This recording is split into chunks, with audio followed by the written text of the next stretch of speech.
Yo, my people, like the vid, like the vid, like the vid, like the vid, subscribe, smash the like button, guys, smash the like button, smash the like button, smash the like button, guys, like the vid, subscribe, smash the like button, like that vid, guys.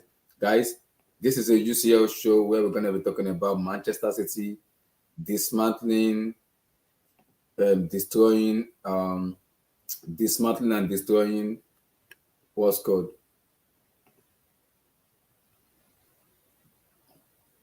dismantling and destroying I will be Leipzig, but surely, what a performer by Halland, because we talked about him not fitting to the team, because some people already say that, even some people say that, is he really the guy for the team? It's like they said is some of them said maybe he's the one not how do I put it, not giving them what they want in terms of going forward, because he's been beyond explanation. I'm like, Alan is not that guy. Alan is a goal scorer where if you give him the chances, he will score goals. If you give him the chances, he will score goals. Just give him those chances, and then Haaland will score those goals. So I think the criticism on him is way too much, because I know for the fact that if you give Alan the chance, Alan will score the goals. He will score goals. If you give him the chances, he will score goals. It's about taking those chances, and I think he will take those chances, because when you give him those chances, Haaland will bury it. And look at Manchester City team. That team is the team that you know for a fact this man will score goals. He will score goals. So, guys, I don't know what is going on with my YouTube. It's telling me, oh Lord, have mercy. Oh Lord, it's telling me upcoming. It's not upcoming, no. I don't know why YouTube are doing this to me. Why is this always saying upcoming, upcoming, upcoming? I need to fix this stuff, man. Is this saying upcoming? Because it's telling me upcoming. I don't know if you guys are seeing what I'm saying. It's telling me upcoming. Let me see. Let me try to create the channel again. I'm confused already. So it's telling me upcoming. Hold on, guys. Hold on.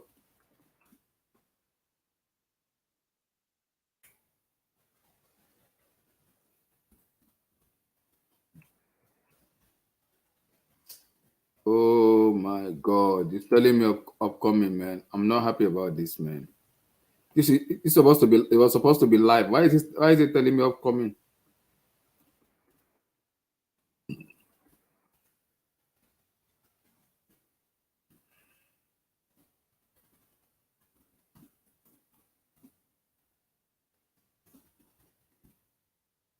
Oh.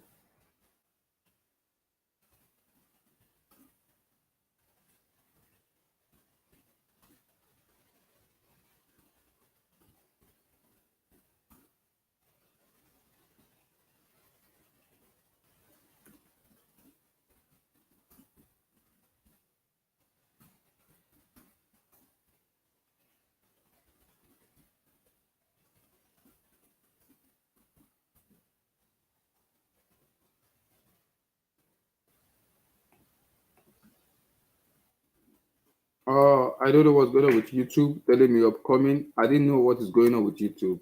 Recently, they've been annoying me recently, and I don't know what happened.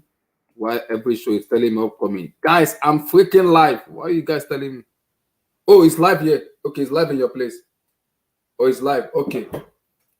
It is live. I'm here. Okay.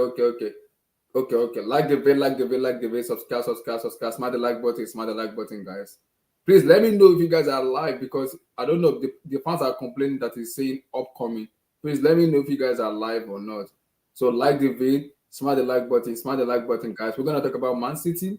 We're gonna talk about Halland. We're gonna talk about Man City, guys. Is it live in your place, or is it upcoming in your place? Is it live? Does it show Yeah, live on YouTube? yeah, it show live. Oh, okay. I don't know why YouTube is saying upcoming. So we're gonna talk about Alan. We're gonna talk about Man City. We're gonna talk about a lot of stuff today. Inter Milan, Man City are two. RB Leipzig and FC Porto are out of the UC. We're gonna talk about potential round of 16 in terms of, because the last match is tomorrow. What we're gonna do tomorrow, we're gonna do like team we're gonna be facing, we're gonna avoid, and also we're gonna just do a discussion about it. But make sure you like the video, guys. Subscribe, smash the like button, guys. Get that freaking laptop. Let's go, everybody. Let's go, my people.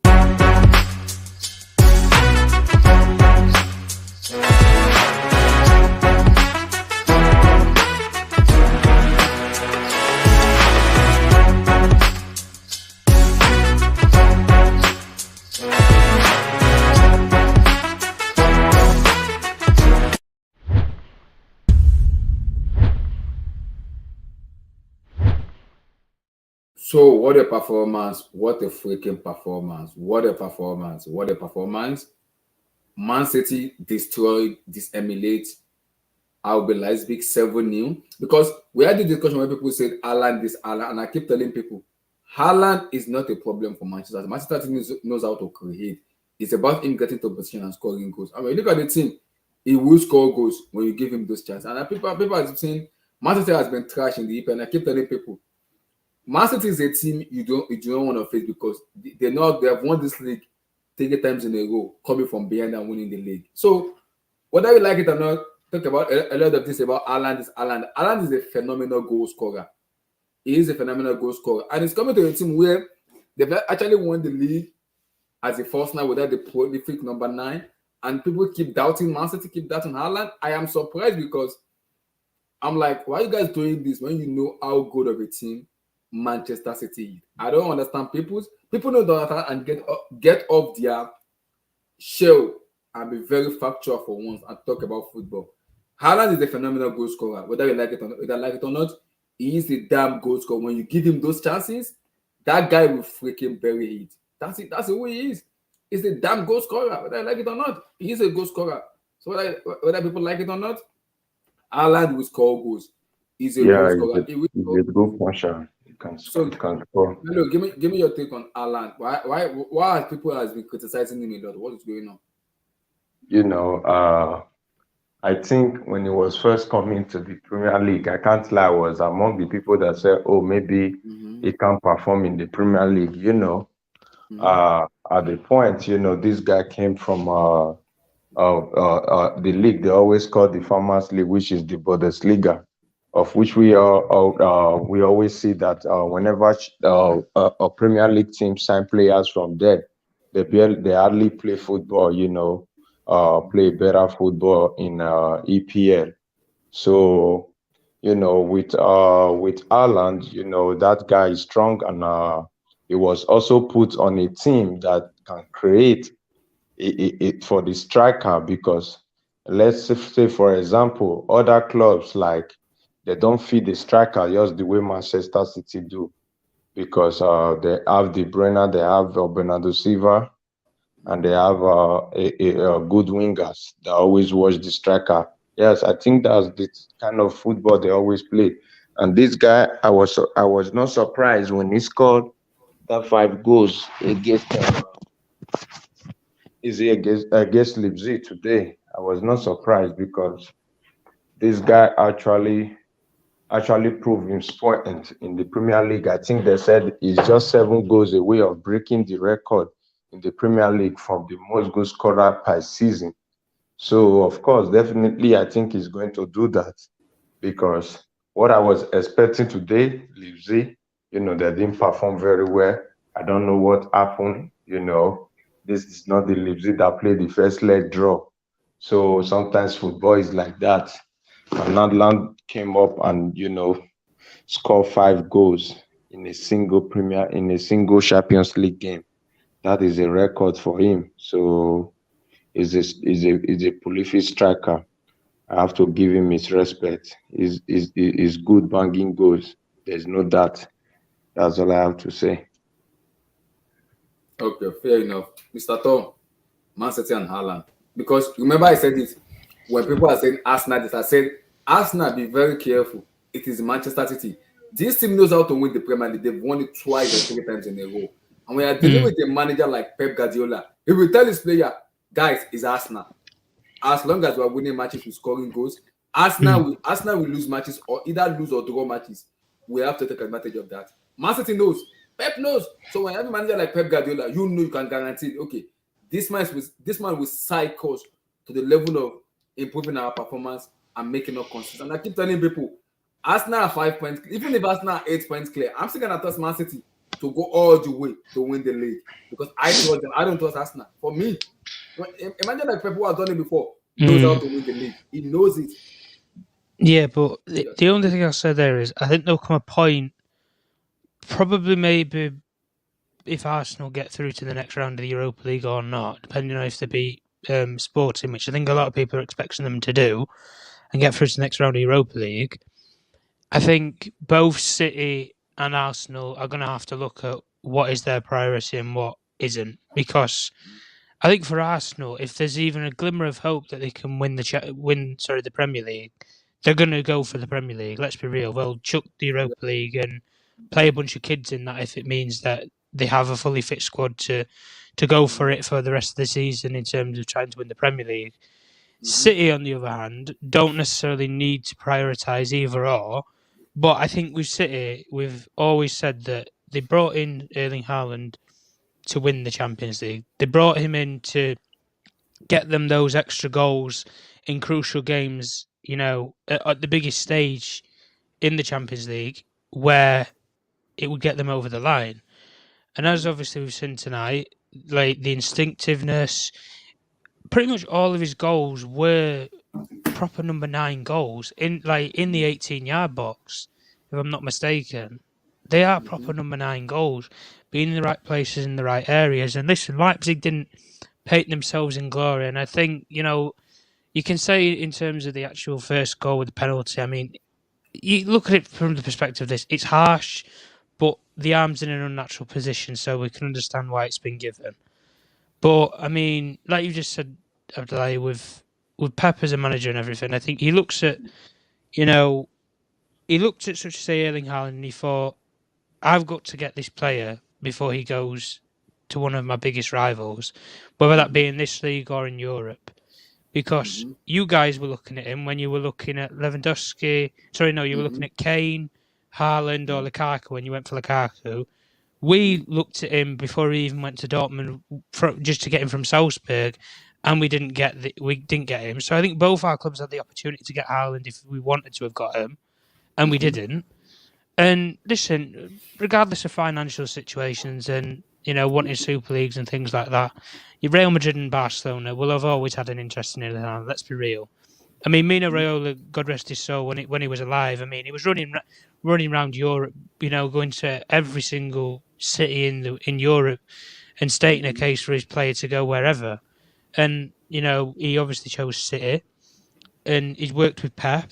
And you look at the whole ethos around it, and there's this myth that he doesn't get involved in the game and things like that. And I think he doesn't get involved in the game in terms of passes, because I think at one point when he scored the 5 goals, I think he had more goals than he actually had accurate passes in open play at one point in time, which when you look at that and you'll think, well, he's not so much a team player, but he wasn't brought in to be your link-up guy or anything like that, because they had players that could do that already. Bernardo Silva, De Bruyne, Gundogan, these sort of players, they're the sort of players that would do that. Erling Haaland is brought in primarily to do the thing that he's renowned for doing, and that is scoring goals. And like people have already been saying, about the records that he's breaking, I think he's equaled the highest record goal scorer in City's history. I think was it 38 goals, something like that. And listen, we're only in March. We've still got another basically 2 months to go. 7 months to break the Premier League record. 7 months. Well, this is what I mean, and he needs 7 more for the Premier League record. Do I think he's probably going to get 7 goals in 10 plus games? Absolutely, because he averages nearly a goal per game, if we're being real. And look, I think, like I say, with City obviously getting through now, it gives them the breathing space going into the international break as to we're in the next round of the Champions League. But I do think then City will look at it, and I don't really suppose it's on what opposition they come up against. I think it's just based on the fact of that City will look at it and think it depends how many points we go into when we come back after the international break. Arsenal are ahead of us, because I'll tell you for a fact, if Arsenal chuck the Europa League against Sporting, it wouldn't surprise me, because I think their primary focus would be on the Premier League anyway. And I think if they have the slightest inkling that they can take City all the way, even if it means that they potentially don't win it, but they take them all to the end of the day, I think they'd rather have that than win the Europa League. That's just my personal opinion, because you don't get the opportunity to win the Premier League as often in the modern era as you do now. Listen, you had great Liverpool teams that went on, amazing runs and blew the league away. They blew City away, and they had to in that one season where they blew City away. So listen, with City and with Haaland, I mean, look, I think they paid, what was the fee they paid? About £60 million or 60 million euros, something like that. 50 million, Oh, 50 million. obviously, it was a release clause because, listen, he's a £100 million player, but, probably even before he went to Dortmund, if we're being real.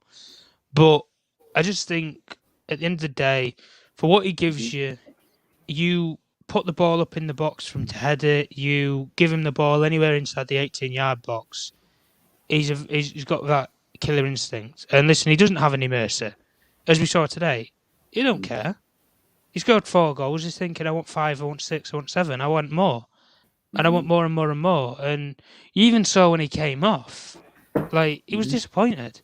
He wanted to Yeah, stay on, potentially get a double hat trick. Like, listen, these things and those opportunities, they don't come around, forever at the end of the day. And I think, look, what City did in the market, they've been very smart and very shrewd because they looked at it and thought, well, Barca and Real Madrid ain't really got the finances to do the deal.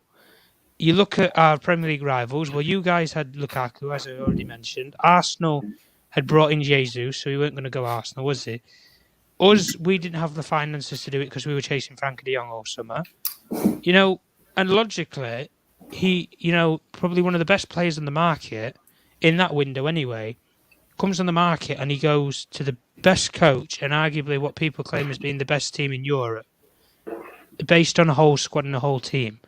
So look, I think it is a match made in heaven for City, and I think the stats don't lie at the end of the day. And he wasn't brought in to link up play and be influential in the team. He was brought in to break records, score goals, and do what he's got to do, and he's doing that at this moment in time. And him and his father, Alfie Ingle, listen, that they know with Erling Haaland that he might be at City 3 years, 4 years, it might be here 10 years. But he knows even if he leaves City, he's still got another club that he can go to, and he can break records, and he can be a superstar. Whether that be he goes to Spain and goes to Madrid, Barcelona, wherever, whether he guns it out and maybe I don't know, go back to Germany and says, listen, I want to go to Bayern Munich, and I want to cover ground there, or I don't know, I want to go Italy if the clubs can sort the financial situation out there. But for me, I just look at the whole facts of it all and I think the money that they pay him and the people that say, oh, they're paying him ridiculous wages, this, that, the other. Sometimes you've got to pay ridiculous wages to get that for what you got tonight, which was a superstar show and a masterclass at the end of the day. And listen, Leipzig, people are already quoting about Vardiol and people like that. I'm thinking, Jesus Christ. I mean, he didn't even know where Haaland was tonight, let's be real. And this guy's supposed to be, what, next best, centre back in the world. And Vardiol did. I don't know what he did today. Like, I need to, just gone. Sorry. listen, he didn't know where Haaland was really in this game. Let's be real. And I think for the fees and things that get blown around for players and stuff, you look at today and you think, well, Vardiol could be playing for Chelsea next season, as it's been rumoured. And if that happens in the Premier League, you're basically playing against 10 men, really, because he doesn't really know where Haaland is.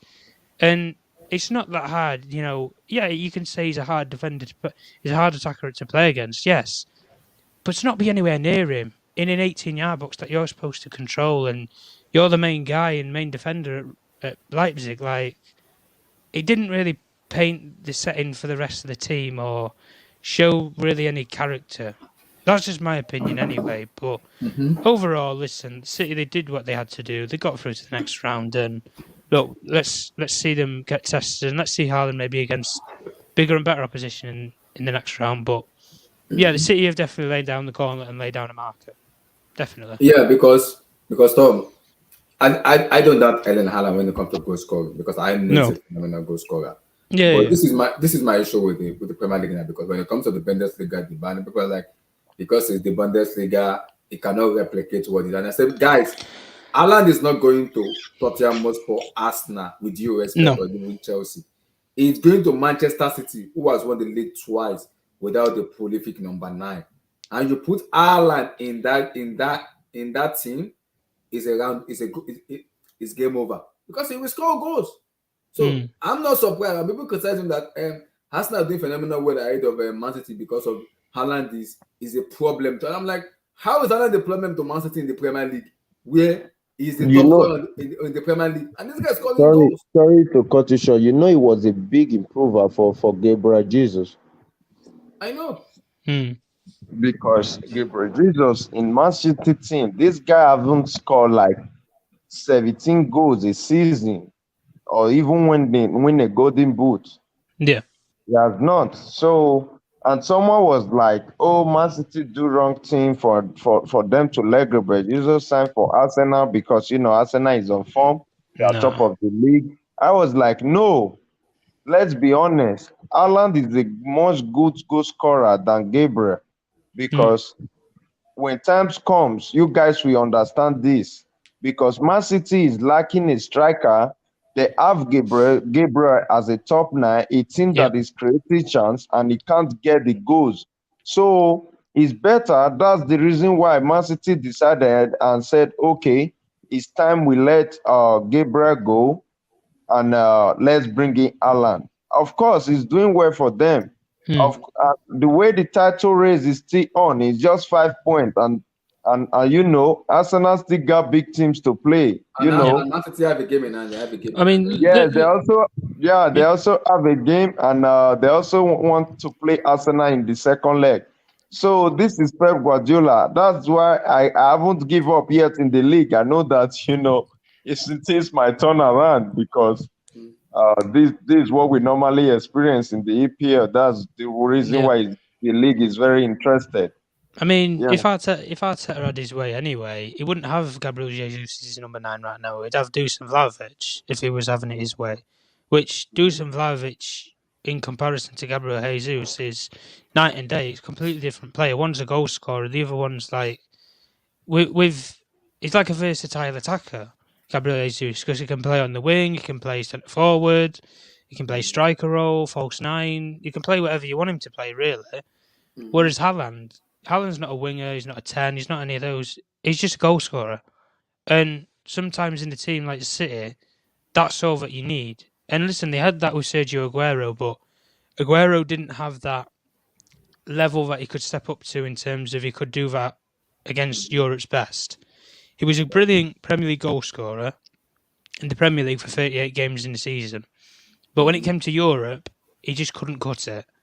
But you bring in someone like Halland, who's done it at Dortmund, he even did it at Salzburg, let's be real.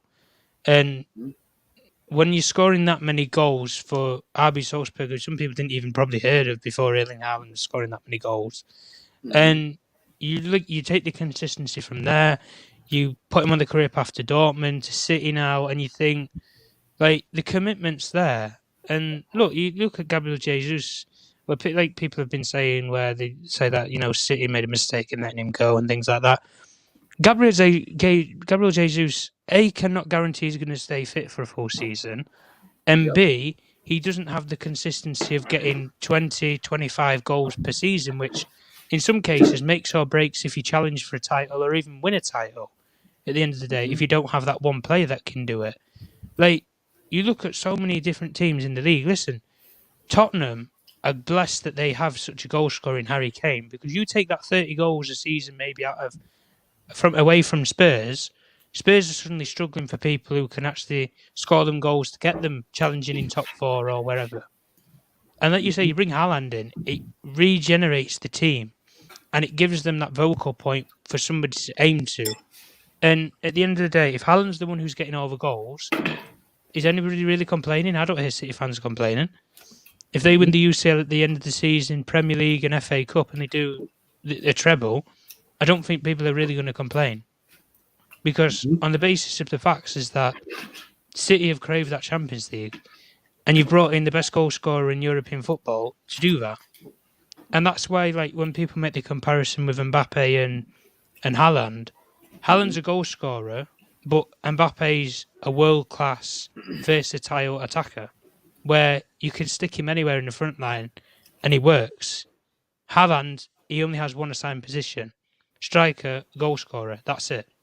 And you don't need to program him or anything like that, because he's wired up himself, and he knows what he has to do. at the end of the day, and he bullies people. Guardiola, people coming into this saying Guardiola, or I heard it over the 2 times, Guardiola's going to do this to him, he's going to block him out of the game, this, that, and I'm thinking, well, we'll see on the day. If you look at it from today, he got absolutely bullied. And overall, the performance from start to finish, after the 40th minute, Leipzig, let's be real, they're down tools and they didn't want to play. They didn't want to play at all in that game because the game's already done and dusted. They didn't have anything else to play for. I don't think they really believed in themselves that they could get back in it. And overall, consistency-wise, listen, City now can have that breather, that sigh of relief, can go into international break thinking, right, well, we've got 2 weeks now where we can reset and assess. We need to kick on and fire up the guns to go for the end of the season. But Halland himself, I mean, he does what he does, doesn't he? Scores goals, gets you consistency and gets you points. Ultimately gets you through to the next round of some competitions in this case. And that's why with City, if it comes down to it, prioritising Champions League or Premier League, I think regardless of if they think that the Premier League's away from them, just the feeling of that they have Erling Haaland there who can score goals, like average a goal per game, just to have a player who can just average that, and it states statistically and it's facts, just to have a player who can do that, overall, it builds morale in the team as to, doesn't matter if we're 4 points, 5 points, 10 points behind. If we have a player that can average that, who's going to score a goal a game, we've got a very high chance of winning pretty much every game that we play in. And overall consistency, if they keep the defensive side of it intact, like say for example they did tonight, I don't really see what other problems City can face really for the end of the season. That is anyway. Yeah, that's true because and again, one thing I'm noticing is that we always know that Mancity always fall out of the Champions League with some slight mistakes. Do you think this Ireland is going to improve then this season for them having a chance, of winning that UCL? I think if they had any more of a chance, now is the chance that they can really go for it. I think this is the best chance because you look at the basis of it, the competition it's been okay. I mean, there's been 3, maybe 4 standout teams. You want to include, say, Napoli in it, but as an outsider. But I guess the top 3 for people is City, Bayern, and what were the other team that was just in my head? Smart the like button, guys. Smart the like Real button, Madrid. guys. Like, those are the 3 that people are sticking in the head as to they're the early front runners to win this whole thing.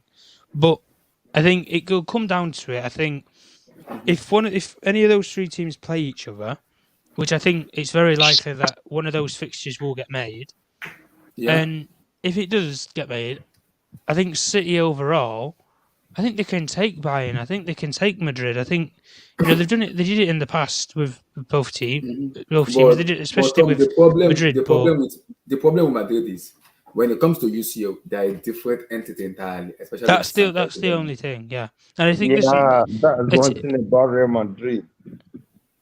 Yeah, that's the thing. I think as well as just a setup, like you look at from the Champions League from last season, they didn't get over the line in that game, City, as a team. Yeah. And the only difference in that game was they didn't have Erling Haaland and they didn't have players like Alvarez and that. That was it. But apart from that, they had everybody else in the team. They still had the same coach and the same set of players.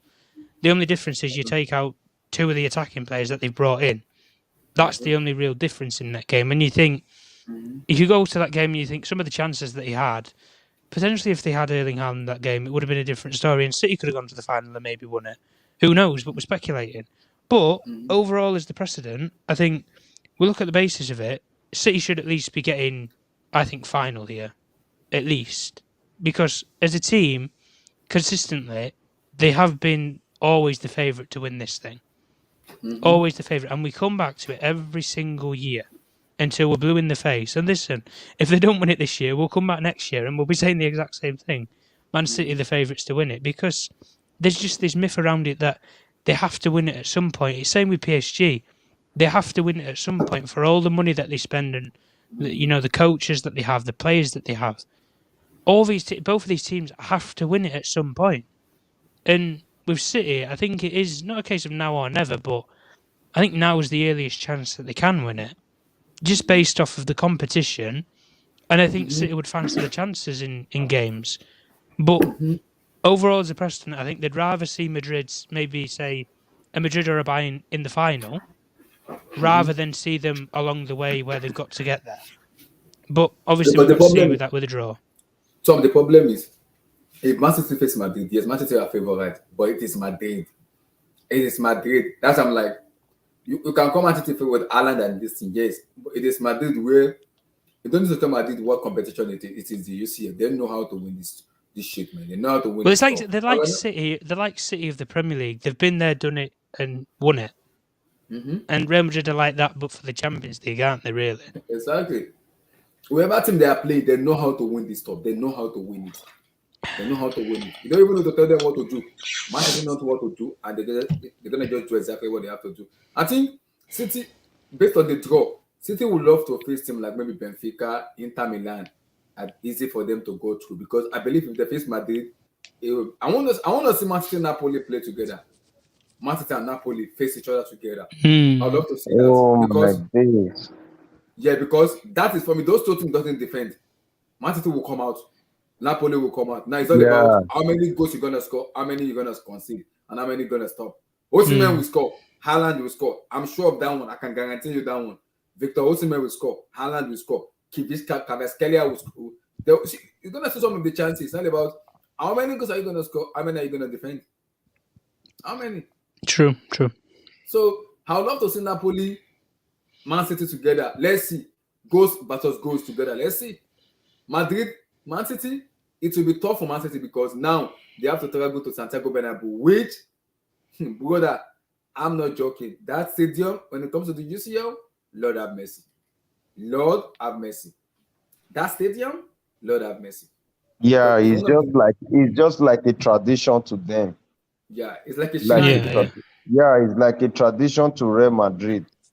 That's the reason why when I remember the season when they make that three Champions League run. You know, I was having these feelings because it's just like, and one thing I always notice about that Real Madrid team, the way they play football, they don't play as if we are here to come and win you. Like when you see Man City playing, Man City will shows to you that yes, we want to attack you and score you goals. But Real Madrid, they will just be playing around first. You will be thinking, oh, these people are not serious. I keep 15 thinking, minutes, oh, 15 minutes to go, or 10 minutes to go. You're yes, already hitting like see, 4 goals. I'm like, I excuse will me. be like, How? why is these people doing as if they don't want to come and play football? At the end of the day, they will look for a way and score you. A way that you will not understand. Just look at that game against Liverpool the other day, 2-0 down, and I was like, oh, what's this game about? And you know, one thing comes to my head, and I was like, oh, should I just bet Madrid that they can still win this? But immediately my mind was like, oh, 2 goals is too much. Who knows what is going to happen now that Thibaut Courtois is just behaving as if the game, I don't know, like Mendy. And look at the defense. You know, Benzema just went ahead and go and meet Vinicius and tell everybody, he tell them to calm down. Before you know it, it's just like that's the same thing they did to Atletico Madrid. Last corner, Modric cross, and that is draw. Extra time, 3-1, Champions League final is over. This is what Madrid do. This is what they like doing. They will just score you that goal. Once they equalize you, it is finished. Knows that you are not winning that game, no matter how good you are. In the UCL, no, they need to check on those people. Real Madrid, they need to check on that team because this is not just about one coach alone. Different coach has done it. Against they also done it against Chelsea. The same thing. I was surprised when they turned that game around. Because Phillips, this is my yes. I'm looking at the UCL team now in terms of the quarterfinal. For me, it's one of the most open UCL I've ever seen. Though Inter Milan, AC Milan, Benfica, Napoli, Chelsea, potentially Real Madrid tomorrow, and also Man City. This team any team in this team can beat each other.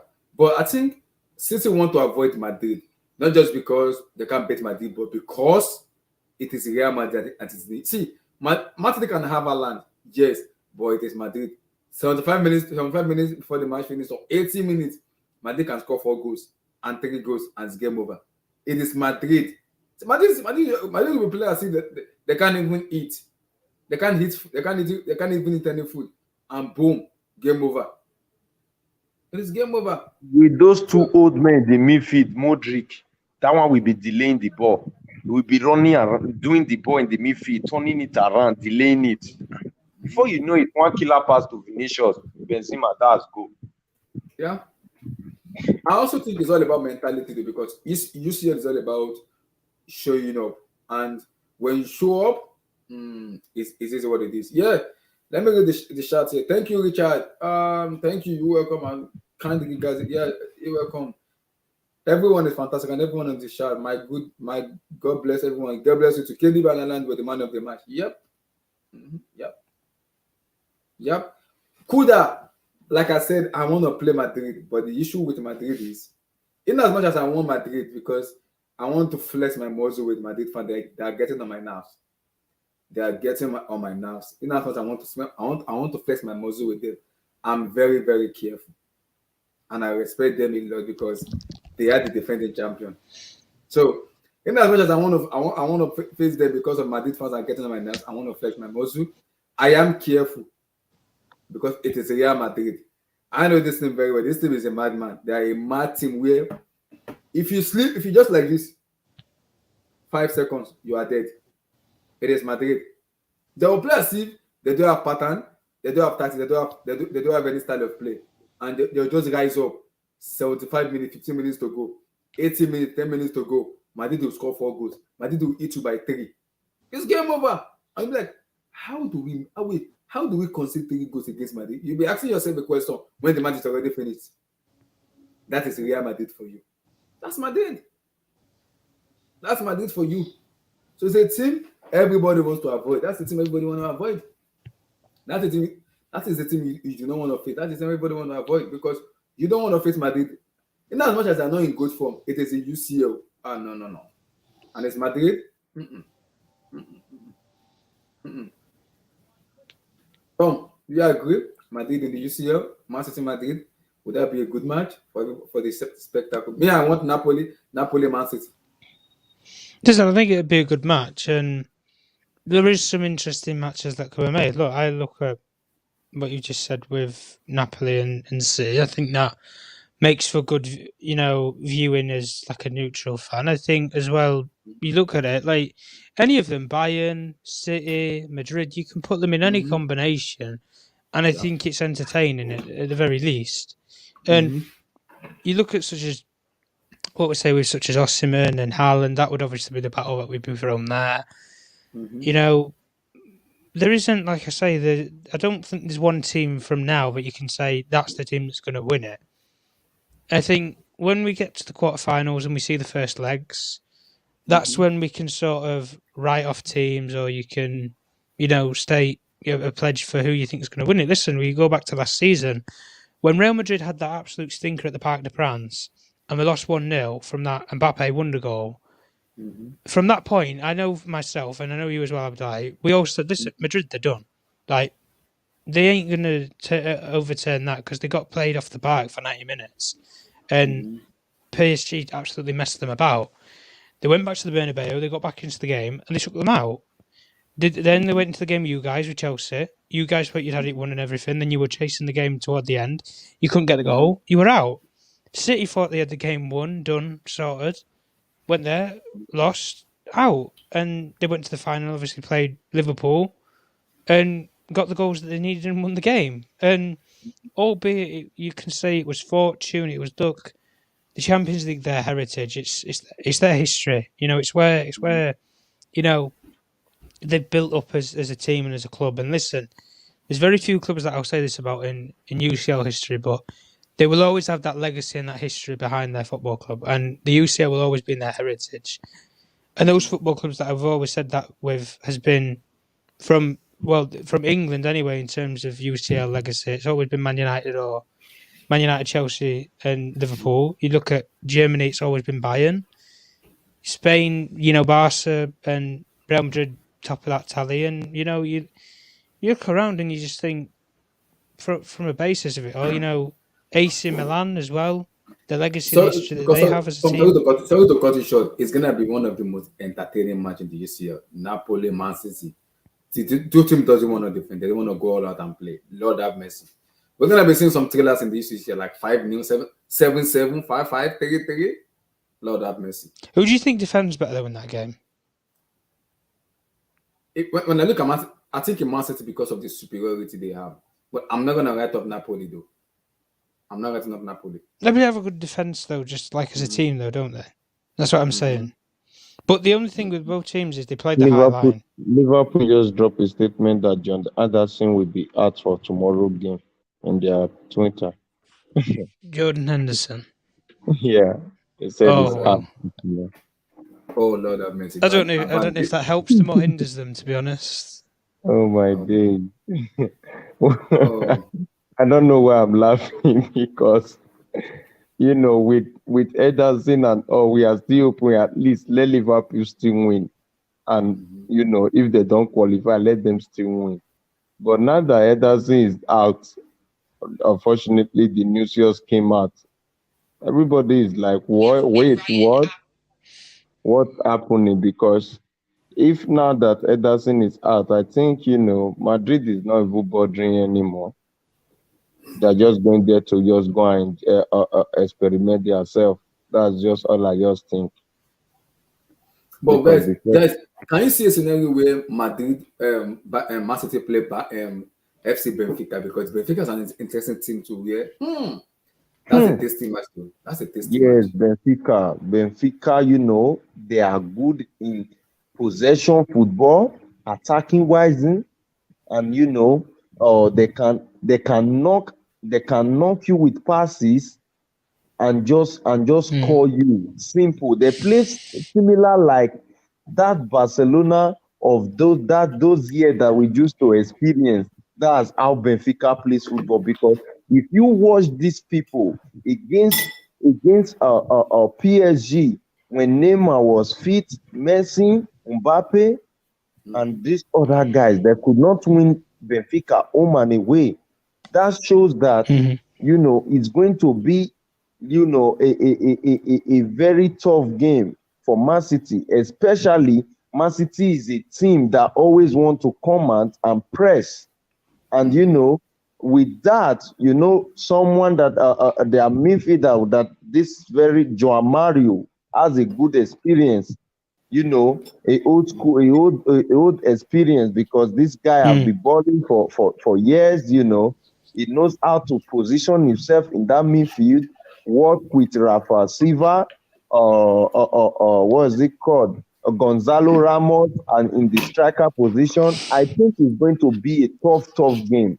And I can bet you Pep Guardiola will not risk himself and play Benfica the way he played Leipzig today. He will not risk himself, because if he do, he will be knocked out of the Champions League. True. Yep, I agree.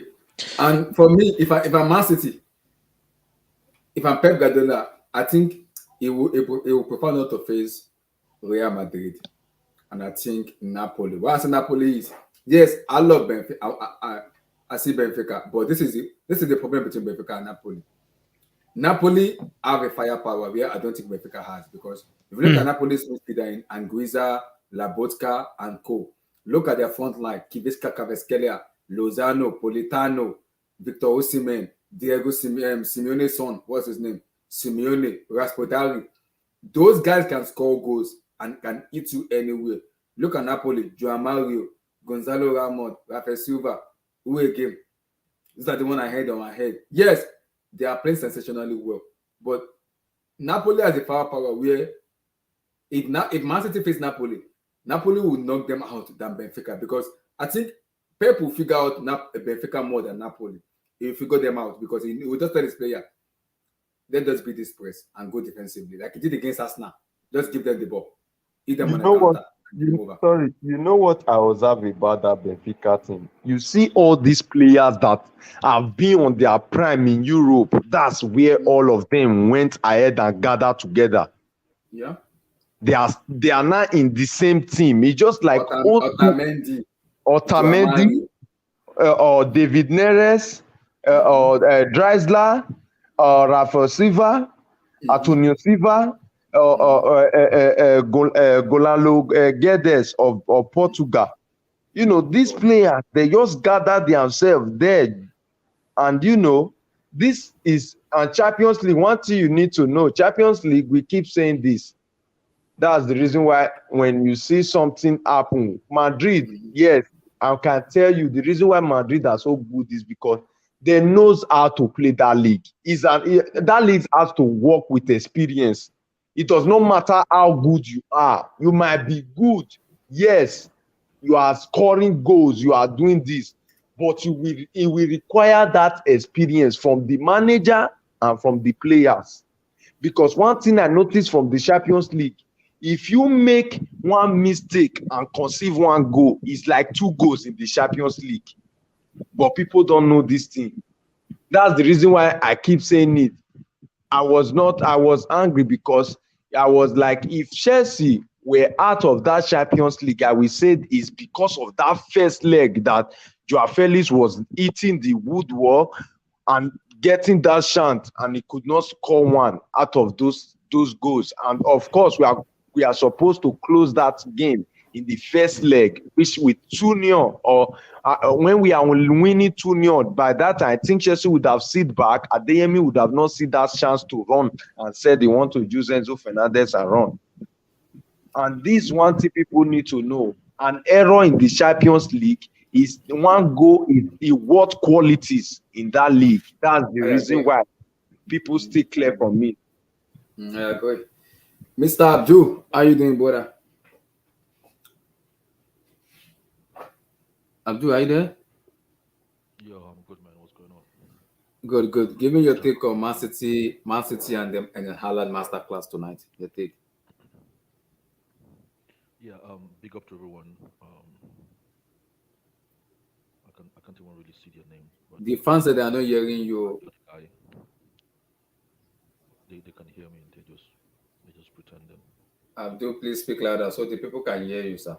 Yeah, okay, yeah. Big up to Tom and Melo. So the thing is with what's it called? Halland. I've never been in doubt of his talent, so I kind of find it difficult to actually understand when people have been recently criticizing him. But that's what that's what the strikers world is all about. If people don't see goals from you, then they start to question your ability.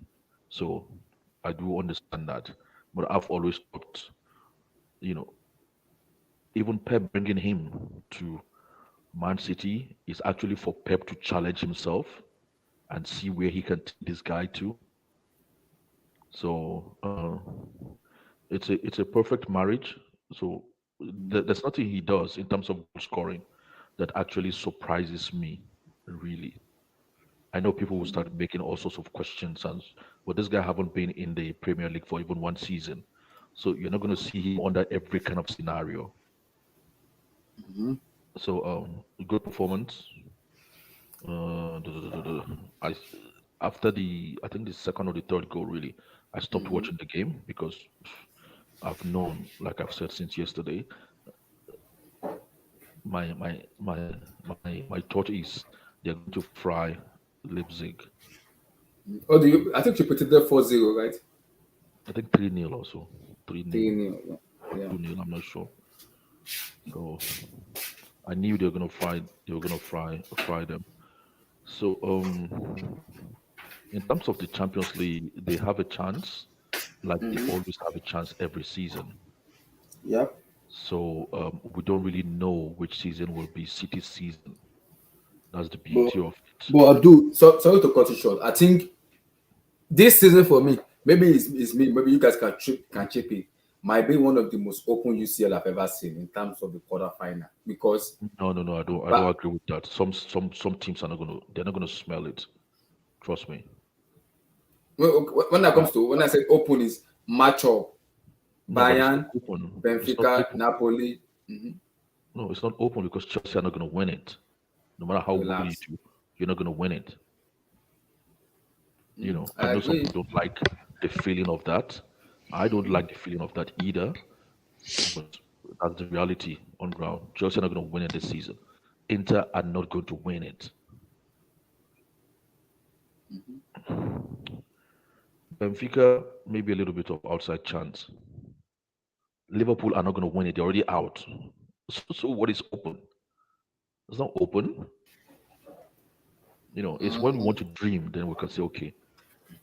When we want to But we'll give see. But everybody but I'm Champions still League. gonna. One thing about me, Abdul. One thing I've noticed about UCL and the thing about me is, yes, I'm not gonna write off anybody when it comes to UCL.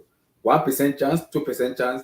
As long as there's that percentage in it, I'm gonna. The team I know I can show you that they know how to win this is Madrid. Madrid might be dead for like Exactly. So are you telling me Liverpool are going to one win to it this 80 season? minutes. Are you So saying what? Liverpool are going to win it? Nope. Exactly. Maybe if Man City, Bayern, and Madrid get knocked out, maybe the semi-final might be looking more interesting. Who knows? Yeah, Those but we're teams talking might about get this. knocked out. We're talking about the semi-final. Mhm, A lot of big teams are going to be knocked out before the mhm. semi-final. Who But there are knows? some. We're looking at it as it stands now. Mhm, There are some teams. It's obvious they are not going to smell it, like Liverpool. Liverpool, I don't see them having the capacity, the capability of scoring up to 3 goals tomorrow. So how is that going to happen? How is it going to happen? It's not going to happen. Um,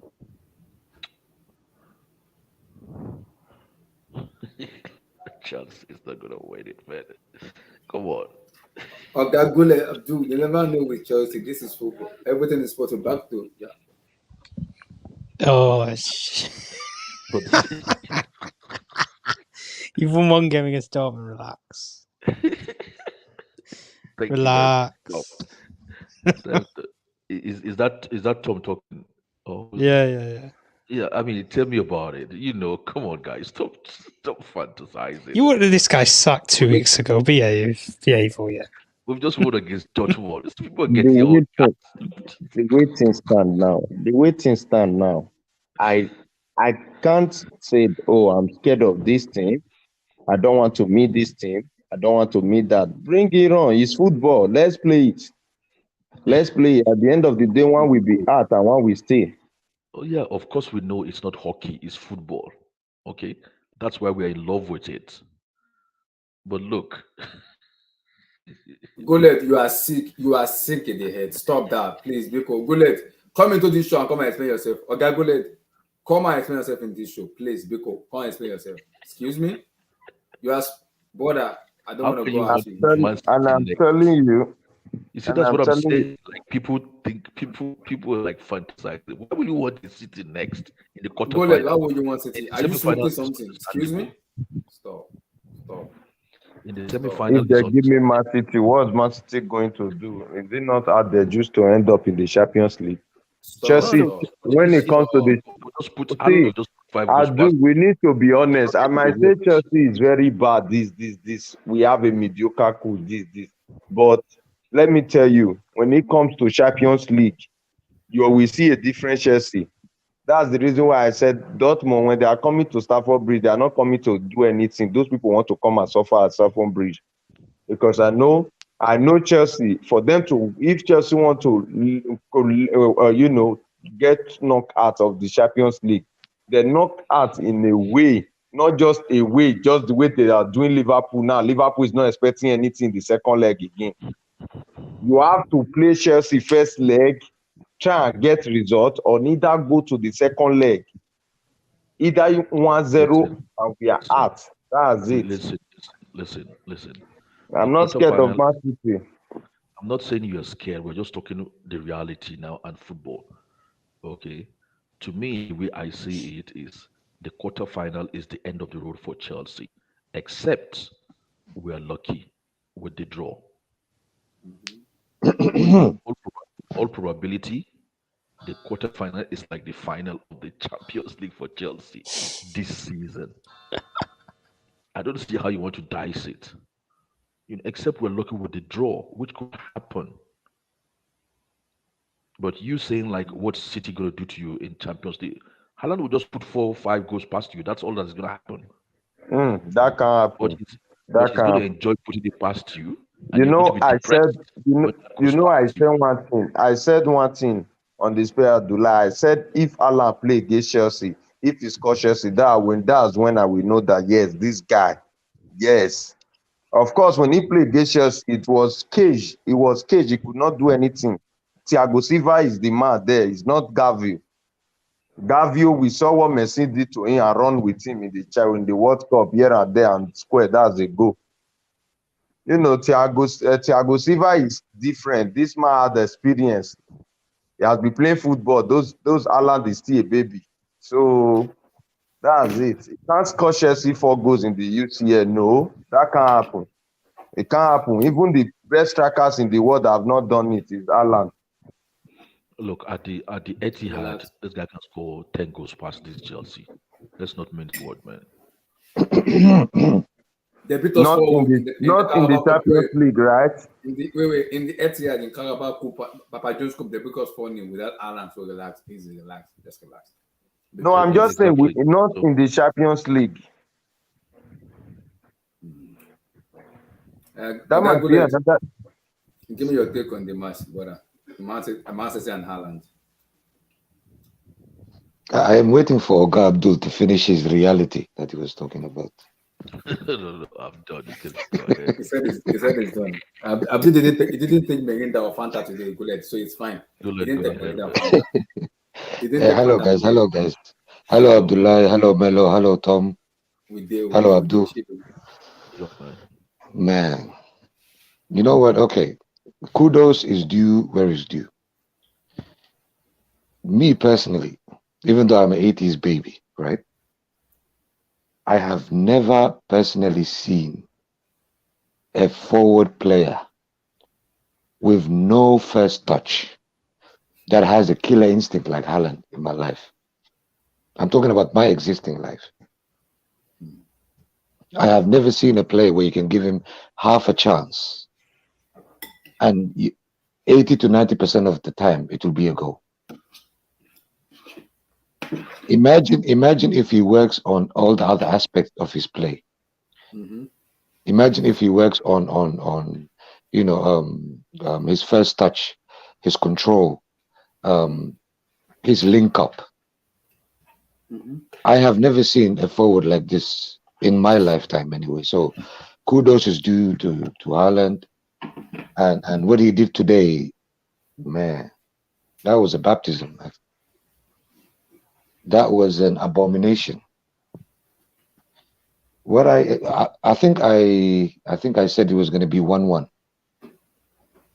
because I think Guardiola lied to us in the first leg. This game, he put the wool over our eyes, man, in the first leg. Because what I saw in this game, it was like day and night compared to the first leg. I mean, the funny thing is, if you look at the goals that Halland scored, even Mancity overall, because they scored 7, right? And he scored 5. So there's 2 other goals. All those goals never had the stamp of Mancity, the tiki-taka that we know. It was all a cross, a counter-attack, a free kick, and then everybody's going for the second, for the rebound, or half a chance here and there. You know, it wasn't. If you watch this Man City, you wouldn't think it was Guardiola until they scored, I think, 4 goals plus. And the way they played in the final third, there was no the fluidity that we got used to seeing from them. It was all grab and tear football, like literally. And this is what Halland brings to Guardiola. And it's funny that Guardiola actually had to get Halland now, because we know how he is when it comes to number 9 strikers, Mhm. like Ibrahimovic, Eto. Like this guy ruined careers when it comes to strikers. But when you need a grab and take, What I can say is sometimes as a manager you evolve as a manager, which I believe Klopp did not do as a manager. Pep knows, yes, I may not like to work with the number, but he evolved with it. And look at the way he's using Ireland. He had Ibrahimovic and then Eto. He did not use them very well. But look at Ireland, he's using them very well with his team to fit exactly what he wants. That shows me manager is willing to adapt. yeah, you're right, Abdullah. Of course, because I think before he got Halland, he was trying to get Harry Kane as well. Mhm. Which that intention by itself shows you that he wanted to adapt. But let's be honest here. Last season, I think they scored 100 plus goals Mhm. without no number 9. Mhm. So now in this kind of situation, especially in the Champions League, because we know how much Pep wants to win this Champions League, Mhm. there will be games like especially with that against Chelsea in the last final. Even though we won, the one I'm talking about, the 2021 one, Mhm. when we won it, if he had a grab and tear kind of striker at the front, it would have been a So different game. I agree. It would have been a different game because we stopped them from playing their fluid football. Mhm. That's all we did. But the game today shows you that now, whatever he was lacking in the previous Champions Leagues, he has it with this number 9. All you have to give him is half a chance. A deflection there, a ball that hits the crossbar, and he has this killer instinct. Mhm. And we spoke about this even when we were talking about Drogba before, when we said when we won the Champions League in 2012, it was his killer instinct that scored that goal against Neuer. Mhm. Half a chance, a cross, a corner kick, something, and the killer instinct will just kick in. So Mhm. whatever he was missing, Guardiola, he's got it now. Mhm. And this Guardiola is going to be even more dangerous than the previous Guardiolas because of Haaland. Because Haaland, Guardiola evolves his football in a certain way. But Yeah. because you have Haaland in the team, it forces him to change his ways just to accommodate him. Mhm. This is what I like about this. You said evolve, yes. But Mhm. even when he evolves, he still wants fluid football. But Mhm. now they can play on the counter attack. They can mix it with possession game. They can mix it with fluidity because they have the efficiency in the final third. So all I can say is that was an amazing game, and kudos to Man City because when it comes to okay, I'm glad I remembered this. When it comes to the Premier League, this is exactly what I needed to fire these players up the backside to chase Arsenal down. This kind of statement win is what they need to push now for the next game, and then the next game, and then the next game. Mhm. Because the first leg they drew, and now this was like it felt like as if they were playing Leipzig under 15s, to be honest, with all due respect. So Mhm. this was the kick in the backside that Man City actually needed to realize, wait a minute, hold on. If we can do this in the Champions League, in this moment in the Champions League, then of course we can push Arsenal all the way. That belief will come back to the players now, and this would give them that dangerous momentum that Arteta doesn't actually want for Man City. Because the last game when they played against Crystal Palace and it was 1-0, we know if it wasn't for that penalty, it would have been 0-0. It would have been 6 points now. No, actually, not 6 points. It would have been 9 points or 8 points. So kudos to Man City, man. That's all I can say. Fair enough. Mr. Eddie, how you doing, sir? Please give me your take on the Man City dismantling, annihilating Leipzig and Haaland. Sensational today. Yo, how's everyone going, man? With Um, Hello, Eddie. Hello. I didn't see the game, Oh my God. Tell this because it stuff. was early here, and Okay, okay, yeah, okay. I've got to get ready for work and all. But I did follow the scores, and I'm sorry, Leipzig that has to be a disappointing. Um, that's disappointing. I expected better from Leipzig, but look, you just have to give kudos to Man City. Stood up when it mattered. I've seen the highlights. So yeah, there's not too much we can say. Leipzig are just they're that team that's just on or off. And unfortunately, with the way they play, if they're off, then it could really go wrong. So it is what it is. Well, congrats to Man City. That's all you can say, really. So because Eddie, because we say this thing a lot in terms of Haaland being the problem for Manchester City, where people have this now, and I'm like, how is Haaland the problem? Because Manchester has won the league without the number 9. Now they brought the number 9, 7 scoring goals for them. How is that the problem? I don't understand Rival fans sometimes when they talk. He's I just laugh. he's still a problem. Let's not make no mistake about it. So relax. I don't think so. Against a good organized defense, I don't think he's as effective as you see with Leipzig. Let's not forget Leipzig play the proper German style of football where they're all open. And for a striker like Halland and a team like Mancity, they're able to pick up the spaces that are left behind by Leipzig. I'm not sure if that's exactly what they done today, but I can imagine that's. I mean, today a couple of the goals were kind of 50-50 balls, or just he was in the right place at the right time. So he probably isn't the greatest example of it, but with the way he plays against an inexperienced defense, he can cook. But when you have a well organized, experienced defense, that'll be tough to break down, and they can take him out of the game. Um, he's not very effective, so he's still a problem. But at the same time, if he works, it's beautiful to watch. So yeah, I wouldn't have gas the whole thing. But Eddie, I get you. But Alan's job is not for me to combine; it's for him to score goals. As long as he's scoring goals, I don't think for me that kind of mm, how do I put it? That kind of matters a lot. But as long as he's a striker, give him the ball, put the ball in the back of the net. Let's move on. I think the greatest test will come in the big games. Right? Let's not judge Haaland by these games here at the moment. He was signed to get them the CL. Let's not make no mistake about it. So he's doing his job so far. But once you play the Real Madrids, once you play the Bayerns, can he be as effective as he is right now? And can he lead Manchester City to next phase? Because that's been their problems the last couple of years. It's been poor finishing in the big moments. So can he get those opportunities? And if he gets it, can he finish? Can he finish them?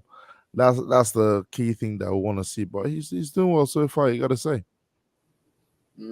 Fair enough, fair enough. Because we're talking like we're having a discussion where which one is going to be the most entertaining game in the UCL. Will it be Napoli versus Man City or Benfica versus Man City? It has to be Napoli, Man City, man.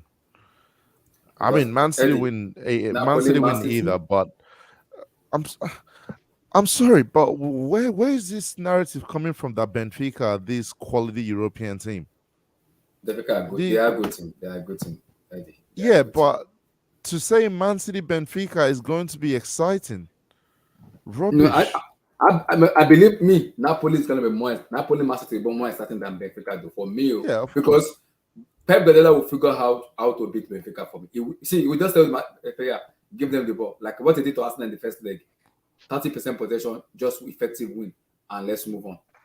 Pep can do it, but No, against I Napoli, agree with that. Yeah. you can't do that against Napoli because the way Spalletti plays, he will just tell his boy, keep going, do not stop, keep going, do not. And if you go defensive against Napoli, you're gonna get beaten because Napoli has a better weapon than Manchester City for me that can hurt teams. Raspadori, Simeone, Oshimen, Cavaskelia, Politano, Ivy Lozano. They have players one-on-one that can kill you. And we have seen Man City. They've been making some ridiculous mistake in the back where it can cost them games. I've seen it happen game after game. Where Guardiola say, I risk, I reward, which I kind of understand it. But when you're making that kind of mistake, teams will punish you. They will punish you. So I can understand that for me. If I'm Man City, I would prefer to play Benfica because Guardiola will be able to figure them out. Unlike Napoli, it will be difficult because it's gonna be like end-to-end game for them. It's gonna be end-to-end. Doesn't matter who they play, bro. They're winning the next. Well, unless they get Bayern Madrid, no, or Madrid, something, Madrid. or So no, Madrid. because But Madrid, no, Madrid. let's not overgas the whole situation. Man City are favorites for this competition, alongside Real Madrid and Bayern. They've always been favourite. They always Yeah, have been so favorited. yeah, no, that's what I'm saying. So anything but them getting to the final is a failure, and you put them against any team, including Chelsea, they're favorites. So let's not overblow the whole situation, man. I agree. But one thing I think, let me just add to what Brother Eddie said. One thing I think that differentiates Napoli from Man City is the fact that the speed of transition when it comes to Napoli is deadly, man. You see, with Man City, they will take their time. Unless because I don't know why, but even though they have a number 9 like Osimhen, it's like the ball gets to him quickly. It's like everybody is telepathically working together. Let's get the ball there quickly as possible. But with Man City, they want to hold the possession. They want to find an overload in one corner so they can use the other corner and so on. That might be the issue with them. If they have that instinct, then they will be dangerous. Like I said, Pep's football is all about tiring teams mentally. He it's like, if I have to use a boxing analogy, it's like just touching someone like Mayweather for 8 to 10 rounds. Jab him to death. Yeah, just jab. You can't touch me. I'll just keep jabbing. And then last 2 rounds, if there's a knockout, I knock you out. If not, I win on points. That's the way Man City operate. Right? So that's what I'm saying, Eddie. That's what I'm saying. Napoli will be a bigger test for them because Napoli will not sit back. They will come out and play you. And they are very good in transition. At the same time, if you leave spaces in behind, Man City will exploit that. Same thing with Man City. Man City makes mistakes too. That's why they have Osimhen too, because the way Man City play, they're very suspectable in defense. Where you give Osimhen those chances. I'm not joking. Look at their match today. They made a mistake today, and the referee was for today. For me, that's a red card on Ederson Moraes. That's a straight red. For me, let's get over Osimhen. You know what, man? No. I'm just saying, like the way Man City play. The way guys, Man City, come on. Eddie. I'm talking about the way Man City play because for me, it's gonna be the most entertaining match I want to see because Napoli and Man City, they go head to head. Don't two teams, they don't want to defend. They do not want to go defensive. I'm sorry to say, both teams are best. It's not even close. Yeah, let's be real about that right Eddie, now. I'll show. And also, Eddie, it's not even a coincidence that every time De Bruyne plays, Halland is the star of the show. Yeah. And this shows you why. Because remember we said the transition between the midfield to the attack, which is in like super fast and super efficient. It only comes from De Bruyne. Whenever De Bruyne doesn't play, it's like the ball goes on merry-go-round. They'll go to this corner, they'll take it to the other corner. They try and find a way to get close to the goal, and then probably they will cross a ball on the ground and find another player. But when it's De Bruyne, when he sees a chance and a run, he will go for it. Yeah, I agree. So, what do you guys think is better for Man City to face or for them to avoid? Because I don't think they want to play Madrid, especially in Santiago Bernabeu. They do not want to face Madrid, and I think Pep believe he can beat Benfica because I think he will not. He will take them out. AC Milan, Inter Milan is easy meat for him. He's gonna destroy this one like 5-0 first half. The first leg, 5-0 second leg, game over. For me,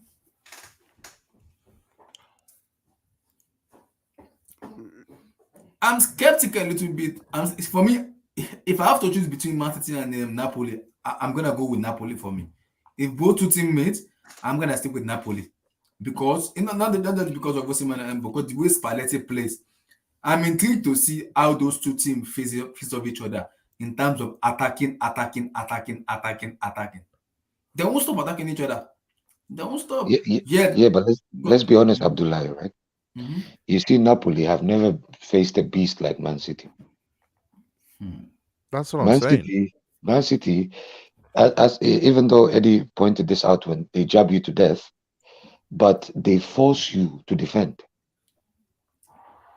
especially with Spalletti's formation, which is 2-4-4, Mhm. like Abdul used to say, they will force them to defend because they will not see the ball for a while. They'll wait for you to come to them. When you get close to them, and then all of a sudden they'll use the width, and then the game is open now. Mhm. One long ball to Mahrez or Grealish, and then the game is open all of a sudden because everybody's trying to get the ball And from Man City. there's also Bayern. Bayern also is there too. That's a team like it's gonna be difficult, man. Bayern and Napoli will actually be more interesting than Man City Napoli Okay. because both of them are end to end, and they don't give a damn about possession as much as Man City. Yeah. But Yeah, Man good. City will tire you. They will tire you. And Napoli got used to Serie A football. Mm-hmm. You know, they're not used to the pace of the Premier League. Yeah. So I think Man City are they're gonna take them on a long trip, man, when it comes to possession. Lord have mercy, man. Lord have mercy. Lord have mercy, man. Well, I'm loving this. I'm loving this UCL though because there's a lot of narrative to be written in this UCL. A lot of narrative. A lot of narrative to be written in this UCL. A lot. Gullet, explain your reason why you think boys from London can beat this Man City team. Don't you dare tell me. Explain your reason. Well, you remember last time when we were making the predictions of who would we like to play? Yeah. I And said I want Madrid. I said I want Madrid. And Eddie told me straight, Gullet, what's wrong with Mhm. you? I understand where Eddie is coming from, Mhm. you know, and everybody was telling me, what's wrong with you, Gullet? Are you high? No, I'm not high. I wanted, you know, like, okay, my logic is if we take this, let's say if we face Inter, right? Mhm. Mhm. And then we probably go to the semi-final and then we probably play one of the big fours. Mhm. I don't think, okay, fair enough, we beat Dortmund, but it's not the same beast as these other teams we're talking about, like Bayern, Real Madrid, Man City, Napoli. It's not the same, they're not the same level. Mhm. Fair enough, you know, in the Bundesliga, they're doing well, Mhm. but they're not the same level. You know, the quality is different. They've been here so many times, apart from Napoli, of course. You know, they know what it takes to win these kind of games. It's not going to be an open game. So I wanted our players to be tested. And the best test that you can possibly get is from a team that you play with in the league and you know, comparing to other teams. The only other team that I would be open to was Real Madrid. Remember I said Real Madrid or Bayern because Yeah. I wasn't sure Man City will go through because Pep Okay. lied to us the first leg with the 1-1. Mhm. But now that Man City is through, Mhm. Pep's Achilles heel when it came to Champions League so far has been Chelsea. And everybody's going to say, yes, it's Tuchel and so on. But the players will never forget what happened in the FA Cup. And when we And played them in the league, and the Carabao Cup too. yes, and when we played them in the league, even though we were all over the place, they only beat us 1-0. Yeah. Let's not forget that was one of the top 3 games we had this season. And we still have to play them in Etihad though. Exactly. But imagine in a situation where it's 1-1, just like the Leipzig Man City game. For example, in the Etihad, let's say. And then they have to come to Stamford Bridge. The game wouldn't be open. The game wouldn't be open. People are going to think, oh, yeah, you know, walk in the park because it's Chelsea, they're in disarray. When they were in disarray, they beat us 1-0. And if it wasn't for Kepa, it would have been 0-0. So, okay, we have Graham Potter, yes, but these players need to be tested to realize that, listen, this is not a walk in the park. This is the Champions League. And we have the players that actually already won it before. And the new players want to prove themselves. Yeah, but the thing is, Gullard, you don't want that test to destroy them. No, they're not going to get destroyed, Abdul. Well, They're not going to get destroyed, Abdul. Their pride won't let them get destroyed. no, but didn't Lampard get destroyed in the Champions League quarterfinal? Yes, but this is not the same team, Abdul. because we You won know, the Champions League after that. what I'm trying to say is, I'd rather get destroyed in the semi-final because that's actually good for their psychology and mentality than them getting destroyed in the quarterfinal. Because Okay, what's once you your get to the semi-final, you feel yes? more like you feel more like a better bowling team. You feel more like a better footballer. That, oh, see where I am. I'm in a semi-final Champions League. That does a Okay, lot to our players in terms of their growth than them getting th- destroyed like 6-2 by Man City in the no, quarterfinal. but That's not easy. why? No. But why do you think that we are going to get destroyed? This is because what I wanted because to ask you. because of our season so far. I mean, Mhm. is the season lying to us? No, the season is not lying to us. Exactly. But We put ourselves. That's our level this season. yes, but how do we project our players? Are we gonna define them by what they have been through so far, or where they are right now? No, no. What I'm And saying is in their development, hmm in as much as you want them to be tested in fire as hmm quick as possible, I am saying it's better that test comes a little bit later because it doesn't disrupt their development too much than compared to if they are destroyed in the quarterfinal. Okay, I'll Okay. tell you my reasoning why I wanted them to face the fire now. Yeah. Because you remember we were speaking about this before, and we projected them to actually try and fight for the league. It might take them probably 2 to 3 seasons. God You remember forbid, man. when we were projecting? No, but we were projecting. We're talking about it in a previous stream when we said Okay. if Potter's in the helm, like logically, depending on the maturity of players and how they get used to the league and so on, it might take 2 to 3 years, right? But these players have to actually realize that this is Chelsea. If we keep covering them from every fire they see, these guys will always be mediocre. It will be third place finish, fourth place finish, the same old Chelsea. Probably maybe after 4 or 5 years, we might finish second, maybe first. To me anyway, Abdul. To me, right? Because being a footballer is not easy. We know that. We have a World Cup winner in our team. We have players that played in the Champions League year in, year out in our team. We have players that want to prove themselves in the biggest league in the world, according to the media and everybody's opinion, which is the Premier League. If we keep covering them from the fire, these guys will not realize, okay, this is Chelsea Football Club. This is not a mediocre team. We have to become the best that we can possibly be with the least amount of time. And that will only happen with challenges. So the reason why I said I wanted it in the next round is because if they play a very tough game in the next round, I know in the semi-final they'll be mentally ready for that game if they go through. But if they play a mediocre game in the next round, let's say I'm not going to say mediocre because everyone who came this far, they have they deserve their kudos in a way. But since you're talking about mentality, we want warriors in this team. And the only way you can be a warrior is when you go in the middle of a battlefield and you realize it's do or die here. So if they play Inter now, and let's say we beat them, probably 2-0, 2-1, something like that, and then they face Napoli or they face Man City or they face Real Madrid,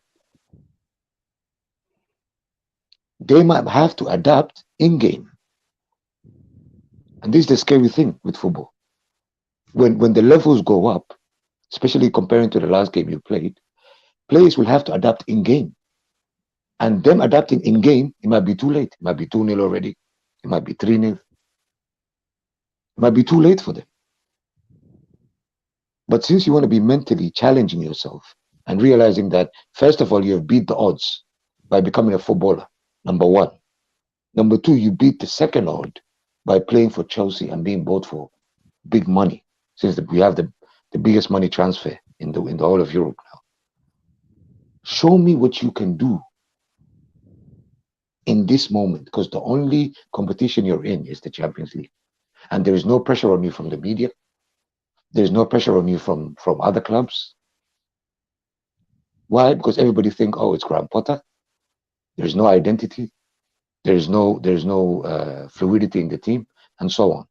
This is where the character of the players, just like Di Matteo, the character of the players have to take over. I want to see these guys in the middle of fire. I want to see them in the middle of fire. Because if it's going to be mediocrity, next season, when next season comes, people will not expect anything from Chelsea. Probably fifth, fourth, third. The season after that, same thing. They're going to say, oh, you're building for the future. They're building for the future and so on. So me personally, in my own humble opinion, I want them to face the fire right now. And for me, Mancity will be the best team to face. Because if Potter has any common sense within him, he's played Man City so many times. He knows the team inside out, comparing to other teams. Yeah. So when I said Man City, people might look at me as a crazy person, but I'm looking at them in terms of the team that is more familiar with our team. Yeah. That they watch week in, week out. Because these players watch games as well. They watch Match of the Day, they watch games. And they analyze also too. Exactly. So for me, I want them to face the fire right now. Because if they come through this fire right now and they go to the semi-final, they're not going to just lie down and take a beating. That's not Chelsea. Yeah. I agree. But I like what you say about like what you put up. It's all about mentality. Yeah, the mentality absolutely. come out and play, because the reason that I chose Madrid, I have my reason of choosing Madrid. Because people might call me crazy and everything. And I say I chose it because Madrid fans are kind of getting that out. Like, I'm flexing with Madrid fans like Vilton, Raimski, Red. I'm flexing with them because I know for the fact that if I face Madrid at Santiago Bernabeu, I'm in trouble already. But I'm also in my head, I also know it is Chelsea, where I'm not writing us off when it comes to a UCL match, because anything is possible in football. In as much as it's Madrid, as long as we take our chances against them, we will beat them. That's me. I think that our taking our chances, we will beat them for me. And Abdullahi, what is the main basic essence of football? Take it one game at a time. Yeah. If you keep playing one game at a time and your mentality keeps getting stronger and your belief gets stronger, because the push we had from Dortmund made us spank Leicester the way we spanked them. Let's be honest here. Because we took it one game at a time. Players believe even went up. Let's even say the players believe went up 5% in the Dortmund game. Yeah, go ahead, Abdul. If we are to face Man City, for example, in the quarterfinal, I put it on paper. Okay. Yeah. Do you think the outcome of the encounter will be the same or different? You mean in terms of goals, or? No, 2 seconds. Will be the outcome of the two encounters. So that's the result.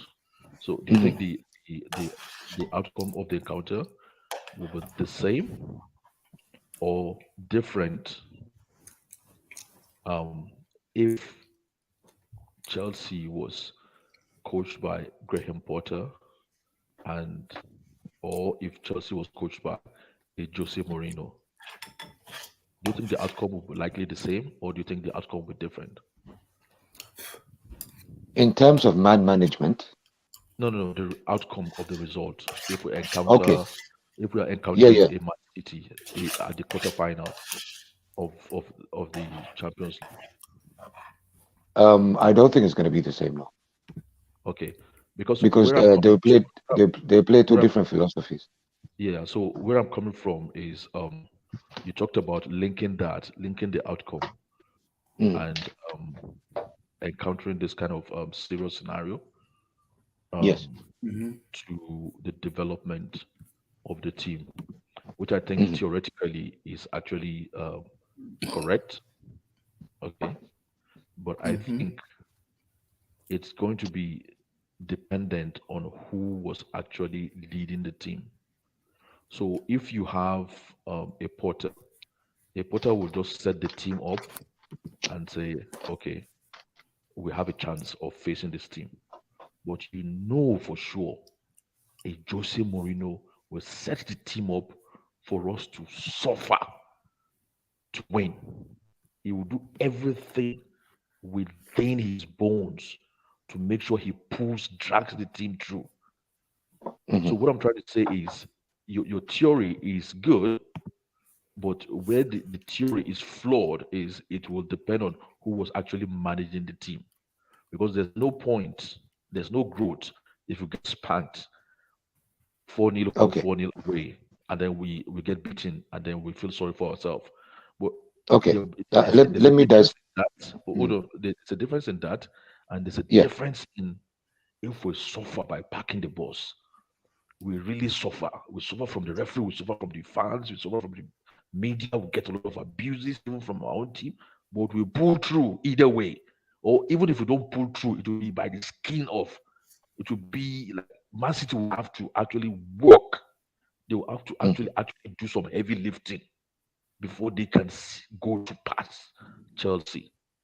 So I think that is This actually I think where your theory is flawed is fundamentally it depends on who is actually leading the team. okay. We're talking about in terms of footballing management, correct? Correct, Abdul? We're talking in terms of footballing management, right? And man management. Yeah. Yeah, I'll tell you how I came to my conclusion. You know, I'm Potter out, right? I'm also Potter out. Yes, and most of us are anyway. But I have to look at what's in front of me. We have waited for anything to come out in terms of players going against the coach. But every player so far, especially the last one being Kai Havertz, backed the coach. Right? So, when in Abdul's point of view, he said, yes, we can make certain coaches will make players suffer to get the score. But if I look at the trajectory for the last 3 games, we conceded 1 goal, we scored 6, right? We have World Cup winners, Champions League regulars,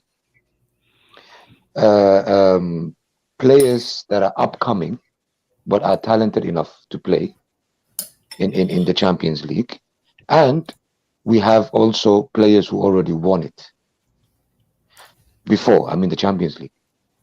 So if we look at Potter's man management by itself, one thing that we know with Potter is he is a risky coach, but Mourinho is not, right?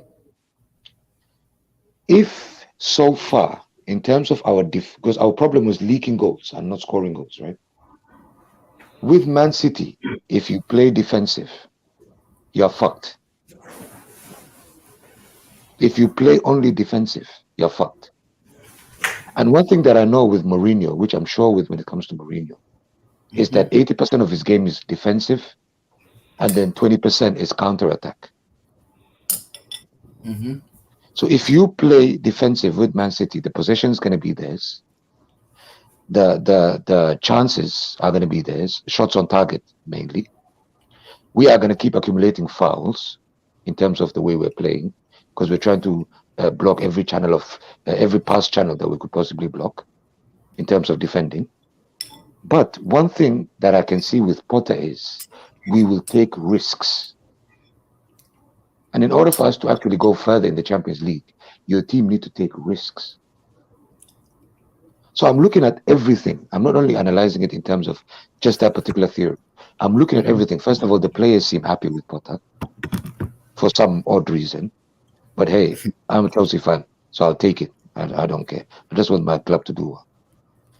What he did so far with the back 3 seems to be working, to the point that we were supposed to beat Leicester, I think 6 or 7, if it wasn't for the offside goals. Right? We only conceded 1 goal in the last 3 games. And there seems to be a different cohesion in the players or I would say in the dressing room that reminds me of a team that can push for something special. That's all I'm saying. Prior to the last 3 games, what I used to see with the players and their body language used to be they're not bothered, or they feel ashamed, or they're angry at each other because they're not understanding each other's way of play or the system of Potter. Mm-hmm. But so far in these last 3 games, everything seems to be going in an upward trajectory. So looking at everything, right? The only coach, as much as this pains me, but I have to be honest because we're talking about football and football analysis. The only coach that tend to give Guardiola grief, who is outside of the top 2 or top 3 for the last 2 seasons, before this season, was Potter in Brighton. In terms of the games they played, you can check it. You can even bring it up, Abdullah. When Brighton went to Mancity home and away last season and the season before that. So looking at everything and coming to a single conclusion, for me personally, right, my own personal opinion, first of all, you need to test this player's mentality. Since the league is out of the picture, the cups are out of the picture, and the only thing we seem to be fighting for is the Champions League. And thank God, our so-called striker, or I would say number 9, or number 10 in a way, which is Kai, seems to pick up form the second part of the season. So everything seems to be coming together somehow in a weird, mysterious way. I might be wrong, but I have to see what my eyes are showing. So for me, personally, I believe that if we play Man City, it's not going to be a 6-2, Abdullah. Sorry, Abdul. It's going to be a tough game for them. Because these players know that not only they're playing for Chelsea, but they need to prove it to their own selves that they are capable to come to a big team and play in the Champions League and go toe-to-toe with these big guns. They need that. And the only way you can do that is when you have belief in your coach, which is on some odd reason they do, belief in the new system, which in some odd reason, thanks to the results we can see, they somehow do, and their own personal vendetta with their own mind and their own belief system, which seems to be picking up day by day, game by game. So this is why I would take a chance, me personally. Fair enough. Mr. Blue Eyes, how you there, sir? Oga Blue Eyes, hello. Hey man, I hear. Hey, well done, Mr. people. Blue Well Eyes, done, folks. Yeah, your man. take on the Man City, especially Halland, dismantling Leipzig. My signal is effed up, so just let me know when I start to break off. Can you hear me? We can hear you. Yeah, you're clear. You're clear. Okay. Yeah, fine. Okay. Well done. Yeah. Big up everyone. Yeah, man. Listen, this game was a dichotomy of emotions for me. On one hand, I'm happy the EPL remains in the UCL. On the other hand, I didn't like the fact that my enemy succeeded. So, but that's by the way. In terms of the footballing story today with this game, yeah, I think, man, this Halland guy, man, I don't understand. But can somebody please tell me why Chelsea is going for Gaviol? We are not going for him anymore. I don't think we are going for him. We're not paying that money. Nah, man. Chai. It was nowhere to. I don't want that guy I don't even want that guy anywhere. If there's nightclubs in Cobham, I don't even want him at those nightclubs, man. The heck is this, man? He got run over, man.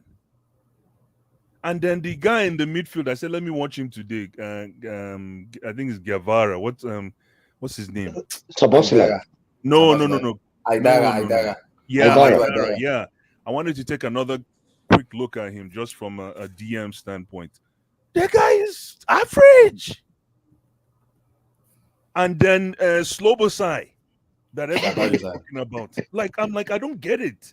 I don't know why this fan base gets excited for no reason. And I know this is one game. I know. Maybe because of Man City and kind of, I won't go too hard on Shabazz because I know he's a good player. I know that one for sure. Anyways, but that penalty call was bullshit. Sorry, was not, that was not penalty, but that was the beginning of the end for this game. As soon as they gave him that penalty, Halland put it away. The rest was history. Like, Halland just bullied his way into the quarterfinals. I don't think, no disrespect to Man City, but these guys had no answer, man. Come on, look, and Timo Werner, man. I mean, enough is enough, guys. Come on. Come on. Oh, guys, they call him Turbo Timo. The guy couldn't turbo anything. Even when Leipzig goalkeeper fumbled and gave him the ball on a platter. Oh, he couldn't. Man City goalkeeper. Sorry. Abdullah. Yeah, Man City goalkeeper. He couldn't even compose himself on that ball. And when people say, when he was playing for us not too long ago, and missing those chances, people were saying we're mean and hard on Timo. But the story continues at Leipzig. So, I mean, for Man City, man, congratulations to Halland. The goals were ugly goals, but that's exactly, those are the kind of goals you need in a Champions League knockout series. It doesn't have to be pretty. Just bang down the door.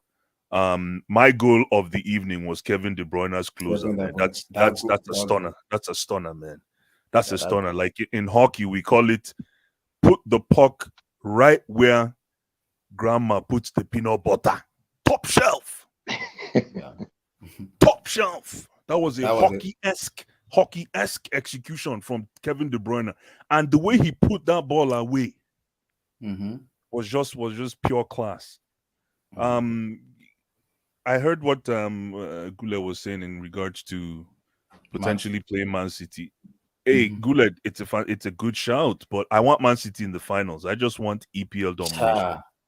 I want fair enough, guys. I understand. I want EP. No, but I'm with you. I'm with you in terms of testing these players through fire. Test them through fire. If they say they want to play, play right now. But I want Man City in the finals. I want an EPL team in the finals, and it's looking like Man City is showing signs. But man, Leipzig was poor. And maybe they were poor because Man City took the game away from them. From them, maybe, yeah, it's possible. Yeah, because that's what happened to Leicester. We took the game away from Leicester, and Leicester couldn't do shit. So and they collapse. So again, sorry. Oh, you wanted to say something, Abdul? Yeah. You said we took the game away from Leicester City, and they collapsed. They were nowhere to be found in terms of again having the chances against us. You can understand. Same thing with Man City too and Leipzig, because the first leg, Leipzig was the man of the match in that match because they were having Man City on the rope in the first leg, but in the second leg they just collapsed. It happens in football.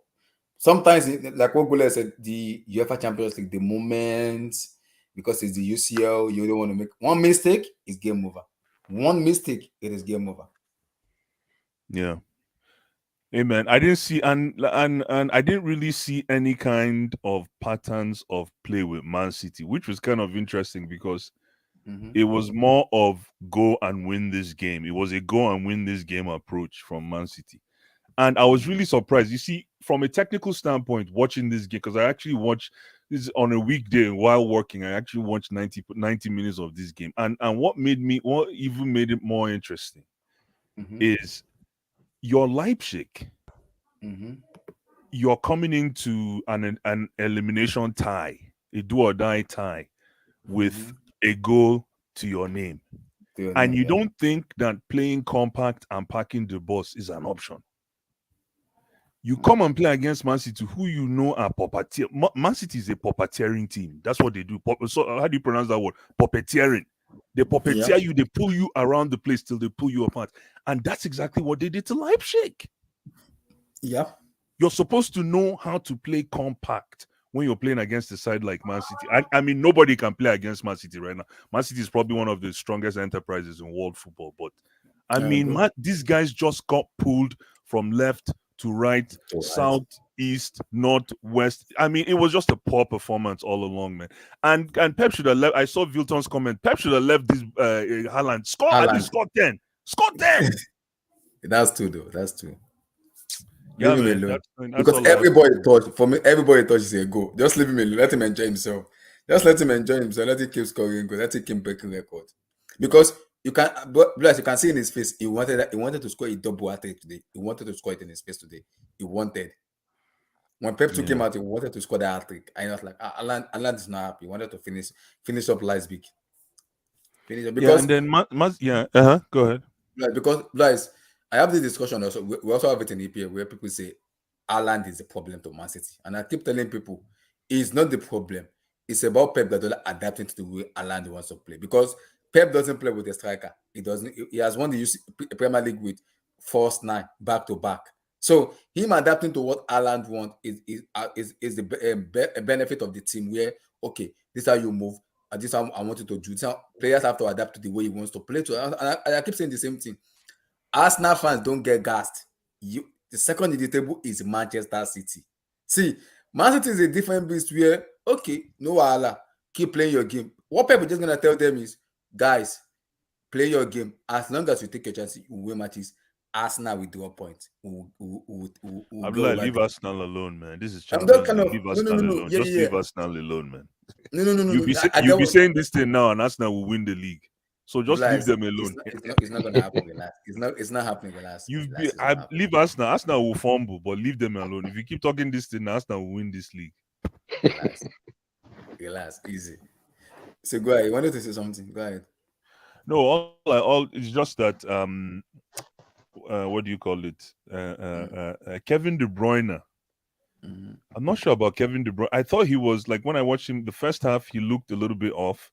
I thought Leipzig were able to figure him out because they pushed him to the wing. He didn't really operate from the midfield in the first half. It was in the second half. It was Pep's instruction for him to do that, though. Okay. That was what I heard. Yeah, because they pushed him out of the game. I'm like, okay, so Leipzig, they actually have strategy. But come second half, De Bruyne just took over the game, man. Very, very calm, very collected. And that guy has pace for his age. He has some very weird. He knows how to create his own kind of pace, to create his space. He's 31. Yeah. No, I'm actually impressed with what I saw today. But I mean, if I were Man City, let me play a hate. If I were Man City, I wouldn't get too excited just because you beat Leipzig 7-0. Because if you jam a team right now, like even Inter, Blast. They'll beat Inter. Blast, forget they'll beat Inter. They'll cut Inter into 2. They'll cut them into 2. I'm not joking. The team Man City doesn't want to face now is Madrid. Blast. Madrid might be dead for the next 75 minutes, but when they rise up, Blast, they will hit team 5-0. 5-4. I'm not joking. Madrid knows how to do this bullshit. My team will beat them. They'll fall asleep, but when they wake up, Blast, we are in trouble when they wake up, because we know they're gonna eventually in that match they will eventually find a way to wake up. They'll wake up one way or the other. It's Madrid. They might be leading 2-0, 3-0, be dancing. 75 minutes, 80 minutes. Madrid could just tell you, okay, F it, we're scoring 4 goals and we're gonna win 4-3 or 5-3, and they'll win. That is them. They will find a way to win. It is Madrid, and if Man City face Madrid, brother, Lord have mercy. Lord have mercy. It's Madrid. I have a question. Where is Carl? Where is Carlito? It should Carl, be coming. Carl, what is happening? What's the story with Phil Foden? Phil Foden can't get a start anymore. Is he surplus to requirements? What's the story? No, he came up from the bench today. He's been starting the last 2 months though, and he's been scoring goals for them. Okay. Because if you don't want Phil Foden, man, we can do a swap. He's been scoring goals for them. He was just on the bench today. He was on the bench today. He's been scoring goals for them. He came up from the bench today, and he did very. I like him. He did very well. He did very well though. But like I said, I saw some little bit of hiccups in this Man City team when I watched them today, and I think a team that is very good will be able to pick them apart, especially with the goalkeeper. There's a mistake in him. In the defense also, there's a little bit of mistake in them. If a team can kind of time their run very well and can be very defensive resolute, they will beat them. That's what I'm saying. if they face Benfica, Blue Eyes, Man City is beating Benfica. I don't know what people are telling me. They will beat Benfica because Pep will find a way to beat Benfica. He will find a way. But this is what I'm saying.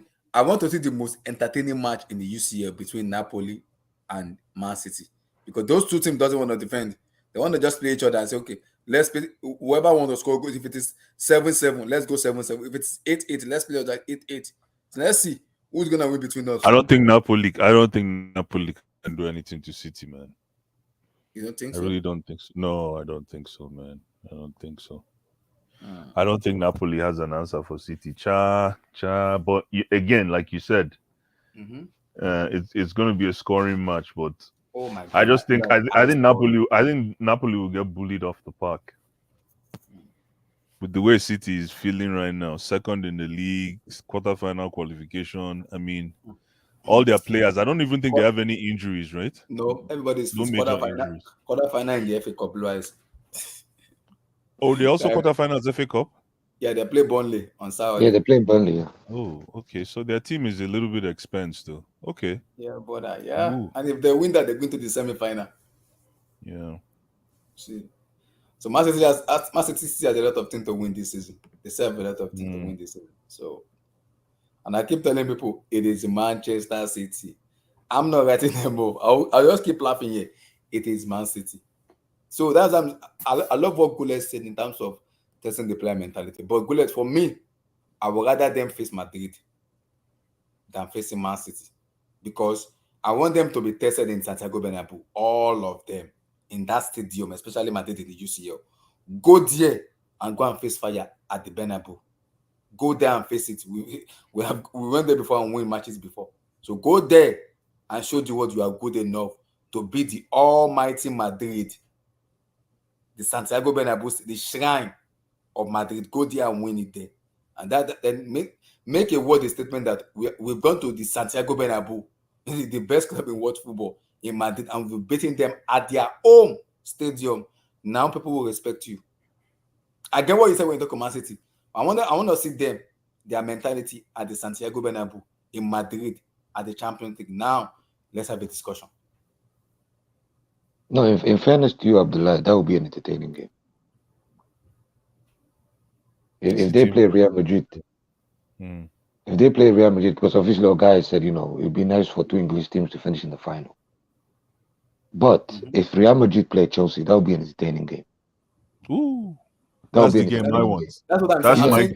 I'm talking about Chelsea when you talk about Man City because I want Chelsea players to be tested at the Bernabeu Stadium. I thought you were talking about Man City. No, yeah. I'm talking about Chelsea. I'm talking about Chelsea. I want them to be tested at the Santiago Bernabeu. Yes, you want them at it, but I want them to be tested at the Bernabeu, especially Madrid in the UCL. Go out there and play them. It is Madrid. Go play them there. I don't think Madrid wants. I don't know. No, you know what? We're not talking about Chelsea, but I don't think any team out there wants Chelsea right now. I'm telling you. If we can get everybody cooking, if we get all our chefs back in the kitchen, I'm telling you, no team wants us right now, man. With the way these boys are feeling. Collection is guaranteed though if you play against us. I'm telling you must collect. Woto is approval for Woto is everywhere. I'm telling you, no team wants us, and I'm being humble here. Yeah, being very humble.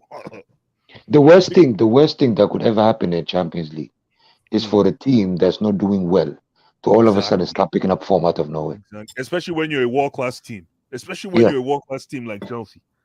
You understand? So again, I'm not sure. Listen, we're not here to talk about Chelsea, but all I'm saying is right now we're picking it one day at a time. Yeah. And the way it's and cohesion, I don't know how you guys pronounce that word. Cohesion is looking like it's setting in right now within our team. There's a little bit of cohesion. There's a little bit of I think I heard Goulet saying all these things and very, very important. Yeah. Very, very important. So, hey, man, one game at a time. But congratulations to Halland, man, because I was one of Halland's haters before he came. I didn't think he was going to work. I didn't really think he was going to work in the EPL because I figured that the EPL defenders were going to figure him out and that he's just going to get bullied off the park. But it's the other way around. This guy is nearing 40 goals for the season so far. Easy. Like 7 goals more to break the Premier League record of Mohamed Salah. 7 goals more to break Salah's record. 7 goals more. Let's even make it even more sweeter. This guy is on 33 goals in 25 Champions League games. Imagine. And he's only 20 something. 22 years of age. Imagine. Yeah. So now what the Man City, the thing is, like, okay, the only thing I did say to Carl before is that Halland takes away the whole fluid game. He takes the fluid game thing away from City. And now they're back to lump it in and he'll kill it. Lump it in and he'll kill it. Lump it in and he'll kill it. So I want to see how Man City can sustain that strategy of lump and kill. I want to see how they can sustain it. Well, because this Man City team kind of remind me a little because when Pep was playing the first now, you can know everybody will score. When I saw Pep go to Emirates Stadium and tell Arsenal take the ball. Arsenal left that pitch 85% possession and Man City left 23%. I was like, excuse me. And Man City won that league. Like, I was confused. I'm like, this is not Pep. This is not Pep. But here's the difference today. They had 69% possession and won this game 7-0. 7-0. That's why I have no respect for Leipzig. Sorry, Leipzig fans. Sorry. You guys just came here to do stripping. They should have put poles. Like pole all over the field, man. And start playing tong tong tong tong. My goodness, man.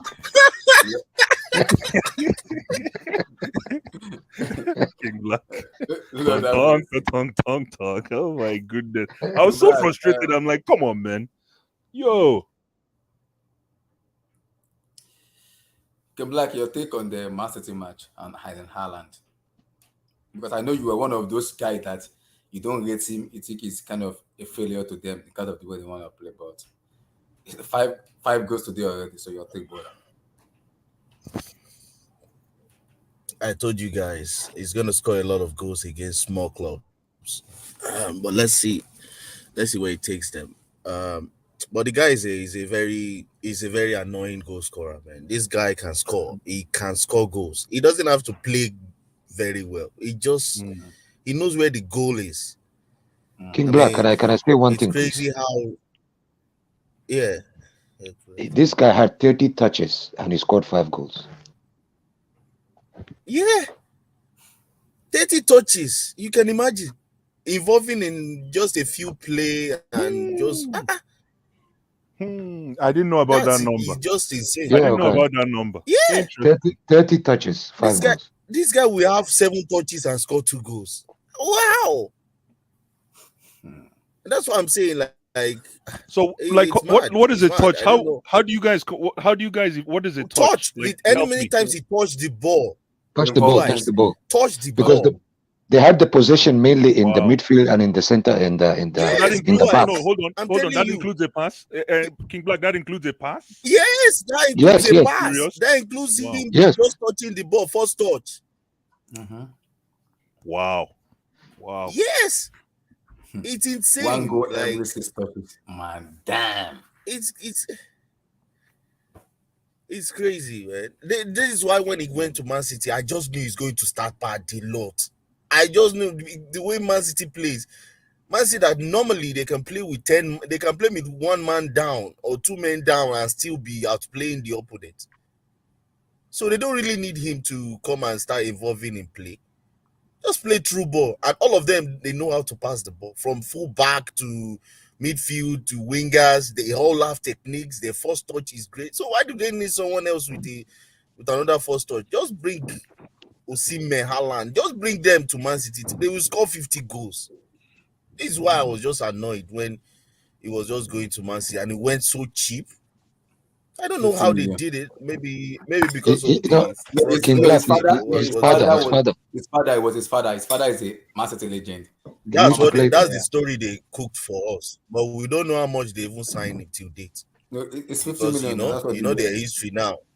they are still under investigation for the next 10 years. So we don't know how much they signed him. You this man, like, but now 50 million will let So people worry. it's insane, man. I don't know, man. He's not my type of striker, but you can't take away this. Is just ridiculous. And Leipzig, they're not a football team. They are not a football team. My brother, they are you like can 50 in the preach. Bundesliga. Preach, man, preach. They are not. No, they are not. I think Chelsea for Spurs life will said beat them 5-0 Alan as had well. less passes. He Spurs will said beat Alan had less passes than goals today. He had only 4 touch accurate pass in the whole game. 4 accurate passes. 4 Yeah. accurate passes in the whole game. What? So he barely see just that? passed to he barely passed to anyone. He just He's most of a these goals half will be chance. one touch. Emmy said, King Black, I heard the total package to Alan is close to 180 million. Harrison, when I was on the stream here to say that it's impossible to just pay 51 million and put him on That's Emmy. 350k wages. That's Emmy. That's People, Emmy. Oh, this is Emmy. no, That's it Emmy. was you and No, I'm talking about the Oh, shot. this is Emmy. This shot I here. see. This shot here is Emmy. this is Emmy. This is Emmy. So Emmy is Ekwenugu. like Interesting. Okay. Ekwanugu. No. Emmy is disguising now. Him and Blue Eyes. They are from the same village. Emmy, Blue I Eyes. see Emmy. Blue Eyes don't discover say him and Emmy they related now. See Emmy. Yes, now. Emmy, Which can okay. be Blue Eyes, man? Emmy, if I catch you again, you will come and give me my cola note. Look at this guy. Keep going. King Black is talking. They disguise now. So Halland, some of these Oyibo boys, they say which kind name is Blue Eyes, man? I know now. Ekwanugu. No, Ikwe. No, Ekwenugu. Harrison Ekwenugu. Interesting. Okay, cool. But going back to let's watch what Halland is going to do against a big team. King Black. I hail him. What I've been saying to people so many times is, statistics is just a guide, or it's not really the truth. You can always twist it how you want it. What's the point if he touches the ball? Well, dude, this guy is the complete opposite. He's going to bang you 5 goals. He's one of the. For me, Abdul, this guy is one of the most less technical strikers of all time. When you mention strikers of all time, no, you're being biased. This man. guy, No, I said it as well, Abdul. Abdul, I said it as well. He's one of the top 5. Why did or Arsene top Wenger 10 when Arsene less Wenger went to technical hold strikers on in the world class when level? Arsene Wenger went to scout for Didier Drogba, what did he say? It's like he doesn't touch the ball enough for me. Now when Drogba went to Chelsea, we see the rest is history. So what I'm trying to say is it depends on how you use Halland. If you put people around him who want to touch the ball 50 times, 70 times before they make a pass, it's not his fault he's not touching the ball that much, because he's just a direct player. You feed him, he kills. So that's got nothing to do with his technicality. You see that he can score goals. This is making me believe. This is making me believe, right?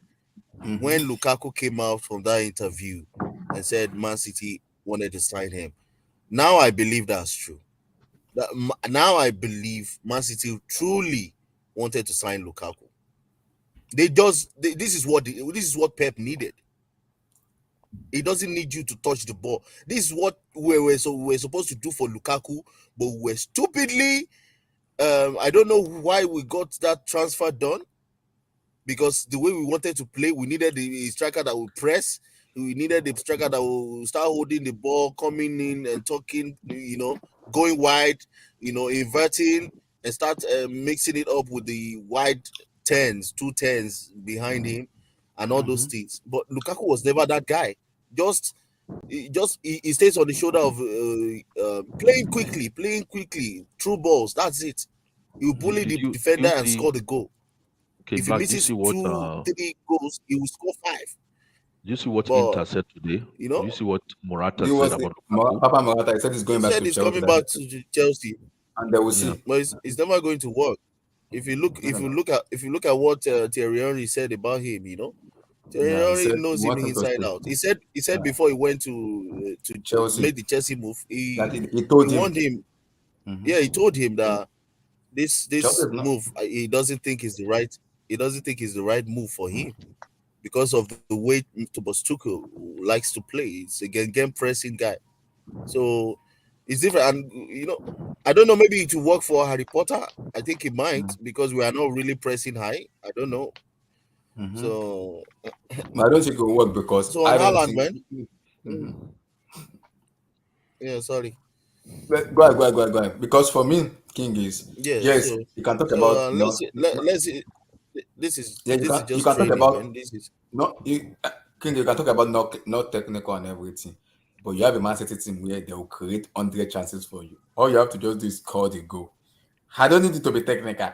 Once you're in that in that striking position, just call me the goal and let's well. I move didn't on. watch the game actually. But I I was the can't waste my I was energy. Oh, you didn't. Well, I watched it, but I can tell you, King Black, you didn't miss much, man. I didn't didn't miss watch much. the game. I just No, woke I up wasn't. actually. I came back. You know the funny part? Those goals Alan scored were just a positional goal. He was in position for all those goals. He was in position for from those goals. He was just in position. Just be there, give him the be there, and score. That's The it. only thing I have to say is, sorry, Abdullah. The only thing I have to say is that number that Guled highlighted, that Guled and King Black highlighted, 30 touches to 5 goals. Well, you know what? Maybe this is an anomaly. He scored 5 goals in the Champions League. Let's cancel this. But what this says to me, we need to study those numbers. Though. The Chelsea statisticians need to transpose those numbers to our team. I'm not saying do the same thing because I don't think possession is overrated. Possession is What? overrated. Sorry, did you hear what I said? Possession.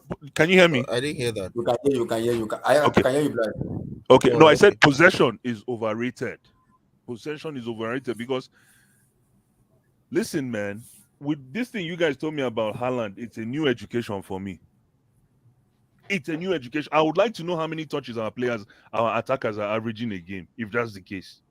I want to know. Well, obviously, we're not even scoring. so that even defeats that statistic. Exactly. You can't even know. We have no ROI, so it defeats that statistic. But I'm curious to know how many touches that our attackers are actually completing.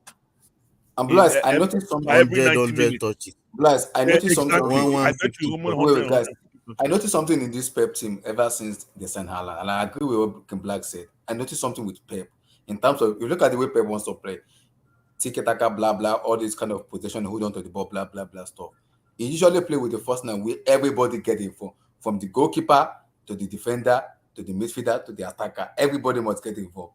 But ever since they signed Halland, what's crazy is because it's out to from the goalkeeper straight to Halland or from the midfielder straight to Halland, from the defender straight to Halland. Even sometimes people will go defensive and say, okay, and then you guys want to start playing possession football. Take the possession. I just want to win match and get out of here. Blue Eyes, I've never seen Pep do that before. He's a specimen. Blue Eyes, I've He's never seen specimen. Pep does that thing before. No. But Abdullah, did you see what the argument Chimera and I were having on Twitter earlier? I didn't see today. that. Maybe you didn't pay attention. But the thing, one thing they said Osimhen will not. No. The question I wanted to ask that? is the question I want to ask you direct to you guys is okay. When Pep was playing for Barcelona, which I think he did like for a very long time or most of his playing career, what football were they playing in Barcelona then? Was it tiki taka? I think it wasn't tiki taka. So when people talk about Pep as if he doesn't know anything outside tiki-taka football, it just makes me wonder. Pep himself did not play tiki-taka. He was playing complete Dutch football most of the time. And then later he started playing pragmatic football under Van Gaal, Bobby Robson, and all these people. So no, but let me tell you. Go ahead. The notion that, it's all about tiki-taka with Pep is not. He knows other football. So who says he doesn't want to change to other brand of football, other style of No, football? that's not the case. I beg to differ, sir. Abdul, that's not Be- the case because I tell you why. Let me explain. Let me just explain myself really quick. Mhm. The reason why, the reason I say I beg to differ is because when you're used to playing tiki taka, right, Yeah, and you're successful with it for yeah, seasons and seasons on ending, it's always easier. It's always easier to integrate a player like Halland because the ball is already stuck to feet. So it's easy to find Haaland when you're a tiki taka type of team. It's like if you put Haaland in Barcelona now, you walk. Mhm. He no, but we are walk. the one who said we are the ones. I mean, we are the ones who have been saying Yeah. that uh, uh, was Haaland is most suitable to counter attack football. Yeah. Have we not Mhm. said it so many times on this stream, Well, or am I Yeah. mistaken? Mhm. Mhm. Mhm. Exactly. So if counter-attacking is what is most suitable to him, who says Pep will not cannot change to counter-attacking football? That's what I'm trying to say. That Pep is capable of implementing a different style of football. Just because he's been playing a particular kind of football for the past how Mhm. many seasons doesn't mean he's not capable of changing. Because he himself grew up, okay, under a very under playing a different football at the highest level. So you cannot tell me he's just suddenly discarded all that knowledge to something else and say, okay, tiki is either tiki taka or no. Considering that now he even has a guy who can score 50 goals a season for him Mm. if he plays a particular, if he tailors, a particular brand of football for him. So that's what I'm saying. I'm not like like trying to argue or change. I'm Mhm. just saying, can that not be a possibility? I Abdul, think go ahead, Abdul. because Abdul, because I get what you said. I've seen him play Barcelona, Bayern, and even Man City when he came in. More of a possession ball where he want to dominate him. He doesn't like to defend. He just want to attack, attack, But attack. this is still possession. This is still possession based now. But To wait, be, this is still Abdul, possession based. Ever since they brought in Alan, Pep has let a little bit change his way of playing. Where sometimes he doesn't care about possession. He just want to win the game and move on and just go and sleep. No, the only I've thing seen that it is in the different Premier is League matches this season where the I've the seen only team thing that dominate the only Man thing City at home and Man City won that match. I'm like, yeah, this is Pep say system. Abdullah Mhm. Go ahead. Go ahead.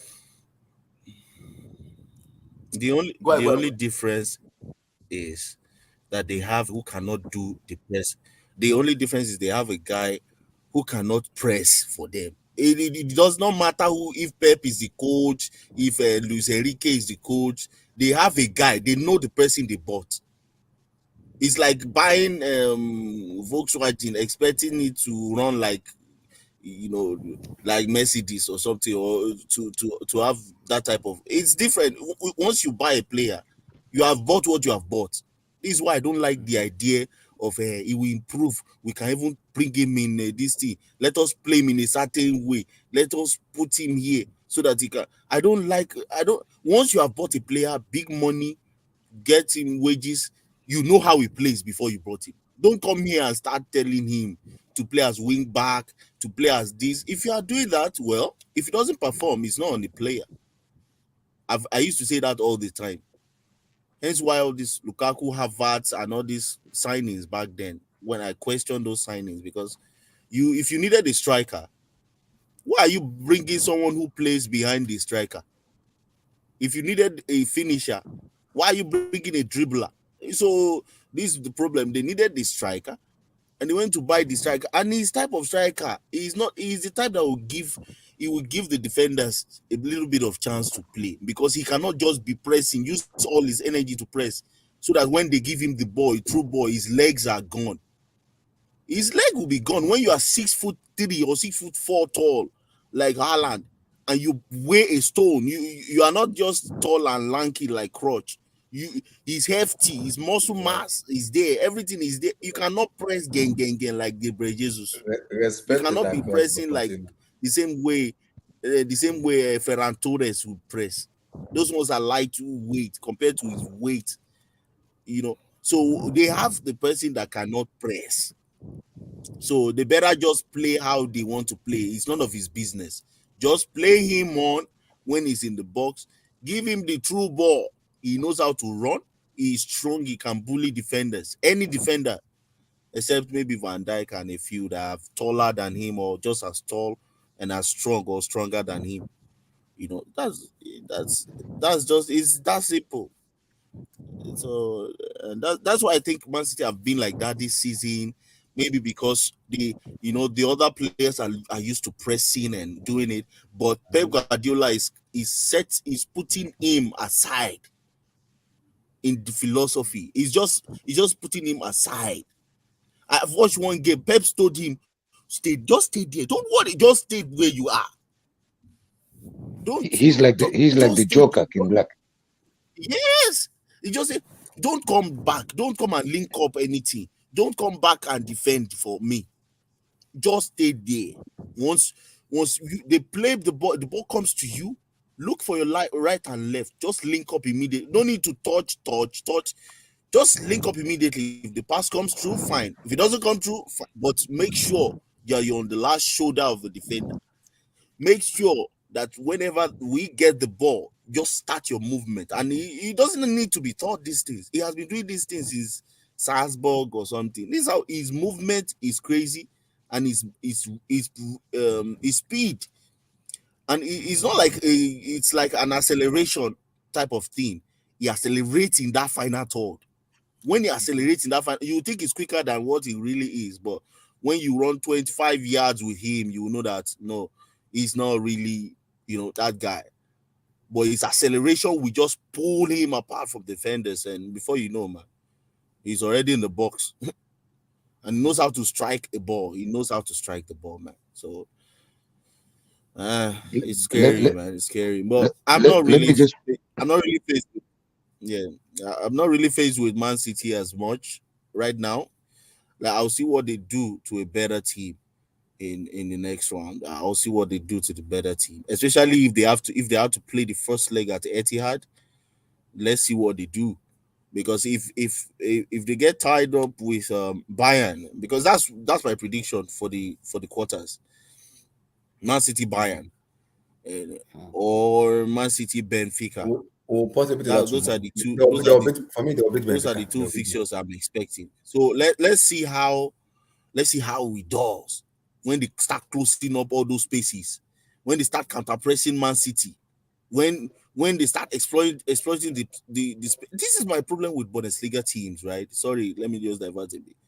Bundesliga teams do not respect their oppositions.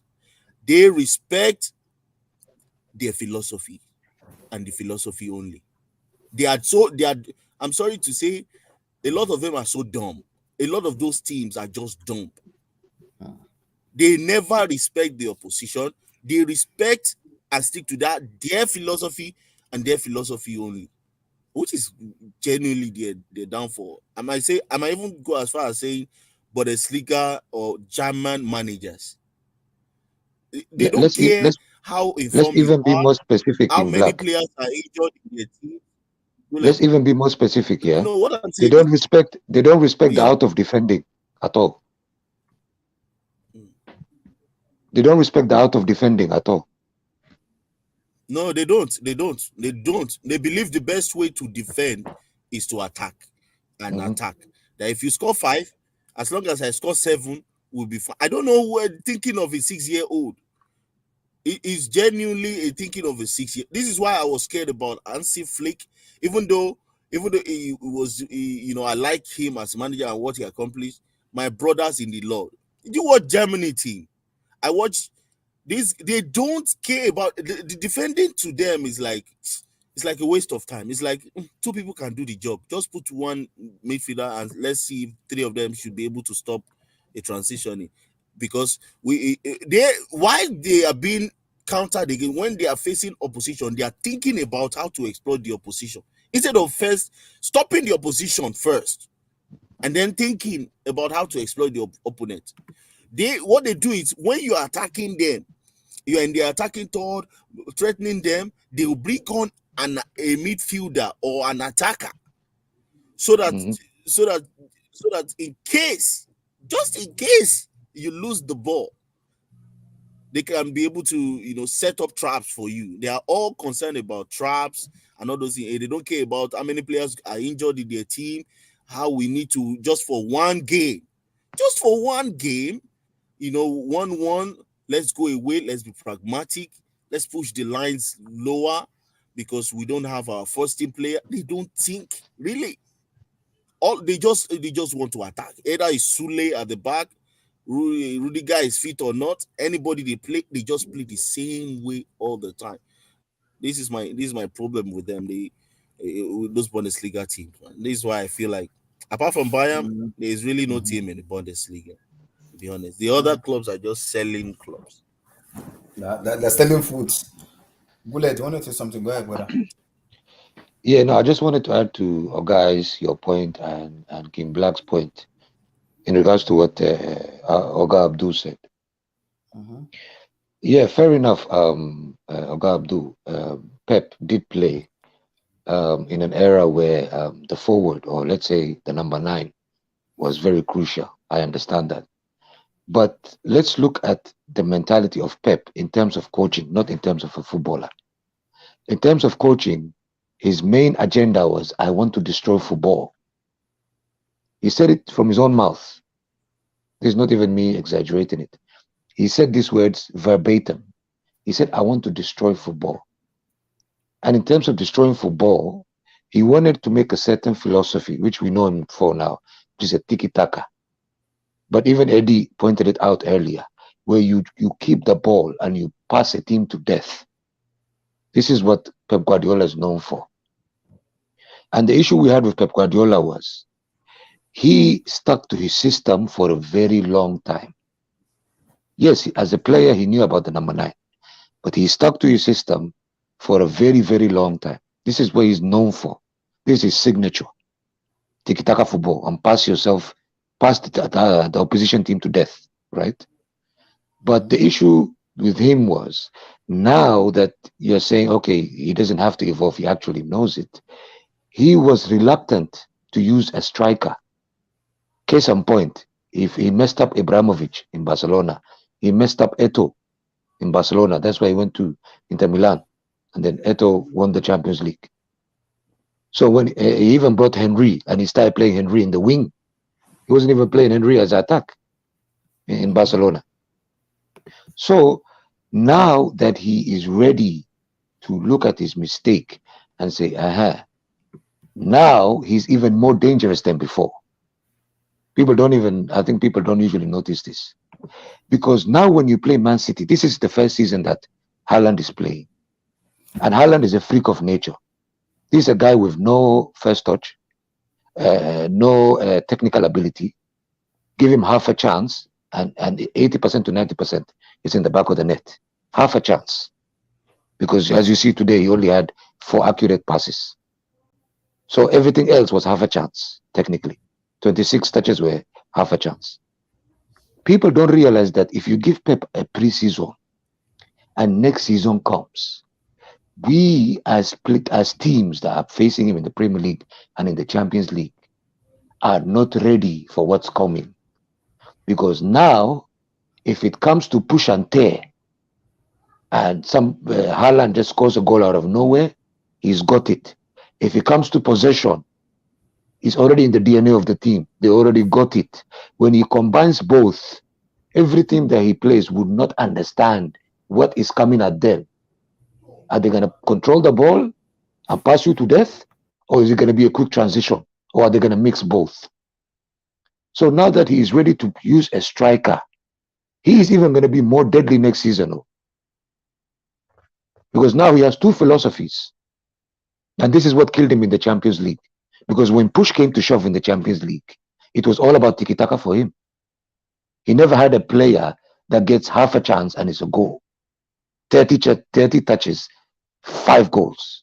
He never had that DNA he never had a certain player with that kind of DNA. But now that he has that, he can combine both. And when those 2 gel together and they become one, Lord have mercy, man. I don't know what's going to happen. Golet, I like what you say because when they bought when Sergio Aguero was there and when they bought Gabriel Jesus, they said they wanted to mold Jesus to exactly what they wanted him to be that guy where if you want to combine together, combine. If you want to be like a vocal number 9. But Jesus came out himself and said he's not a striker, he wants to play more on the wing. And Pep said he wants to mold him as a traditional number 9. Not he said, I have enough wingers in my team. I don't need to be the wingers. I need to be that vocal 9. Just stay there. That's your job. But the way they just play, because they just want to combine, you want to have a lot of touches in the ball, you want to combine with this team, want to score goals. And Pep said, I know that, but you better be that number 9 where they will create for you to score goals. So, Yep. but Jesus always keep telling Pep, both privately and publicly, I want to play on the wing. I'm not a number 9. I'm not a striker. I want to play on the wing. And that is what kind of piece of a lot of Pep that I have enough wingers in my team. Why am I playing as a winger? Why?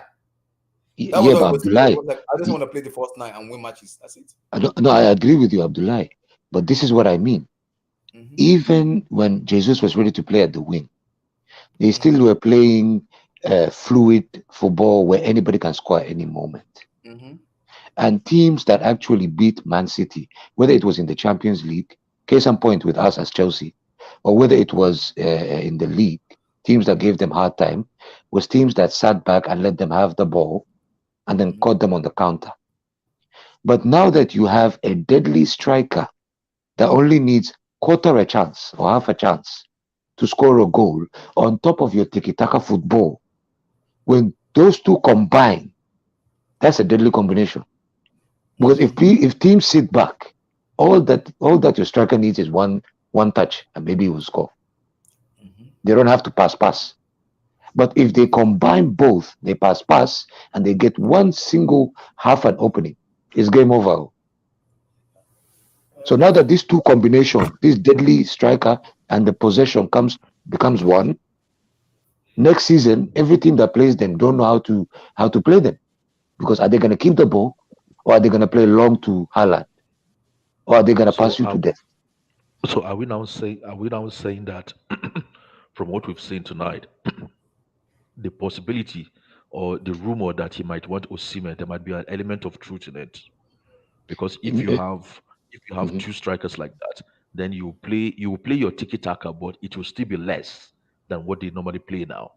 And then you have the option of your counter attacking football because you have two strikers. But you So can't have can Osimhen. can we now say there's an element of truth in it? No, because you can't have Go Osimhen, ahead, Alvarez, and Halland in the team. That's not gonna work. That's a 3 striker where No. You don't have to use the 3 of them now. Did Alvarez play today? Yeah. He came on. No, did he start? No, he didn't start. No, he didn't start. So you don't start the 3 of them. No, Oga Abdul, let me answer you. If there is an element of truth to it, I cannot completely agree nor deny, because they already have a goal machine, which is Halland. And if Osimhen is going to leave Napoli, he have to be a guaranteed starter. He's not going to start in Mancity. In Pep Guardiola's system, nobody. If you follow what yeah. we've been saying on this stream now, and especially with what Guled said a few seconds ago, you cannot say he cannot start because we don't really know which direction Pep wants to go now. It seems like Pep is in a crossroad, or he's made up his mind to do something different from what we can see. So nobody knows which direction he wants to turn. Yes, but you're talking about two players that want a guaranteed start. No. They start together. That's what I'm saying. You cannot start Osimhen and Lallana. You can't start two of them together. Stop. It's because it's Pep. This guy has caused disruption before. I understand your point of view. I understand your point, but Osimhen and Halland cannot start in the same team together. How do you know? Have they ever been in the same team together? Both of them. Let me answer him, Abdullah. Let me answer him, Abdullah. Go ahead. Oga Abdul. No, I understand where you're coming from at that point of view. But look at the way. Remember, we said we're talking about the DNA of Mancity, right?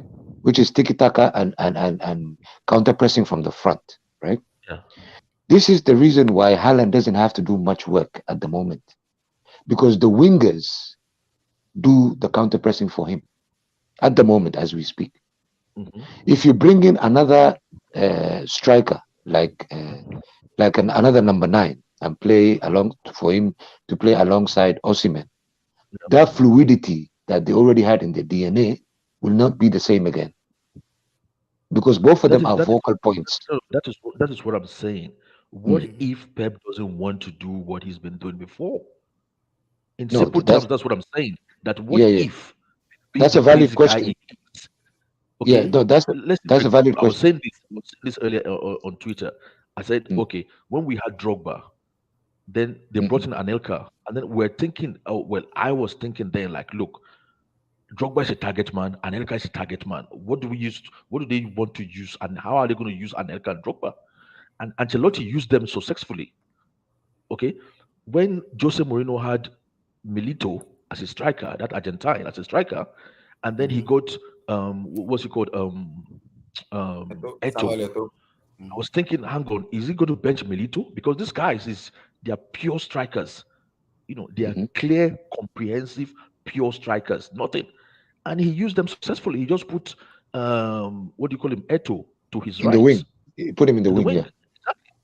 And the yeah. same No, no. thing a season before then, he used Zlatan Ibrahimovic and the left-footed Brazilian kid. What's his name? The left-footed one, Brazilian kid. Which club?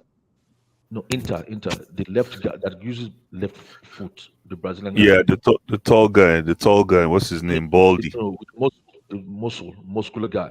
Yeah, Striker. Oh, Mike, What's it called? yeah, striker you talking about? Yeah, Brazilian yeah. striker. What's his Oh, name again? Adriano. Adriano. Yeah. Adriano. He Yeah. took he used Adriano and Zlatan together. Mm-hmm. So No, I'm but just that's saying, old school football, though. You see the thing, Let's eh? go football. You see the thing with that. I know, Abdul. I know you've been soliciting for.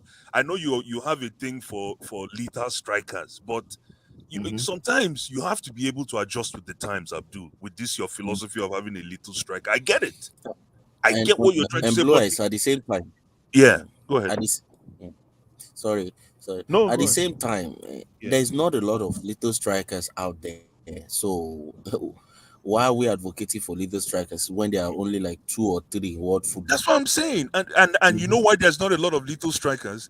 It's because the game has changed. In those days that you're talking, and when I mean those days, and with the There were a Militos, lot and of them there. yeah, and Yeah. it's not even that far long ago, but the game has changed. That was when you had your natural nines. Yep. Now you don't. Now see, there's only a see, few see, nines in the game now. see. When Pep starts using double little striker, you will see the whole world change, and you will see all these little strikers being discovered again. Remains to be seen. Remains to be seen. Abdul. No, I agree with you. I agree with Yeah. you. But I'm saying, I'm just like Abdul, I jump. flipping the argument Yeah, and exactly, saying, Abdullahi. I High because job. this is Yeah, football. yeah, but I But jump. Oga Abdul, Yes. let me say one thing. Yeah. That game has moved, man. That game has Yes. changed. No, no. It's not in What existence he's saying. anymore.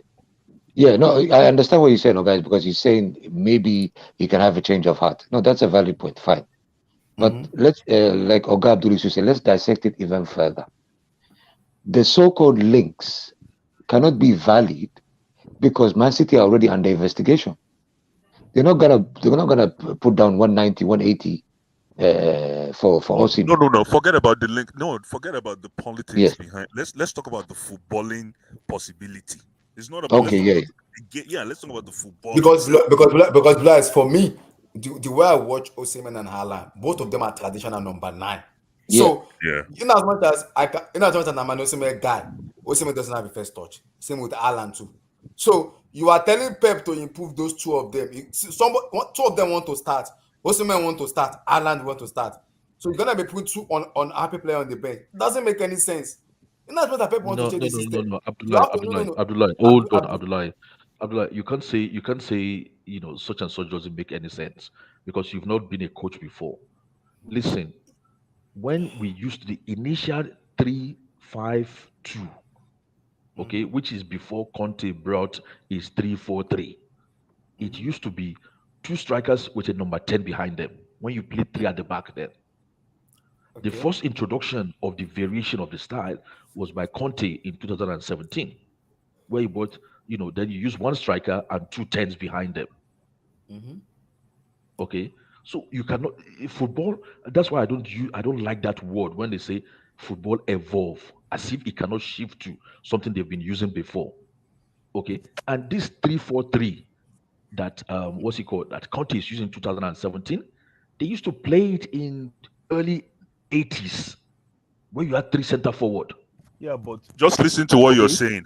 Just listen to what you're saying, Abdul. How many people have let me, adopted that 3-4-3? How many, like, not even the 3-4-3? How many people have been successful in today's game with but two strikers? when that's what I'm saying. When Conte came and used it successfully, the entire league shifted. They started using it. No, but guess what? Conte has been figured out. The game has surpassed this. No. You don't get what I'm saying. You don't What are get you what I'm saying? saying. Yeah.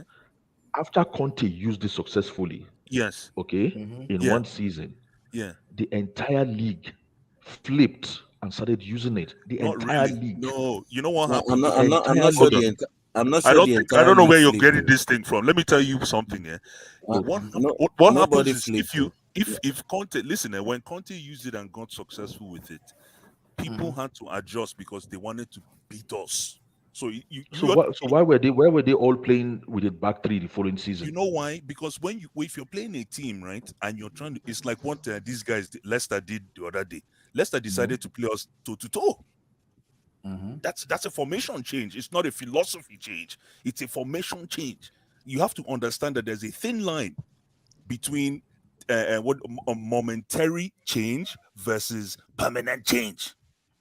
And there's no listen. That's why I'm saying, telling you that my brother, that game has passed. The game of the Mhm. two striker thing is past. I Fast, know yeah. you've been pushing for it, and I know I'm not you pushing have for it. I'm just no trying to bring out no what I'm Abdul seeing. you're not listening to yourself. You've been advocating for I'm not two strikers. advocating for anything. How can I be advocating for something when I'm not the guy designing the philosophy? No, but Okay, I'm you know how many reflecting times on you it. hold No, on now, I'm hold on, reflecting on it. hold I'm on reflecting on it, and now, I'm saying hold what I'm on. thinking. This, you know how many times you've been trying to hammer down our heads that if Kai Havertz plays with a second striker, that he will be the world class player. How many times have you been saying that, Abdul? You want us to go back to receipts? Yeah, but that's Oh Kai guys, Havertz now. sorry, Abdul. Oh guys, I Yeah. beg you, you brought up a very important point. Let me just say one thing, please. Yes. You see, when Abdul is talking about two strikers, he's referring to a striker that plays as a supporting striker because he has control. He has first touch. He's talking about Eto and Milito and so on. They have first touch. They can finish, right? Mhm. They have a more technical ability than an actual focal point player. Mhm. But in terms of this debate that we're talking about right now, which is Osimhen and Haaland, they Both of them both are don't have as first good of a touch. first touch. So it Mhm. will only logically mean that if someone as Kai Havertz plays as a second striker, it's understandable. But two focal points, it's going to ruin everything. Mhm. That was what I Okay, was telling Abdul because. all I can say is Mhm. let's continue to watch. I've watched We football shall see. enough. I know Mhm. some managers are capable of doing some mad things on the Mhm. pitch, and when Pep start doing his own crazy stuff, let's not forget that I actually mentioned this, that this guy might be on the verge of doing something different. Abdul, You know, This guy yeah, has go Gule, ahead. just Gule, touched Gule, the Gule, Gule, Gule. Abdul, I agree with what you said, but I'm still sticking on that point. Abdul, you already brought Alan close to like 100 million already. You cannot bring Osimhen to sit on the bench. That is not possible. You Did have I to say play the sit both on the of them. bench? You're not No, listening no, to what I'm saying. no, no. You I'm not said saying play Abdul, sit on the together. bench. you cannot play I both of say, them together. how do You you can't know play we Osimhen. are talking about Pep? Abdul, both doesn't have a first touch, and the way Pep wants to play, he needs a second But second, I someone that don't has a believe you can that meat. combine. I personally don't believe that meat. That Osimhen does not have a How? first touch. I don't How? believe that meat, and I don't even Because believe that Abdul, he Halland still needs doesn't have a first touch. Abdul. Osimhen needs to see. Osimhen is a goal scorer. He needs to improve his first touch. Yes, he can improve. But you are coming to Pep Guardiola system where he wants to possess, pass.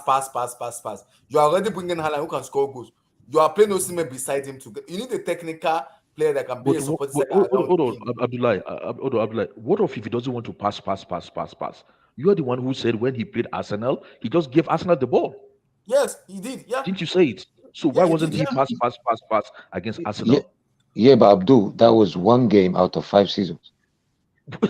Look, if you notice Pep, when he wants to change something, he has like an experimental season. Yes, Okay, where he doesn't go crazy about obsessed with the trophy. He's more obsessed at implementation. Yeah, Like the first season that he had in the Premier Mhm, League, mhm, okay, where he was using a keeper that was mhm, a keeper like a Sunday league, but he mhm. wanted the keeper to play from the back. Yeah, I know that was Joe Okay, Hart and Bravo. He let so Odegaard go. He brought him in. you cannot really say he's done something just once. I am just reflecting. I'm just looking at the man Pep. Let me put it that Mhm. way. I'm looking at the man Pep. I'm looking at his craziness. I'm not No, saying no, he's yeah. going to do this or he's going That's to do that's why I that said or that's why I he's going said to do that's a something valid I, point. great. I agree, I'm Abdul. looking, I I'm looking agree. at the man Wait, Pep, wait. He's his insane. craziness. Yeah. Abdul, No, I I know. agree with you 100%. His insanity has no limits. You're right. Yes, I agree with you 100%, Abdul. I'm not disputing what you say, but I'm sticking to my point and telling you that Victor Osimhen and then in Haaland will be difficult for Pep because now he has to meet some certain players in his team where he does not want to do. Okay. I get you. Those Okay, those players that are very Why are we creative, talking about okay. don't do Osimhen? it. Don't do Why it. are we And talking about Osimhen and Haaland in the same team? It's and Abdul that and, brought and, it We up. are, and we Oga are Abdul following. and Oga Abdul. No, no, King Black, Oga you're Abdul. following the rules. You don't hear No, no. rules. In terms, no, no. In terms of the insanity, I understand. Pep's insanity have no limits. Fine. In terms of what he wants to experiment, but even if he was, let's say, entertaining that idea, he already got Julian Alvarez that he can use with Haaland, Exactly. but he Exactly. don't even use him. Uh-huh. He don't even use him. And Julian Alvarez is more technical in terms of playing as a supporting striker or even as a number two with a Haaland, Exactly. but you don't even Exactly. use him. Exactly. He takes one out and he brings in the other. Exactly. So where does it work?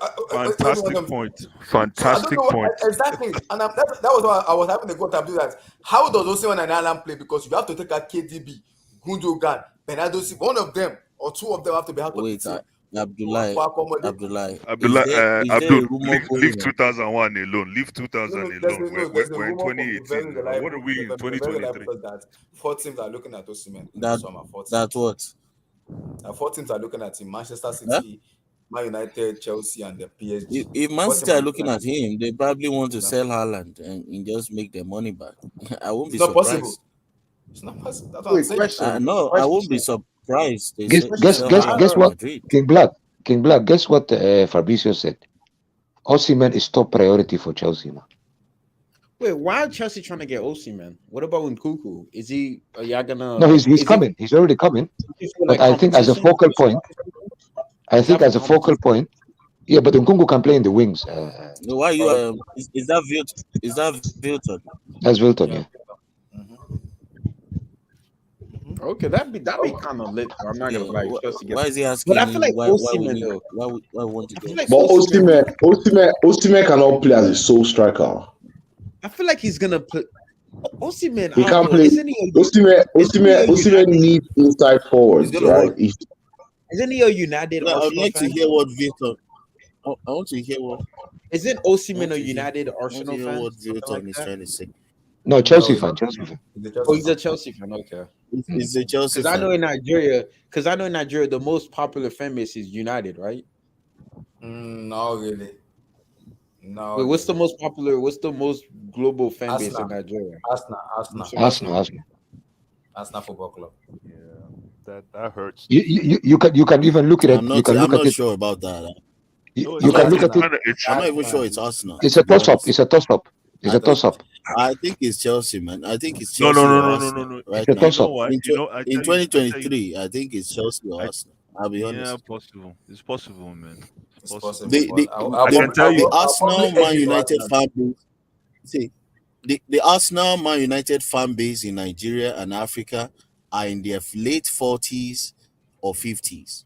They are 40s, 50s, or mid 40s above. The Chelsea fan base are the younger ones, and there is more younger fan That's a base, good point. if we are to be honest with ourselves, than the older ones. So That's a good point. yeah, so Absolutely. if we're going to talk about the most popular fan base, like when it comes to population or the amount of people supporting a certain club, I think it's Chelsea, man. Let's be honest. They're 30s. But King Black, King Black, those ones that 30s, you've just called, 20s. those guys You those can't guys you you've can't just you will called. hardly find a 50 you No, hardly those find a guys. 50, 60-year-old Nigerian Chelsea supporter. It's not as popular as the Man United or Arsenal, It's very true. the That's older very true. ones. Yeah, You get what I'm I saying? was. Yeah, fair enough, fair enough. I No, I was looking at it historically because I remember when Nwankwo Kanu came to Arsenal. That's when the floodgates opened in terms of Arsenal. So in terms of But age, now yeah, but it makes sense. but even at that same time, Mm. Babayaro was in Chelsea. Absolutely. Yeah, it's true. It's true. No, it's It's always true, yeah. been divided between Chelsea, Man U, and Arsenal.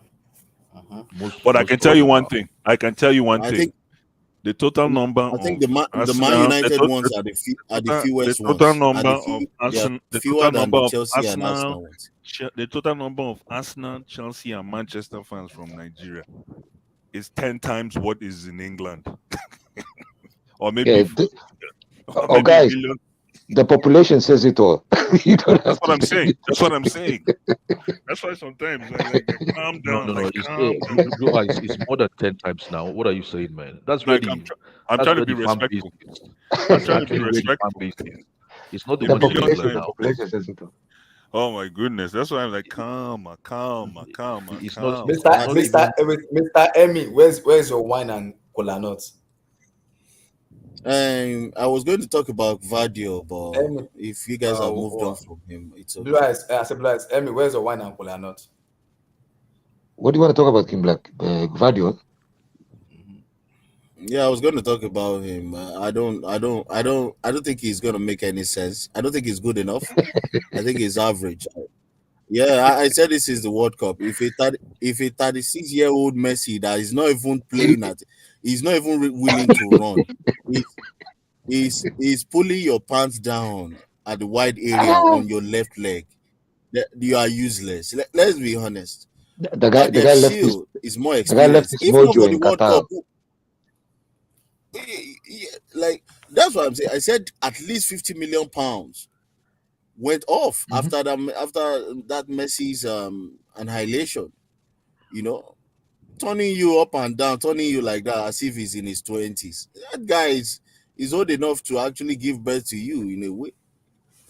You know, so me, I'm like, we have Badiashile. There is no point Chelsea going for Vadio. He's a left-footed player as well. So I don't know, man. Chelsea sometimes they don't make reasonable transfers, man. Well, So I don't think we don't just even need to go for I won't him. be Just surprised. leave him in Leipzig, man. Just leave him in Leipzig. I won't be King surprised Black, because King Black, I think those the reports keep coming up. You want to have three left-footed tall center backs, left-footed. So all of them will be moving to their left leg, moving to their left legs all the Koulibaly time. is left-footed. Fofana is It left-footed. doesn't make Cucurella is left-footed. no. I think Fofana is right-footed. Man City wants him. Is Fofana right-footed or left-footed? He's right-footed. Yeah, he's Koulibaly right-footed. also- Fofana is right-footed. Okay. Sorry. Man City wants Badiol. It's Koulibaly that confuses me because I don't know which one is his strong foot because of how he treats the ball like a hot potato. So right-footed is strong foot. Though. yeah, I can't tell if he's a right-footed or left. He can pass the ball with both, but I think that's he's what a I'm saying. right-footed. That's what I was saying to people. It took me time. When Koulibaly was in Napoli, I thought he was a left-footed player. I thought he was that's a why I used to left-footed see. player because Koulibaly was left-footed. yeah, And then he came to Chelsea. He's a Everybody was right-footed. telling me he's right-footed. He's a right-footed player, though, for me. No, he's left-footed, man. In Napoli, he used to be left-footed. So Vilton. Well, he's always been in flag all the time. So Vilton, yeah, talk about he Halland. used to be left-footed.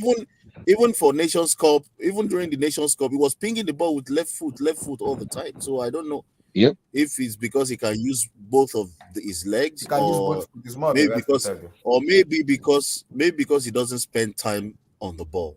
You get what I'm saying? Some players are just flattered to deceive like that because he doesn't spend time on the ball.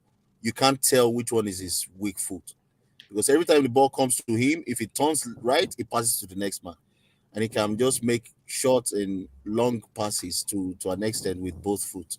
So you can't really tell which one was Yeah, no. So as I was saying, like, Vilton, but talk about She'll add more numbers, add more game time. Is more experienced than Vadio. I don't think So we're gonna get Guardiola. Manchester might get him, so we'll see. Vilton, Halland, quick. Bro, Holland, man.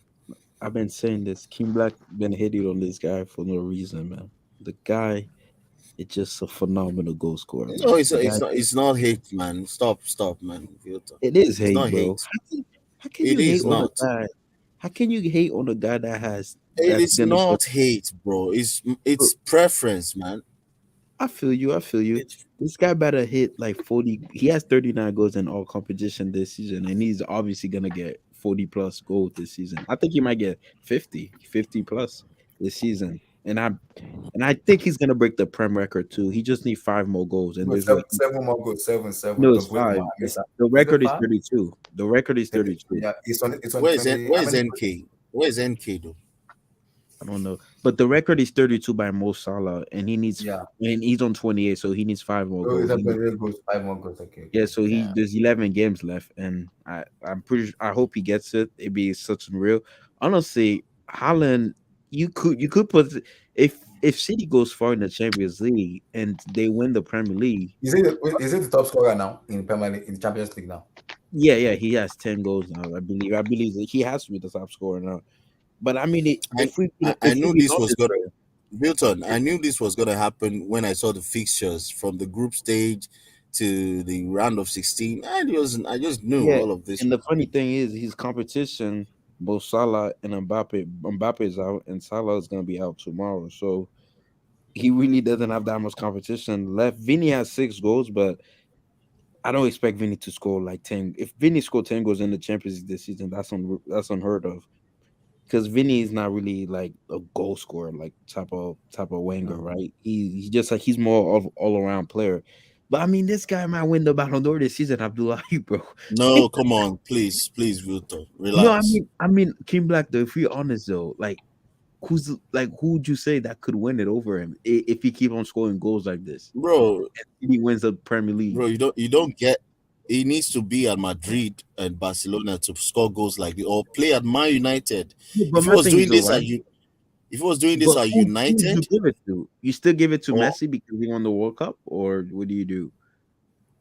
Yeah, I think they look at the overall accolade Yeah, because I know of Messi the Messi season. did win the World Cup, so maybe he might still get it. But if Mhm. if City's, I don't think they're gonna. I don't know. I don't bet on teams on like PSG and City. I don't bet on them to win Champions League. I see them winning it because they fail so many times to win it. So if City somehow wins the Champions League and Haaland end up being top scorer, I don't see how you don't give him the Ballon d'Or, bro. Based on this season, I mean, you might still give it to Messi, maybe because did Mo Messi Salah win the Ballon d'Or and the season he scored how many goals? 30. No, he No, but didn't. he didn't win the Champions League. He didn't win anything. You have to have the accolades. Modric won it in 2018. If Modric didn't win it, they would have probably give it to Ronaldo. But Yeah, but in terms of the players that have won it, isn't it about the overall play? yeah, it's about the overall play. But that's Yeah, the and, thing, and though. I don't know. that's I the don't issue know. with Haaland, though. Yeah, I don't know. But I the don't think Ballon, that's the issue. I don't think that's the issue with Haaland. I who, think the club he plays for is the issue with Haaland. but I'm telling you, if who he would you does say is this gonna same win it? thing, Who do you guys see winning it then? if this guy was at Bayern Munich right now, bro, the Ballon d'Or is coming. It's coming. It's coming real quick. But he has I'm Pep telling you, though. But he has Pep. Isn't bro. that good It enough? doesn't matter, bro. It doesn't matter. Like, you're telling me if Pep coaches Leeds United, then what? No, that's different. That's Leeds United because Leeds Yeah, United are Man not. City they are No, not but Man Bayern City, Munich or Man something. City have shown that they're a dominant force in England. They just haven't shown it in Europe yet. But you know what's funny? I'm not saying Haaland's gonna win the Ballon d'Or. I'm just saying you have to put him as a front, like as a in the race for the Ballon d'Or. But you know what's funny in terms of Bayern Munich? You remember when Lewandowski was having that crazy season, Yeah, and they Yeah, canceled and it, right? his overall play was even like technically he was more adept yeah. He comparing to was Haaland. scoring. Yeah, He was but And they canceled yeah, it though. They canceled yeah, it, which he is was mad, scoring. bro. He was banging in free kicks. Volley from outside the box and all that. There were variety to his goals. So I can't believe they canceled it instead of not just giving the guy the Ballon d'Or, man. But I mean, it's their award. They get to do whatever they want with it. But yeah, Holland is just a So freak. I'm guys, so angry. I be lying, bro. I was Let me so let me angry. let me let me Let let me me just ask a question. Okay, Emi, finish, finish. where's our palm one and cooler? Where's our palm Hello, one and let me. cooler? They Hello. are doing partial. Ah, Where's our palm Zeli, wine? Where's I be palm Zeli. lying. wine? Where's palm wine? Where's our I be palm lying, wine? bro. Where's our palm Where's wine? my Pawan and Cola, my brother, I'm man? not gonna lie to you guys. Is native things. Native When things. Pep took Okay, no him off, comment. in the 60th minute, I was so angry, bro. I'm Yeah, like, at 62 least let minutes. them try get the record, bro. Let them get 6 goals, bro. But you know, Pep, man. Pep doesn't want him to break the Lionel Messi record, though. You think so? You think that's why? You really think so? Yeah, Messi still remains Pep's GOAT. He doesn't want that to happen. I think Oh, bro, to it feels me, like Emmy. It feels like the 75th, 80 minute. I can understand, but it's in the 60 minute. There's 30 minutes left in the game, bro. no. You know what? Wait. Let me tell you what he's doing. He's trying to manage Halland so that Halland doesn't think he's bigger than himself, right? Thank you. Yeah, This that's what I was is thinking. this is a very, very important time in Halland's development as a football player. He's just 22. If he's already smashing such records, all of a sudden, are you sure he will not start thinking he's bigger than even listening, and that could disrupt the dressing room. Remember, Pep is about managing a dressing room every time. Every time, see, he will not let anybody be bigger than him in that dressing room. So that's the reason he took Haaland off. And I know in the dressing room he's going to tell Haaland, "Hey, you know why I took you off, right?" And he'll explain to him, and that's it. He'll just say one or two lines, and that's it.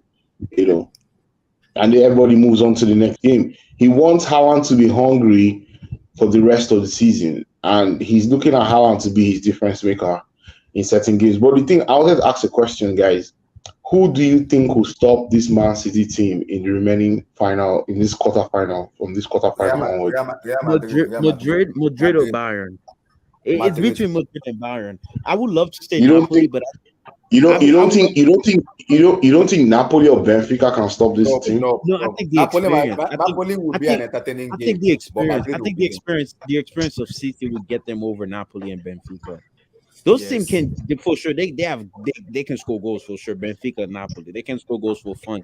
But I just think the sheer experience of City just gonna get them over the line. But Madrid is a different graveyard when it comes to UCL. Madrid, No. like Real Madrid, right? We obviously not having the best season of luck, but I love my chances in the Champions League though every season. And Bayern are just Bayern. They're under pressure a lot. So Relax. I would love to see Timmy Bayern. said Chelsea? No. Emmy, Chelsea.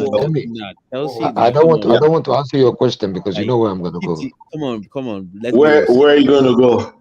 City Nah, I'm gonna go destroyed home Chelsea now. over 2 legs. You're gonna If you want a chance, honestly, if Chelsea wants to have a chance, your best hope, maybe you better hope the second leg is at the Stamford Bridge. Stamford Bridge. Yeah, if you get when is the draw? When is the draw? Monday? Friday. Thursday. Friday. Friday. Yeah, Thursday is Europa League. Then Friday. I think Man City would avoid Chelsea, bro. Bro, watch the game, Man City. Bro, Are you listening to these guys, King Black? Are you listening? They would avoid Chelsea, man. All of these things you guys are saying, we say this. They We say destroy this you, every year on this Kim small Black. club. I'll say this, Kim Black. This small club, we tell them, Kim we Black. say No, they're that's different, favorites bro. every Let's year. not do this, Kim Black.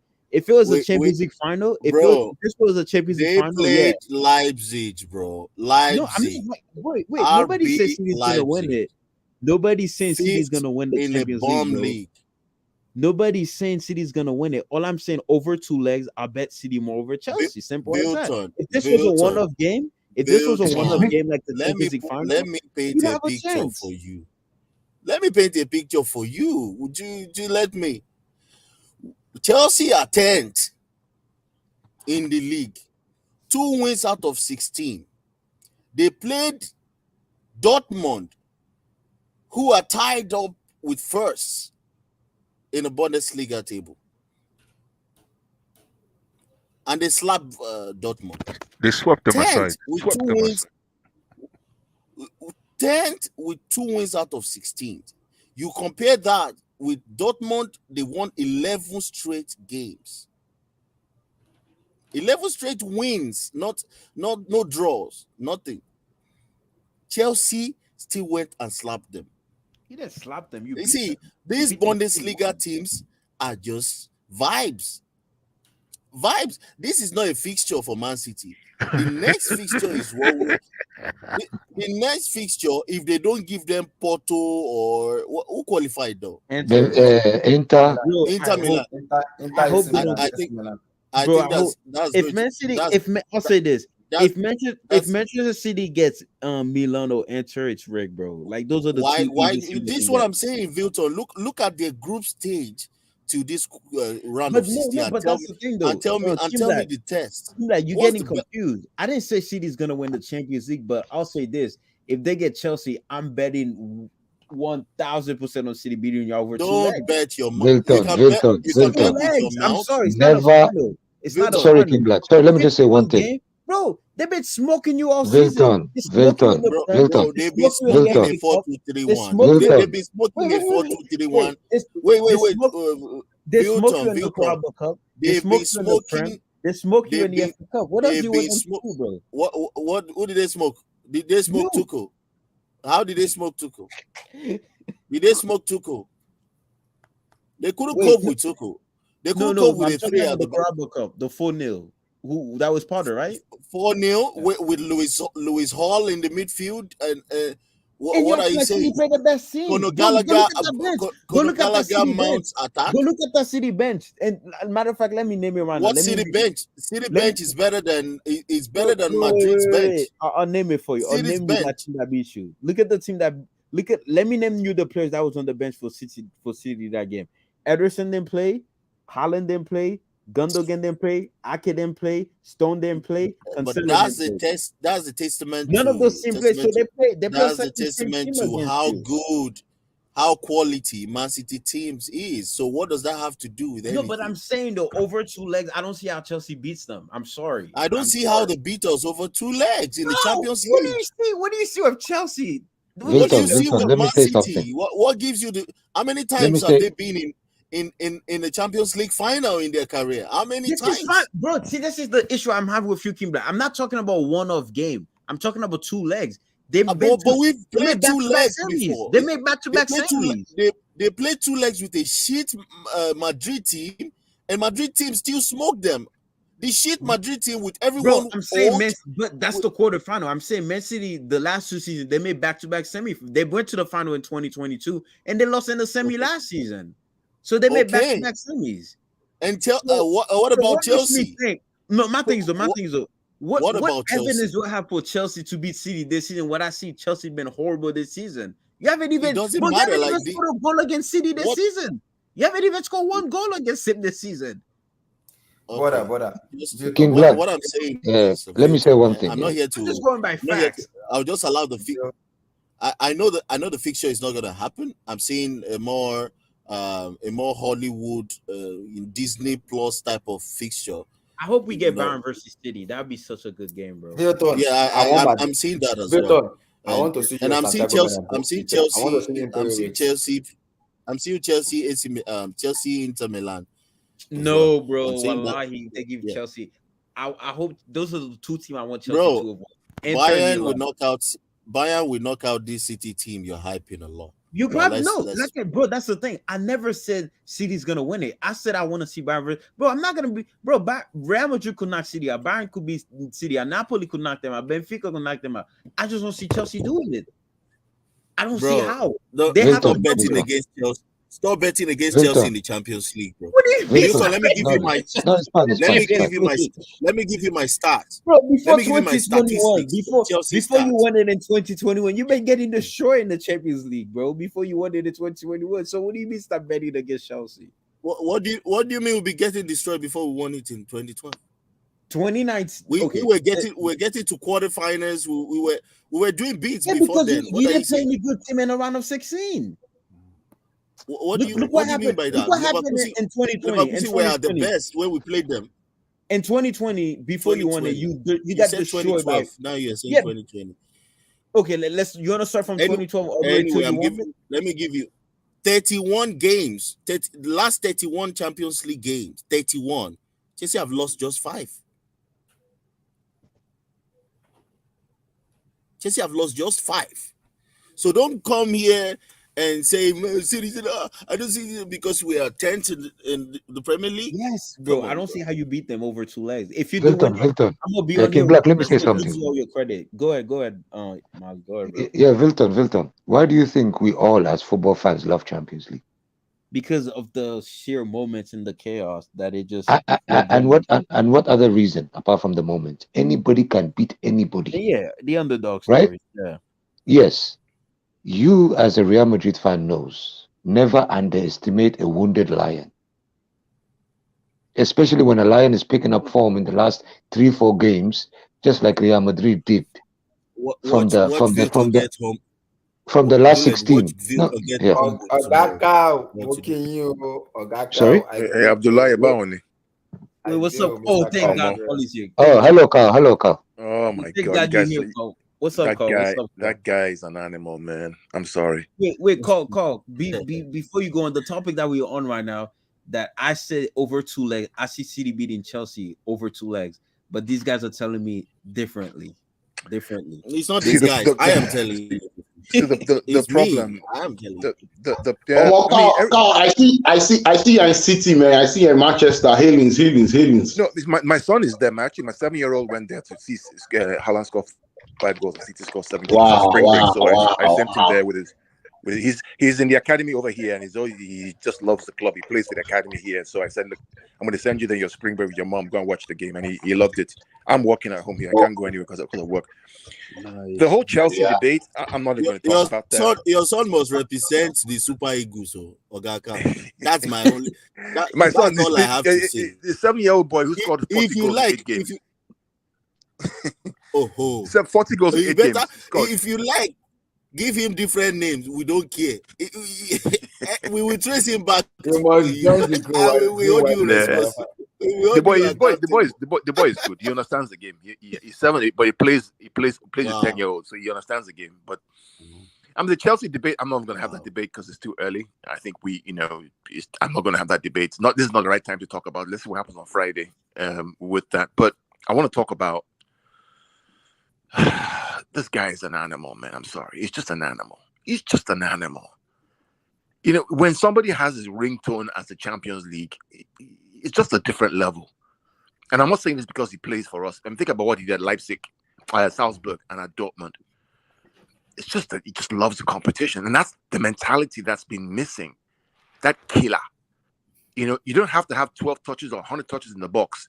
8 shots on target, 5 goals in 60 minutes. Where do you go with that? Guardiola, who everybody's been rating for the past couple of months, just decreased his wage by half. Ogaka, I told everybody about Guardiola. He's a scam job. Don't mind Chelsea. Man City will buy him, Sha. Maybe Man City will buy him. Catch that guy near my club. No, we're not buying him. I don't want him. I don't want the guy. I mean, why would you get Guardiola? No, because I think that game was his trial. When we did the review of this game, that game was his trial with Pep. King Black, when we did a review of this game, Abdullah, I told you that Halland loves playing against Leipzig. Yeah. So if you go back to the history of him playing against Leipzig for Dortmund, right, he always bats. I don't know what it is about Leipzig, but he loves to play against them. There's some teams he just likes to play. Bayern Munich, he likes playing against them, and Leipzig. Those are the 2 teams he likes to play against because they give him space and he knows how to run. The issue we've been having is that Gundogan and all these guys, De Bruyne, don't find him. They're busy playing the ball back and forth. Relax. So, good game, 5 goals, 7-0. We move on to the next round. Wow. We'll see what happens. Okay, this Friday is gonna be the draw, right? Friday's gonna be. Yeah, the it is draw. Friday. What time is it? Why? What time is it? 7 6 a.m. Central Time. 7 a.m. Eastern Time. Yeah. Ogaka, why can't you just? Why can't for Pep you, just? like, I think it's 6 a.m. right for you. Is it 6 a.m. my time? 6 a.m. for your time, Abdullah. Yeah. 6 a.m. your time. Wake up! What are you doing now? Wake up! It's Friday. I'll be at work. Okay. I'll be working. I might carry my laptop to work whenever I can tell. My head can be hot where I can just do a live stream. We should do a live draw kind of Kenny, where we all kind of if people are up. I think people might be up. Guys, are you gonna be up on Friday? Me, I'll be up. I'll be up. I don't sleep much, so I'll be up. Boy 7, I don't log on, man. No, unfortunately. I'll be up because I go running at 5 a.m. So I'll be up. There you go. Yeah, so we're all gonna be up. I see the sleep. Oh, no be East you there. No. I think he said it's going to start at 6 o'clock Central or 7 o'clock. 6 Central. 6 Central. Central. That's 4 o'clock. Are you in LA? No. I'm in Central Time. But anyway, it's going to be. Yeah. To be fair, they don't start you know what? We might do two stream though. We might do one around maybe 12 o'clock. They don't start the draw till 10-15 minutes into the show because they always doing some type of presentation. Yeah. What time is it for us in the UK, Abdullah? It will be for you guys to be 11 o'clock. I think. No, it will be noon time. Oh, 12. Afternoon time. Yeah, noon. Yeah, because you guys have not moved your time yet. Yeah. Yes. You're right. We're moving at the end of March. Yeah. So, guys, for people who are gonna be like sleeping, maybe we might do 2 stream on Friday, maybe around 12 o'clock Central Time in my time here, possibly different time in people's. Then we do another one in the evening. So for people to come in and talk in the early one, and I won't be. I think I'll be at work at that time, but please give me Real Madrid. They do two. If you join in the evening, then you're not gonna join. Please, I beg you, give me Real Madrid. I beg you. There are 2 draws. There are 2 draws. Yeah. No. The quarterfinal and the semi-final. Oi! Don't write Liverpool off yet. You know what they're like, man. Yeah, they're doing the quarterfinals and semi-final draw at the same time. We're gonna find out who's gonna be home for the semis and in the final too.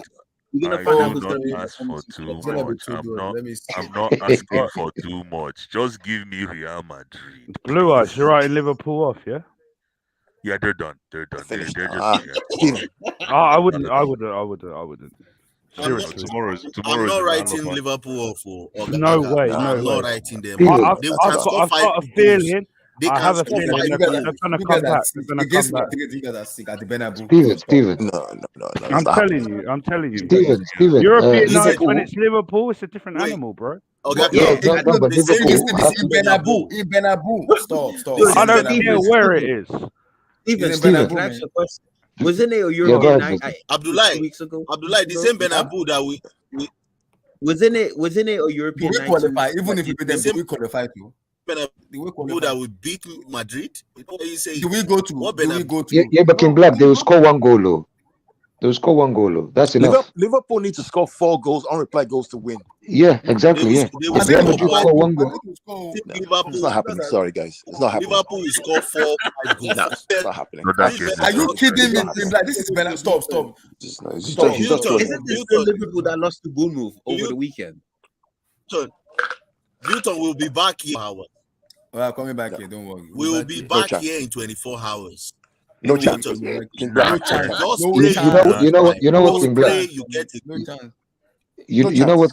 Come on, guys. You know what, King Black? Yeah. Go ahead. Have to score 4 away goals, 4 goals without conceding any. Thank you. Never. Yeah, and there is no away goal rule either. I did you score. Yeah, at home. There is no away goal. Replied goal to win. This is why. Yeah. No, it's not happening. I'm sorry. Yeah, but there is no away goal. Madrid is not PSG. There is no away goal rule either, guys. They need to score 4, but they are going to score 5. Are you kidding me? You're kidding me right now? At the Bernabeu Stadium, Madrid will not score 1 goal or 2. Stop now. Abdullah, we scored 5-0 incoming. Put your money. King Black. Everyone, put your money where your mouth is. Who's betting? Come on, I bet you. King Put Black. your money out. Come on. Liverpool not coming back. King Black. Let me just say this here, right? You see that stadium called the Bernabeu? I always say that is where the shrine of this competition is. You cannot beat a herbalist in the shrine. You cannot. you know fit. You You cannot. forget shrine. Say Black, if you Have beat you them, not did you seen where qualify? shrine Did you got go gone? to? No, Did you wait? You beat them? Did you qualify? Simple question. Answer. Do you qualify? Simple question. We Do did you not qualify because of what happened in the first Game over. leg. Game. Forget about And it. And we that's know what happened. That's that's if and Bob. Did you qualify? Did you go through? That's the question. Did you go through? It's the same thing. It's the same thing. So Liverpool's gonna qualify based on what happened in the first leg. the UCL we won. Did we not beat them at the Bernabeu? We didn't beat them in the Bernabeu. We beat them in the Stefano. It was not the Bernabeu. No, it was not the Bernabeu. We beat them in their training stadium. They didn't play in the Bernabeu that season. Remember in 2018 when we beat Juve? Kim Black, do you remember Yes, in 2018? Kim Black, we did. remember in 2018 when we beat Juve 3? We beat Juve 3-0 away, and they came to the Bernabeu. They beat us 3-1. But who went through? Who went through the semi against Bayern? We did. We don't care. Like let me just say this. Let me just see. All I'm saying is, let me just I have 1 minute more, please. All I'm saying is, don't get too confident. Don't get too. Why wouldn't I be confident? I'm fucking Real Madrid at home. Bro, against Liverpool. Liverpool are trash, bro. This is perfect. This is how he signed. Liverpool are garbage. They're trash. Okay, this is perfect. You know what's funny? I've been saying this all season long. Liverpool was the worst matchup. Like Real Madrid was the worst matchup Liverpool could have gotten that draw. And I told Liverpool fans that it was not going to be pretty. But I agree with you. I agree with you. Because based on how we play, it just was a bad matchup. It's not their fault. It's just based on how Real Madrid. I want to change my prediction, Abdullah, please. With the tone in Zoltan's voice. Let me humble him a little bit. I think Madrid will go through, but it's not gonna be like another win at the Bernabeu for Madrid. That's what I'm trying to say. No, but you said Liverpool's gonna win. I'm thinking that they're gonna go through. When you were saying they're gonna go, like Liverpool's gonna win, I'm thinking. Let's just wait. They might go through. What's the score now? What's the score now? They might force 5-2. They might force an extra time. Hold on a minute. Hold on. So they might force an extra time. That's what I'm saying. So if Liverpool scored 3-0, then it's penalties. It's not possible. No, they go to extra time. Yeah, they go to extra time, but it's not possible. Let's have it. Hold on, guys. Let's calm. It is possible. Man. This Liverpool, Liverpool can score 5. They can score 5 Steve, I'm with you. Steve, I'm with you because you know what? When was the last time? Blue eyes. Hold on. Let me ask you. When was the last time? When was the last time Liverpool scored 5 goals away? Let me say something. I just want to say something from a philosophical standpoint. They have to score 3. Carl, they have to score 3. Somebody needs to mute. Meanwhile, but I just wanted to say something philosophical wise. Liverpool is a team that will beat you by scoring. All they do is score, and if you score, they score again. So this game is actually, like Steve is saying, this is a very tricky game because it's not tricky, Blue Eyes. No, it is. Blue Eyes, what are you talking about, brother? It is. Real Madrid went to Anfield. People are getting gas from the 7-0 against United. They're getting gas. Blue Eyes. This is not Man U. What are you talking about? This is not Man U. Hey. See, wait. Let me just tell you, Blue Eyes. You're talking about beating the defending champions of this tournament in their home ground and knocking them out of this tournament by scoring 3 goals without them scoring. A team that's won 14 tournaments. 14. Come on, guys. Let's be serious. Come on. You know what, Steve? Steve 14. Hashtag I stand with Steve, man. So tomorrow. Hold on. Didn't Blue Eyes just say the game is done? Didn't Blue Eyes 5 minutes earlier? Didn't Blue Eyes say the Liverpool tie is done? I did, but your tone. So tomorrow, Blue Eyes, tomorrow, when Liverpool get knocked out, are you going to apologize? Of course, I always take my. Clip me now. Liverpool are going through. What? Okay. What's going to be the score, Steven? What's going to be the score? I said 3-0. What'd you say? 3-4-0. Real Madrid not conceding. Watch. Clip it. Laugh now, but then you won't be laughing tomorrow. Watch. Hold on a minute, though. You know what, Steve? I will put money on it. Steve, so if it's 3-0, right, then it goes to extra time and goes to penalties, correct? And then if it's Liverpool qualifies, man. Steven and Oh my Steven and God. Blue Eyes, you guys are doing slope. You are doing high jumps. And you want to kill yourself. See, guys. Madrid is not United. I keep telling you guys, people. This In all is honesty, Real Madrid. I think it's just And gonna it's be a a UCL boring match. ass draw. It's gonna be a draw. It's No, gonna be a hold boring. on, guys. The reason I'm saying this is I remember even though Liverpool is not Chelsea, Chelsea is a different beast. But I remember that game where we had to go to Bernabeu to survive, and you Yeah. can tell that Tuchel says score a goal in the first 10 minutes, and this tie could change. So if Yes. Liverpool can get one in the first 5 to 7 But minutes, Blue Eyes, your proposition is based on the fact that you think that Liverpool will keep Madrid out from scoring one goal. It's not possible, Blue No, but Eyes. hold on. It's not. Hold on. But you know what? Liverpool doesn't mind Real Madrid scoring because they will score. But If they score, and they will be have to out. score at least 4 goals unreplied without to go conceding through. to go to. Listen, Twice. you're not getting what I'm saying philosophically. I'm getting what you're saying. It's not computing, guy. I know, but when a team is You're stretching the argument. You're basically flying on fumes. I mean, come on, guy. Seriously, you know football now. It is flying on fumes. It is flying football on now. fumes. I'm not a Madrid fan, right? Listen, But calm for crying down. out loud, to concede 5 unreplied goals at Anfield with the crowd. Come on. You're telling me that Liverpool go to the Bernabeu and put 4 behind Real Madrid without conceding 1 goal. Hold on a minute. Let's all calm down. I don't know why we're twerking for Real Madrid like this. It's not twerking. It's just like I'm hearing this thing. I'm like, what is going on here? Blue Eyes, can I ask you a question? Blue Eyes, can I ask you a question? If this was Chelsea, Blue Eyes, let me ask you a question. If this was Chelsea that was 5-2 up going at Stamford Bridge, would you say Liverpool gonna beat Chelsea at Stamford Bridge like 4-0? No, all I care about is Real Madrid. I don't care about Liverpool. I want Real, man. If you tell me if Chelsea was in the same situation, yes, Chelsea. Yeah, I fucking hate Liverpool. I'm just saying. I just have this feeling, man. You know what Liverpool are like, man.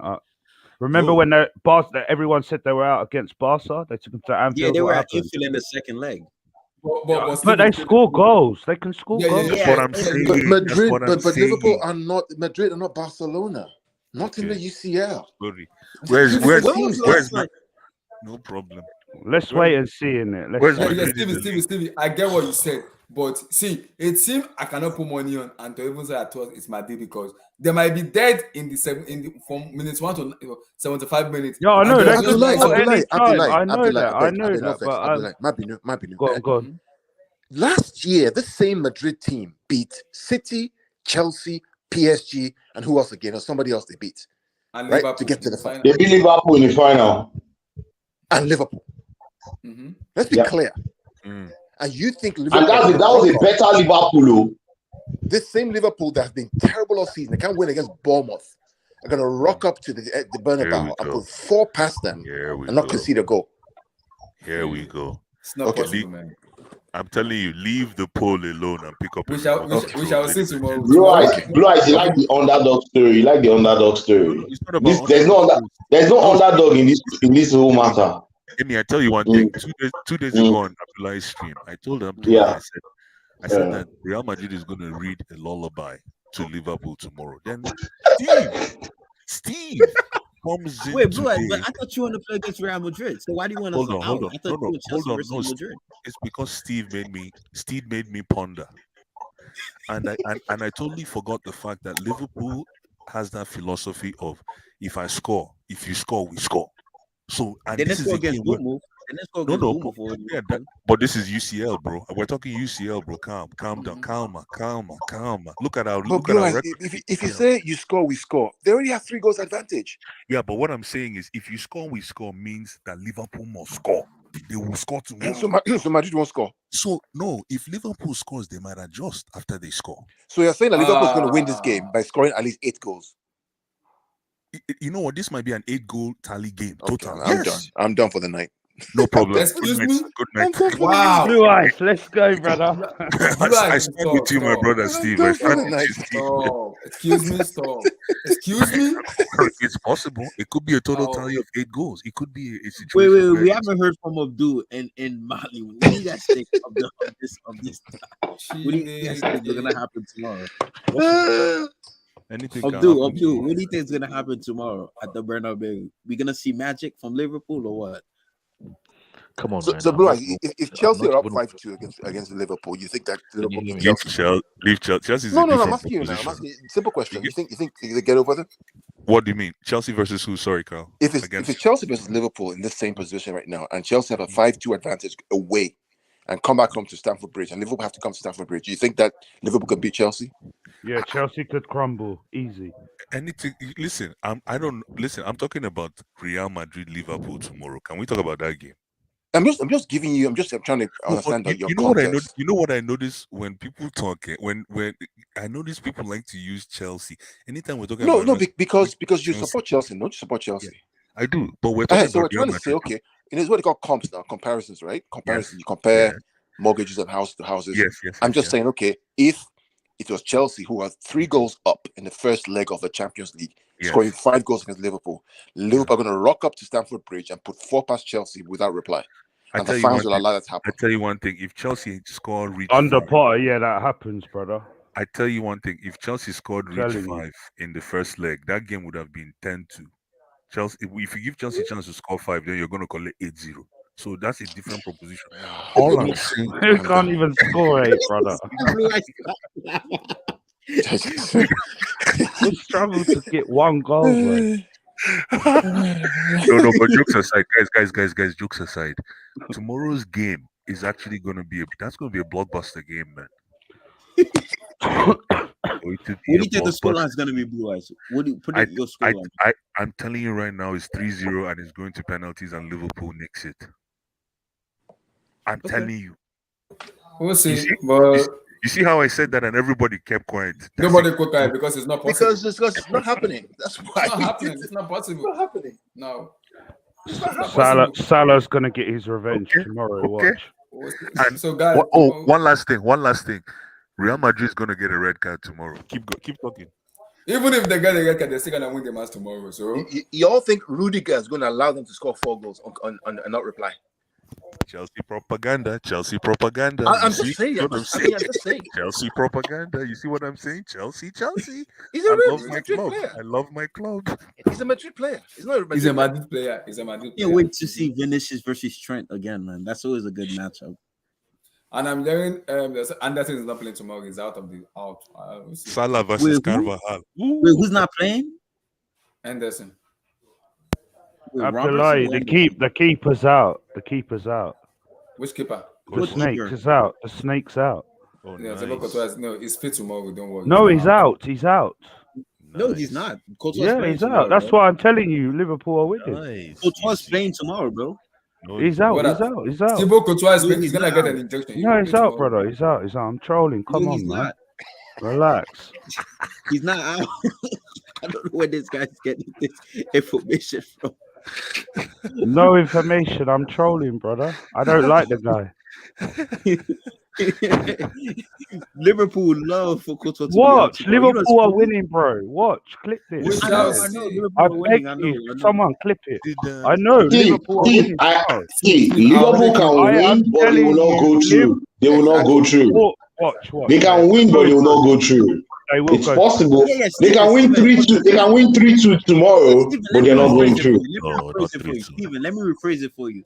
Do you think Liverpool's gonna win, Stephen? Do you think Liverpool's gonna win? Yeah, I do. They're gonna go. Liverpool are gonna go there and put 4 past them without reply. Are you kidding? Man did not score. Look at that smoking with me. Stop this. Stephen, you have Liverpool going through. I can give you some weed if you want some weed, brother. So Stephen. So you have Liverpool going through, right? Hey, Stephen has sources in the future. Stephen has sources everywhere. Why are you not talking, bro? Why are you not giving your perspective on this? What do you think is gonna happen tomorrow? I don't even know what's going on, my brother. You're talking about the Liverpool Real Madrid game. Stephen and Blue, I say that's why I said. That's why I said. That's why I said I don't even know what's going on. We can do this for banter, but don't bet on Liverpool, please. I'm betting on Liverpool. They are not qualifying tomorrow. Stop it. Wait, Kimba, you think Liverpool's gonna go through, right? No. I'm just trolling, man. I'm just joking. What about you, Abdul? You But I think think Liverpool's gonna I go think they're through? gonna win. They're gonna win. There's going to be a lot of goals, but they're not gonna go through. But the Nah. only You way think they go through, do you know how they go through? If it's vision, take out Vini.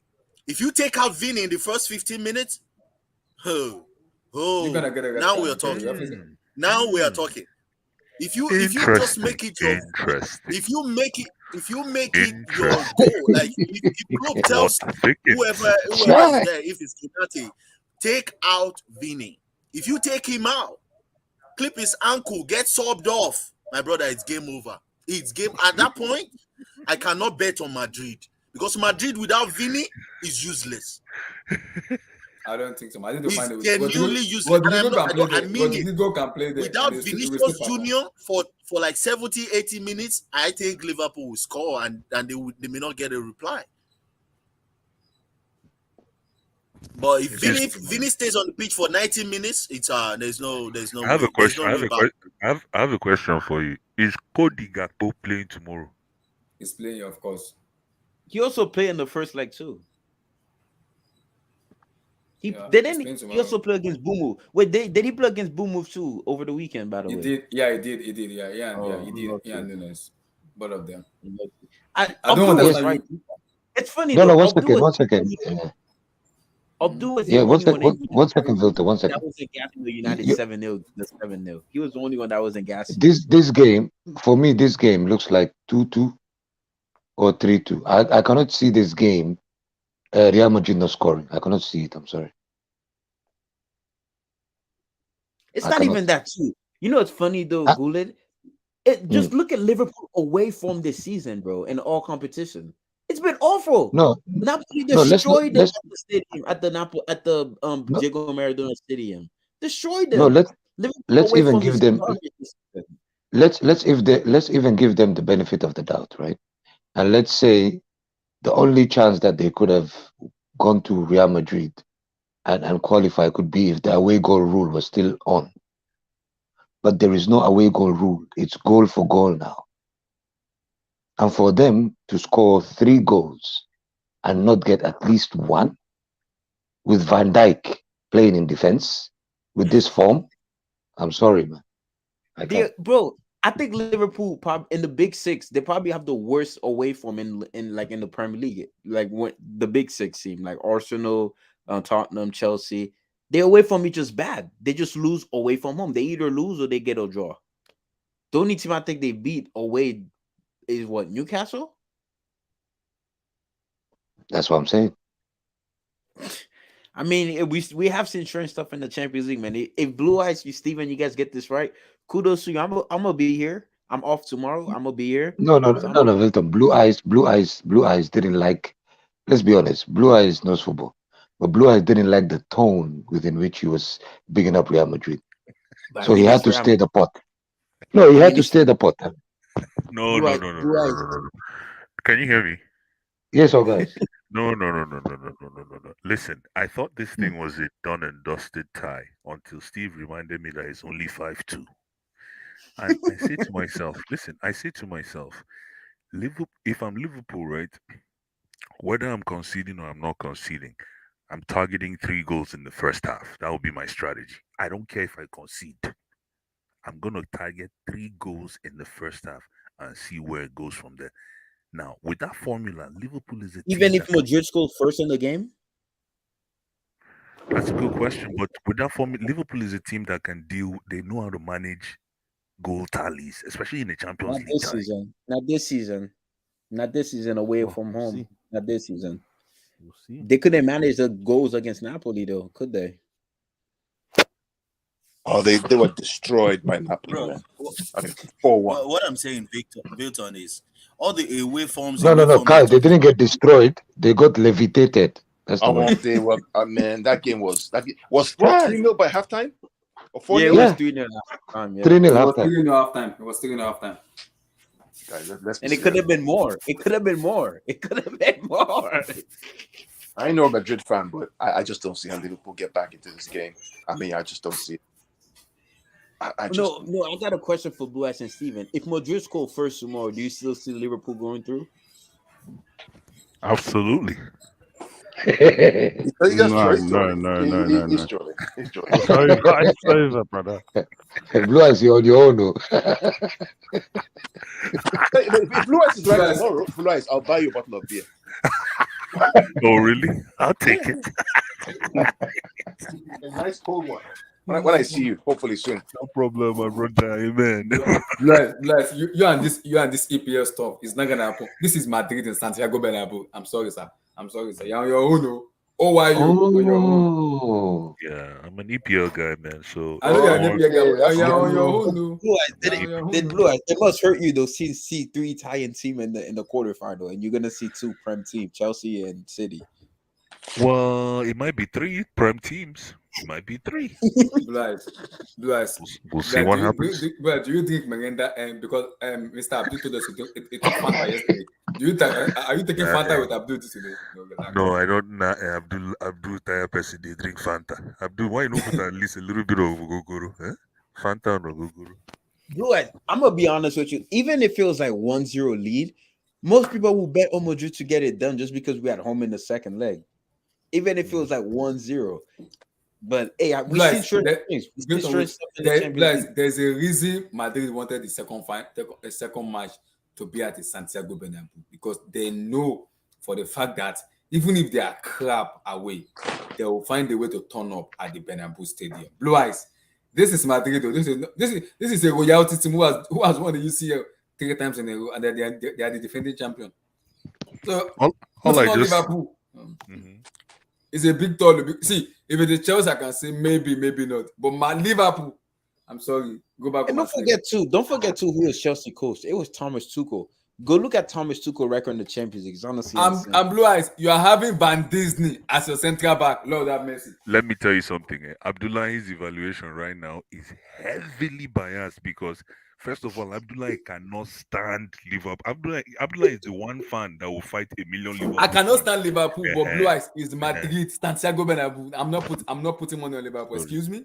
They will concede. Hey, Chile. Okay, let me ask you a question. If this was Chelsea versus Real Madrid in the same situation, Abdul, who will win? Abdullahi, who will win? For me, I'm still gonna say Madrid because Madrid have an heritage. We might score goals to win in that match, but Madrid will go to because of I think Abdullahi would have said we're gonna beat he would say Chelsea gonna beat Real Madrid, but he wouldn't really believe it that much. He's gonna believe it because I believe if you're a Liverpool fan, you should never give up. You should never give up. As a fan, I don't think you should ever give up as a fan. Vilton, you don't have to go far.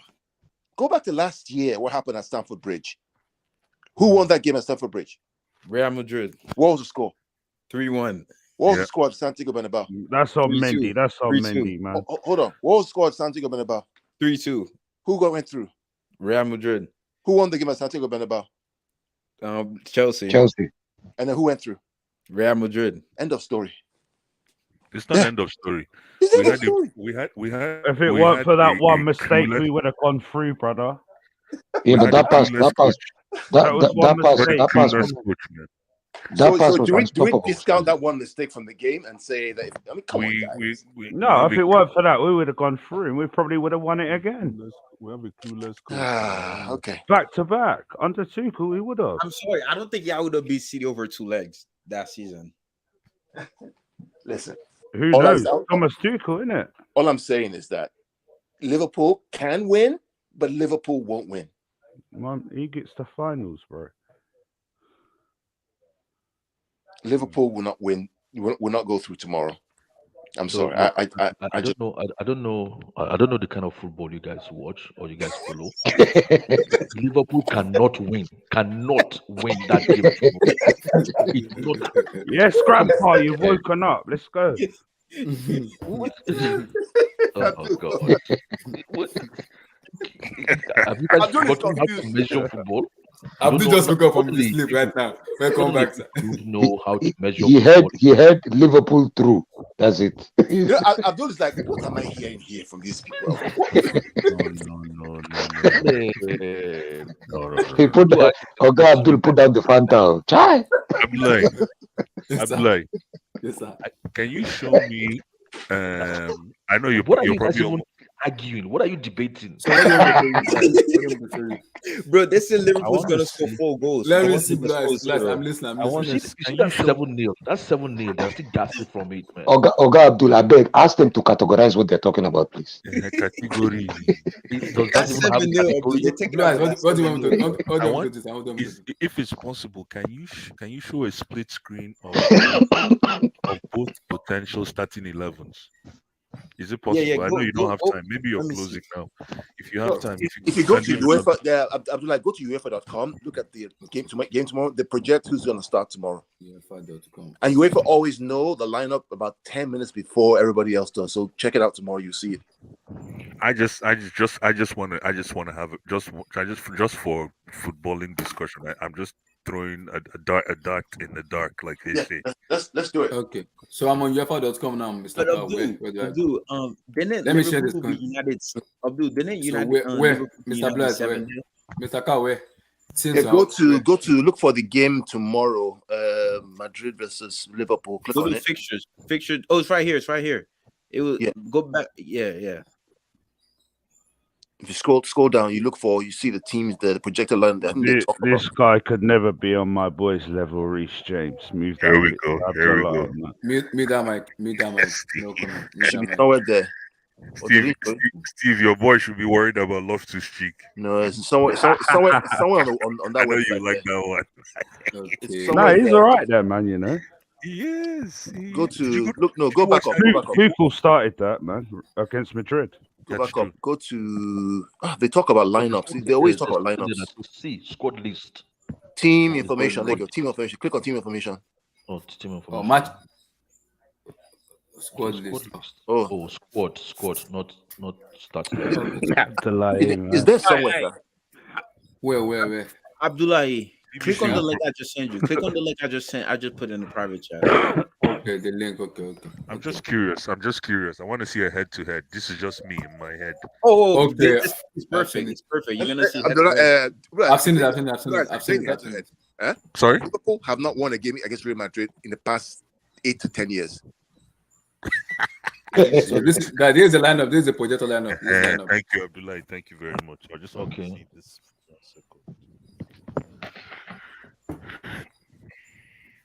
I'm not gonna lie, Trent's gonna get smoked. Vinicius, man, it's gonna smoke him, bro. No, he's still injured. And plus, let's be real though. Him coming off was a good W for because Nacho was unplayable in that game at Anfield. If you want to see the head-to-head, scroll down. You're gonna see the head-to-head. So that's Keep scrolling. Keep scrolling. Head-to-head. You see it? Go keep scrolling right here. The last time they beat, click on all matches where it says all matches. Lord have mercy. What is this? Okay. Wow. The last time they beat us was in 2009 when they beat us like 4-0. Go back to this starting 11s again. Sorry. That's 2009, right? That's 14 years. Tomorrow's the day when they change that, bro. That was 14 years ago. I don't know what you guys are smoking, but we shall see tomorrow. Listen, Listen, okay. Let's have a discussion. You guys have 2 minutes. Let's chop it up. Look at this midfield. Look at Real Madrid's midfield. Fabinho cancels Chouameni. It's a lie. Move on. Please, move on. It's a lie. Please, I beg. Hold on. How? Move on. Amy is awake. Fabio that cannot move his waist. Fabio be like person where they carry person steady. Trolling, come on. Man. Hold on, Elliot. This is trolling, bro. Hold on, no. Cruz. What's his name? I think he might be Camavinga actually, not Cruz. Camavinga might start instead. Yeah, I'm thinking of Camavinga. Camavinga will give them that leg on that left side, and he'll protect Vini from having to come back to defend. Because Camavinga on that left side gives Madrid that extra edge. Listen, guys. And also remember, Valverde will slide in. But guys, Build your listen, midfield, guys, bro. guys. Build on Henderson. Guys, let me tell you something. I'm all about what do you call it? Overloads. I'm all about overloads, right? And when I look at the potential overloads that Fernandez, the guy at number 6, can Fernandez manage Javi Elliott, Salah, and Gakpo? He did that in the first leg, bro. When Nacho came on, Salah was ghosted, bro. Salah wasn't even there no more when Nacho came on. Didn't you watch the first leg? I didn't feel. Why is Henderson not in this starting 11? He's injured. He's injured. That's the report I'm hearing. Wait, scroll down. He's Scroll not. down. He's not. He's not Scroll injured, down. bro. Scroll down, Abdullahi. He was on the bench against Bournemouth. Okay, he's not injured. So that's just projection lineup. So Thiago's out. Thiago's out. Luis Diaz is out. Naby Keita's out. Okay. Oh, by the way, if Liverpool somehow goes through, if Trent gets a yellow card, he's gonna be suspended for the first leg of the quarterfinal. Trent's getting twisted up tomorrow. Don't worry, man. By who? Who's gonna twist him? Watch happens. By Vinny Junior. Yeah, he's gonna do him, man. He's gonna twist him. Excuse me. He couldn't do that to my boy, Mr. Blue Eyes, and you remember Blue Eyes, Karim Benzema is playing tomorrow, sir. So I'm reminding you that now. Abdullahi, can you scroll down? Can you go back to the head-to-head? You just want to remind us that you've been beating Liverpool for quite a minute, eh? No, I just want to see it. So 3-0, 1-0, 3-1, 3-1, draw, 1-0, 5-2. Okay. I'm telling you, Liverpool is going through tomorrow. Liverpool is going through tomorrow. Hey. Yeah, I agree. Yeah, you might be right. Weird stuff happened in the Champions League, bro. Liverpool going through tomorrow. 4-0 with no reply. We shall see tomorrow. Yeah. At Anfield, Madrid dominated the midfield. Blue Eyes, we might get smoked tomorrow. Stephen, I hope we are saying. Why you say we? I mean, Chelsea. Stephen, why you say we? Because we both said Liverpool are going through. I hear the sound of a truck going beep, beep, beep. No, like I said, hashtag I stand with Steve. No, you stand alone. No, you stand, Stephen. You better stand alone. Don't stand with Blue Eyes. So. Oh Steve, no, it was Blue Eyes first, bro. Check the tapes. Yeah, I will talk about it on Thursday, guys. On Thursday, I'll do it when we talk about Chelsea. Because I'm gonna do it on Thursday. Remind me the new Club World Cup format. The 32 teams, Chelsea and Madrid are among automatically. So we'll talk about it on Thursday. No, I think he's talking about the World Cup. The World Cup. The club. World Cup format. 48 teams. Yeah, the 48 teams. Yeah, 48 teams. Guys, wow, 48 teams. I mean, I like it. I'm happy. It's not group of 3. I'm like, so happy. But Victor, the problem is in America. Yeah, I'm happy it's in America. I can travel there. Mr. Cow, we might have to have some catch up. Me. We might do some catch up, please. Now, America will play ball. The thing about World Cup is in 3.5 years' time, which is no time at all. So we need to start planning travel. We need to meet. So how do we plan? Me and wifey with the travel comes. So we all need to figure out what we're gonna do. Next World Cup, we all need to be together somehow. The World Cup. Yeah, it's gonna be fun. Okay, how do we meet? Let's go. Don't worry, man. We'll all. I'd say that Atlanta Stadium. Oh yeah, we everywhere. We must go. That stadium. We must go there. Mercedes. That stadium is too fine not to attend, man. Damn. No, it's too fine. It's too fine not to go. Mercedes Stadium, very beautiful stadium. But yeah, I think yeah, I'm even looking at that Côte d'Ivoire Nations Cup next year. Like I'm really eyeing it, man. That Nations Cup is still holding next. I don't think it's still holding. Yeah, no, it's holding next year. Yeah, it's holding. It's been cancelled. 2024. I think January 15th to February 10th or so. Oh yes, that's right. We're in 2023 already. That's right. Yeah. It's holding next year. I'm already gathering crowd, man. We must enter that Côte d'Ivoire. If you can't go, man, I told you already. You can do a road trip to Ghana. You can do Wait, there's an AFCON next year? Yeah, there's an AFCON next year. So we have the Copa America, Gold Cup, Euros, AFCON all next year. That's crazy. And Olympics. And wait, the Olympics also next year? Let me check. Yeah, in Paris. Come on, yeah. Let me Oh check. my goodness. Check. Damn, next Check. summer is gonna Check. be busy, bro. Let me check Airbnb for that Cote d'Ivoire. Nice area. Yeah. For Airbnb, you'll get like a 10-bedroom upstairs. 10-bedroom Child. upstairs because the owner they Yankee. Now those kind of properties you go get. Now those kind of properties you go get. You get like most of the owners they Yankee, man. They want to make money quick. That place is That's a nice. good one, though. I've been Like, to Cote d'Ivoire. I might be tempted before we see. It's really nice. I want to go to Cote d'Ivoire since I was a boy. Since I was a boy, I wanted to always go to Cote d'Ivoire. I'm not missing this one, man. I had the opportunity to go there for work not too long ago. It's really nice, man. Are you It's serious? nice. Oh, it's nice. It's nice. Yeah. Abidjan. Abidjan, a fine place. I think it's one of the most beautiful cities in Africa. Everything, the people, the culture, the ladies, everything combined. Yeah. No, tell me again, man. Yeah. All of them connect. Yeah. Ooh la la. I might be tempted. I have to wait and see first, but I might be tempted. I like to go to Cote d'Ivoire. Come on, man. Cote d'Ivoire will make sense. And Cote d'Ivoire, you can actually, like you said, yeah, all the countries around also make sense. And then even if you, and I doubt you'll be bored because they are hosting in 6 of their big cities, right? And you know, say you never been to an Ivory Coast party? Oh my God. No. Bros. I didn't even know that they're here. I need to even find them. Bros. They're full. No, we will see next year for that because next year there's so much to sports. Like if you now want to trip yourself in August, go to the Olympics, right, in Paris. You can't beat that, man. Like, bro. And then the Euros is in Germany next year too. Germany next year, yeah, it's in Germany. Wow, so much, man. Yeah, so much, man. The Germany is in this. Wow, so much football, man. So much. Where are they hosting the Copa America, Wilton? America. USA, in America. Oh, it's going to be here? Yeah. Whew. That's going to be good too.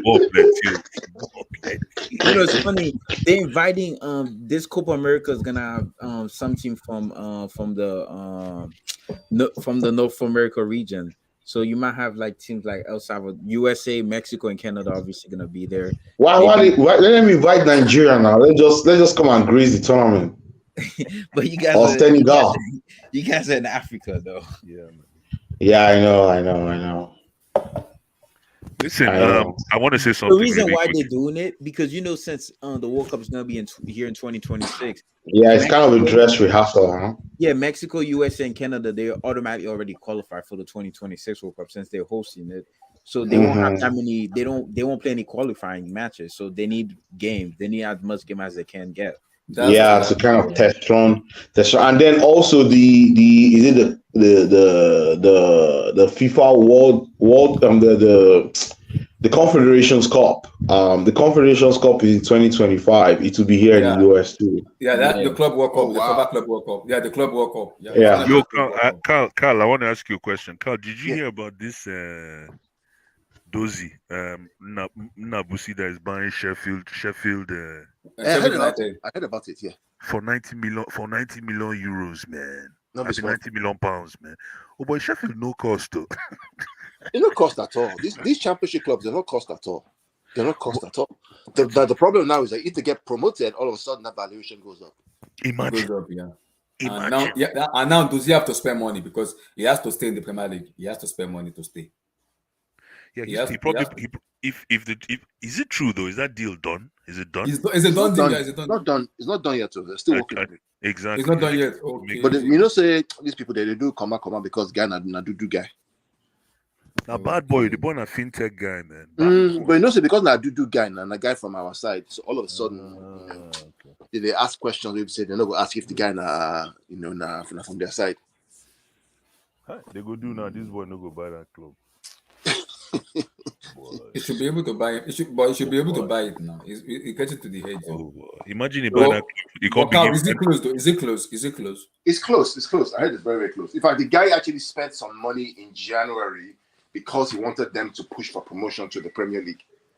So he already investing some money and he's investing. So he turned his money into equity, more equity in the club.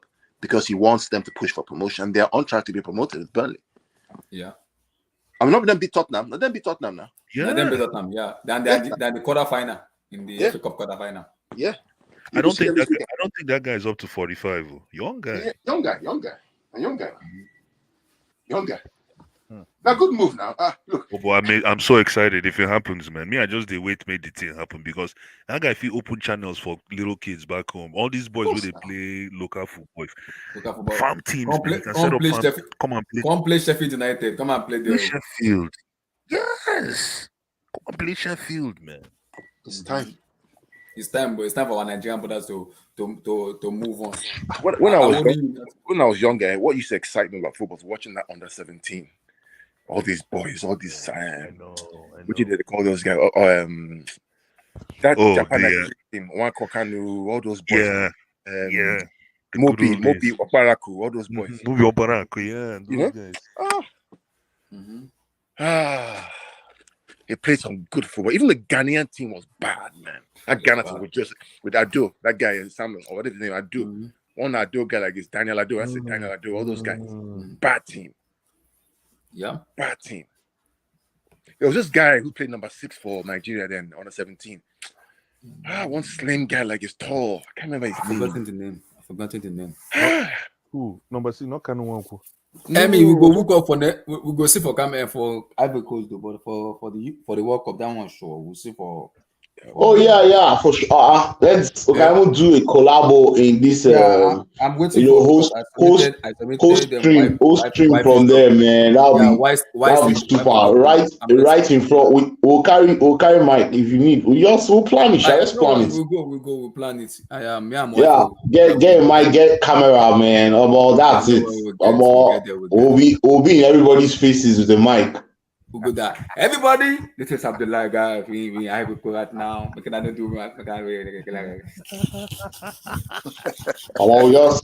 just tell Osimhen, man. This is Abdullah is your number 1 fan. Please, can you just give me a share? Give me a share. Please, give me a share to Abeg. Make I can't come America. I go hang out for my bedroom. Abeg. Oh God. You'll be shocked Osimhen knows you. The guy will be like, I know this dude now. He's always tagging me every day. I'm sure he's listening to this.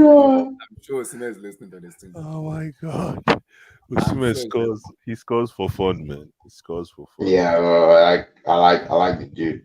That guy. Yeah, man. Hopefully he can stay fit. He doesn't get injured. Please, Lord have mercy, please. What's Napoli's score like for tomorrow? What's the what did they have now? 2-0 or 2-1? What was it? No, 2-0. They won 2-0 last night. They won 2-0 in Frankfurt, right? That game is done now. No, the game is a wrap. Yeah. Did Osimhen score? No. Yeah, he scored. He scored. I think he scored the first goal, right? No, the first goal. Yeah, he scored the first goal. Nah, Osimhen don't become Napoli legend. Nah. Oh yeah, that boy, and then that Valiscalia, that boy is man. How about our guy Lobotka? Lobotka good. Oh, Lobotka, the play ball. See. Let me just ask this last question before we go, guys. Blue Eyes. Yes. Will you take Sophia Amrabat at Chelsea now? No way. Why? Because the way he plays ball is Crystal Palace football. But I don't understand what they talk. We don't want Crystal Palace football. What does that mean? Now, let me ask Abdul Jai. Abdul, are you awake? Why is Abdul, will you take Sophia Amrabat in the current Chelsea midfield? Does he elevate it to the midfield? Is his profile what we need? Yeah. No, I won't take him. I won't take him. You will take Sophie Amrabat? Not anymore, no. I told you. Why? It's not physical enough for me to play midfield. Midfield Premier League. No, I think there's no physicality. What are you saying now? I think it's the other way around. I think he's too physical, actually. What? No. He wants to play. No. He wants to play. Look. He's like, if his name was Rabatini, now will you take him? No. You asked me. I'm just saying. Let me tell you exactly what is on my mind. Okay, I'm not Okay. saying this is what is wrong or what is right, but I'm saying No, what no is on problem. my Yeah, mind. yeah, yeah, yeah, yeah, yeah. Correct, correct. Is Rabati. Why you laugh? he's like he's like a Mikel that doesn't know how to read the game. You I get me? don't think So so. Come on so if now. you think, if you remove how Mikel is good at reading the game from him, he'll be a very basic player. That's what Amrabat is. No, you But guys need to watch look at Serie A. You know one thing. You have blue eyes. You guys don't watch Serie A. You guys don't watch Serie A. I watch Serie A a lot, and that boy is a diamond, man. I won't lie for you. I But watch that boy. I'm let me like, tell you something. But this Amy, boy. throughout If January, maybe throughout mhm. January, I didn't hear about this guy in the trade in the market. No, because you know why? He's an African, right? He doesn't have the best agents. He's not in the super like Pini Zahavi or George Mendes, clients, right? That you always hear about them. Like Osimhen. The reason why you keep hearing Osimhen is because of his agent. His agent is one of the top 5 agents in Europe, right? So Amrabat, you not hear about Amrabat because his agents are not in the media's head steady.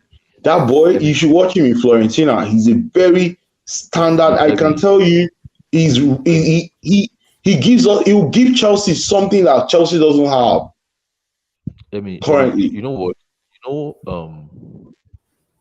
As they say in England, okay, when they say, "Oh, they get away with murder," you see, midfield players get away with murder. Okay, if you know certain things or you can display certain things, you can really get away with really being a midfielder. But there's no hiding. There's no hiding for you when you are either a forward player or a defensive midfielder or a keeper. You'll be found out just like this. But in a midfield, you can be doing certain things, people will still think you are okay. Just be making square passes, okay? No, And be that pointing no. The guy, yeah. be pointing around, okay? And be just Are you describing Jorginho? Just say you're describing Jorginho. I just be running around, don't even have This to make your Abdul, run. eh? This Let's move on. Abdul. This You don't even have Abdul. to, you don't even Just have wake to up make with your violence. running. Let's So go. Abdul, you are still sold that Jorginho is a basic player. I don't understand you guys, though. Now you Let's see, move on. Jorginho Don't start the is drama. Let's move on. It's night. oh Let's my. move on. But let me not lie to you. I like him. I like him. I see something. You know what? You guys not appreciate Amrabat until maybe someone like Jurgen Klopp catches him and coaches him. No, your club no go buy. I hope club buys him, but club no He go go buy him. Klopp like that boy. Yeah, But because he can carry. Let me tell you some of his attributes. I like his ability to actually carry the ball, his ability to actually defend first, his thought process in just balancing his team, as in watching where the danger is going to come and then snuff out the danger. Him and Unai. I know you people will say, "Oh, I've come again, Unai." Those two guys, child. Unai no go better club. I wish he went to a good club. I tell No, you, the Marseille only is a thing good club. Amrabat. I tell you, the only thing Marseille with Amrabat. I know, but He's only 21, don't you but think he's bigger than Marcel? You'd have gone to maybe a club in La Liga, right? But no. Well, La Liga is falling now. La Liga no get money. I want to say something about Amrabat. no, he should have come to like a West Ham or like The a problem with Brighton. Amrabat, the problem with Amrabat is Amrabat is too heavy-footed to play number 6. I find him to be too heavy-footed. You need to be very slight. You need to be rugged, though, but you have to be And the guy, slight. Rugged. against that Portuguese midfielder is stacked with top players like A-list players. He held his own and he actually won that midfield battle. I'll tell you what he has. Let me tell you the kind of number 6 he is. There's 2 types of number 6s for those that have played the game. There's the one number 6 is what you call the coach's. He's the coach's kid. He's a coach's student. He's a student of the coach. And the other number 6 is a natural number 6. Amrabat is he knows how to take instructions. That's it. But he's too heavy-footed. If you see number 6, you go no. You go no. Amrabat is not number 6. Amrabat is somebody where coach could say, "Oh, come, and if you do this, stay here, and make sure they don't pass." You understand what I mean? You understand? Yeah. Now the two types of number 6 is that the other number 6 is like a Frankie Danger who is coming. Nobody's talking about the fact that this guy is made Frankie De Jong his priority signing for the summer. Who is that? Only. You think he's still what? Okay, what? Okay, let me ask you a question, guys. I think this is a good time to have this conversation. Why would they go get Frankie De Jong when they already have Enzo? Are they not the same profile? Because Kova is leaving. Kova is leaving. No, he's not. Don't rule that out. He's not. Kova is leaving, man. Oh boy, Frankie Danger in that midfield with my guy. Chelsea and his agent are talking about a new deal. Right. Yeah, Kova is important to Chelsea, guys. And he wants to stay. It's possible because now that he's now wearing armband, right, captain, man? Bro. Come on, and he's now the captain. Yeah. I think he's he in has the referee face right away as well. I like it, man. No, Kova is a real Zagreb boy. Like he grew up on the streets, bro. He'll head you. Yeah, he'll give you a headbutt. Tomorrow we'll see what's gonna get to him. Yeah. Sure, man. Take care, guys. Peace. We got. God bless. Delay, man.